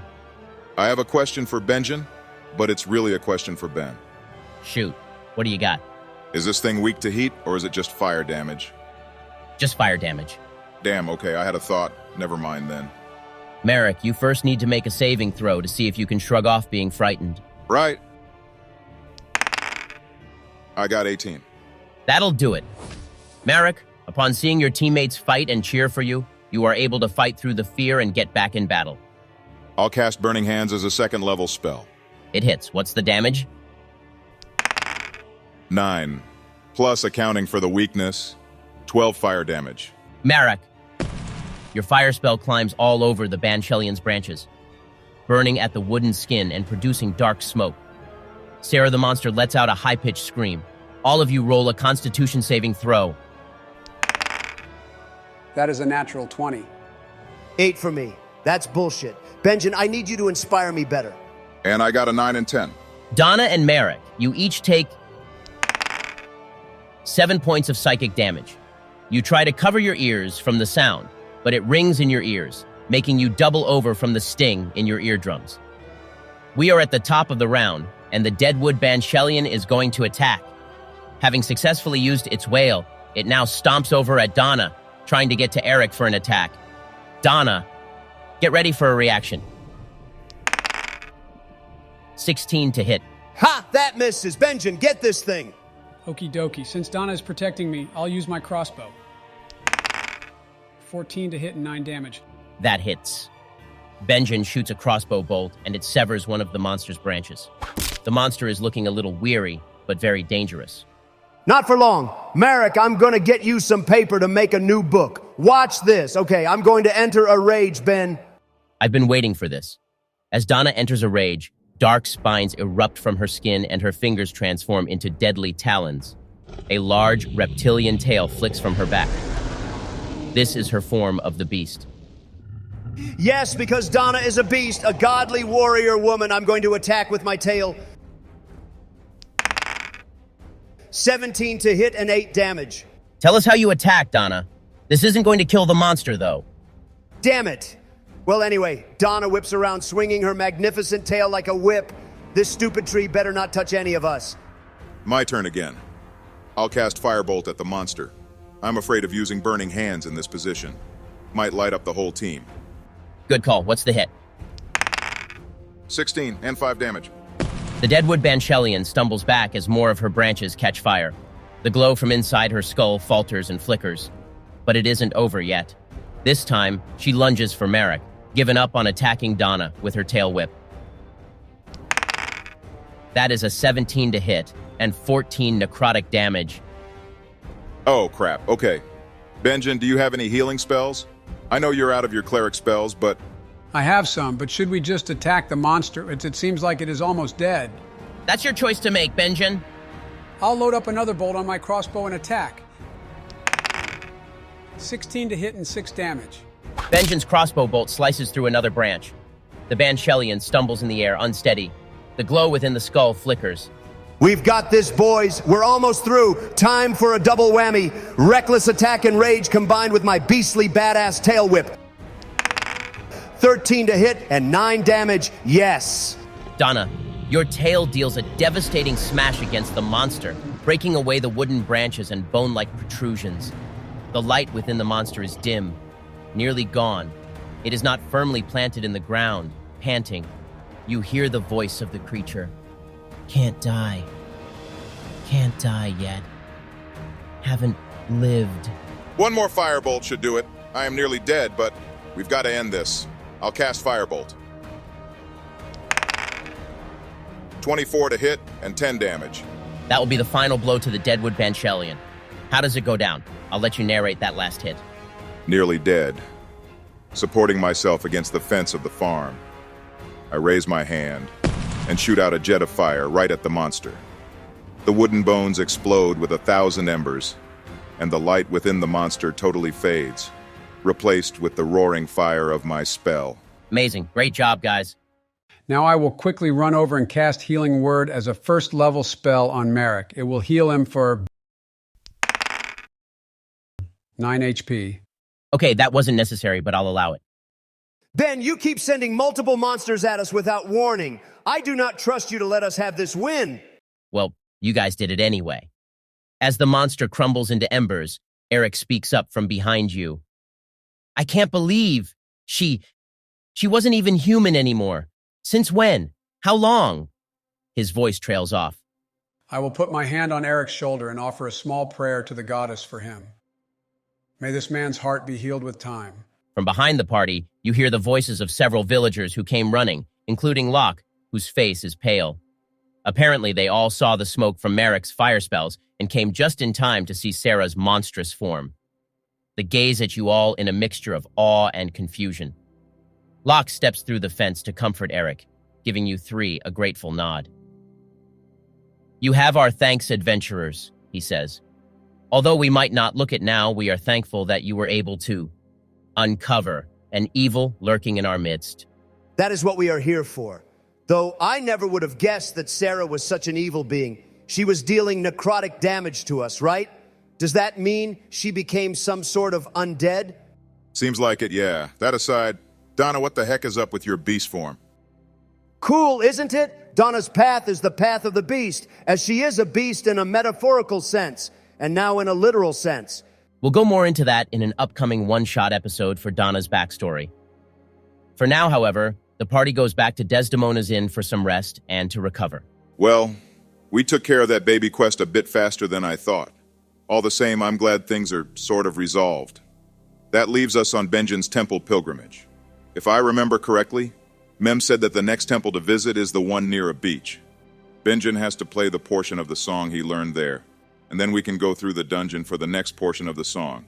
Is there anything else we need to take care of in Melodia City? If not, I think we should get on the road tomorrow. That's fine with me. I am satisfied that we dispatched justice upon Sarah. Now Donna is ready for adventure. Ben, is there another village in Melodia we can visit? Yes. As you journey to the next temple, with Mem's general instructions, you will pass through a seaside village of Salt Wish.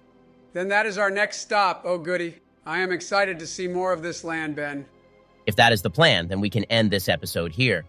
Next episode, we will start on the journey to the next village, traveling via the coastline. Yes, no more poison forest. We have to go back to the rainforest temple, though, eventually. True. All right, to our viewers, thank you so much for watching.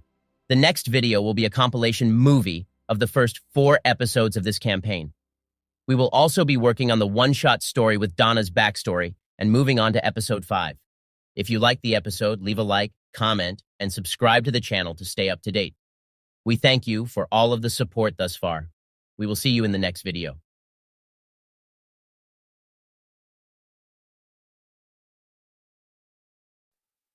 You did it. You made it to the end of the movie. Thank you so very much for the support. If you haven't already, like the video, leave a comment sharing your thoughts, and subscribe to the channel to keep up with new episodes of the story. We will see you soon.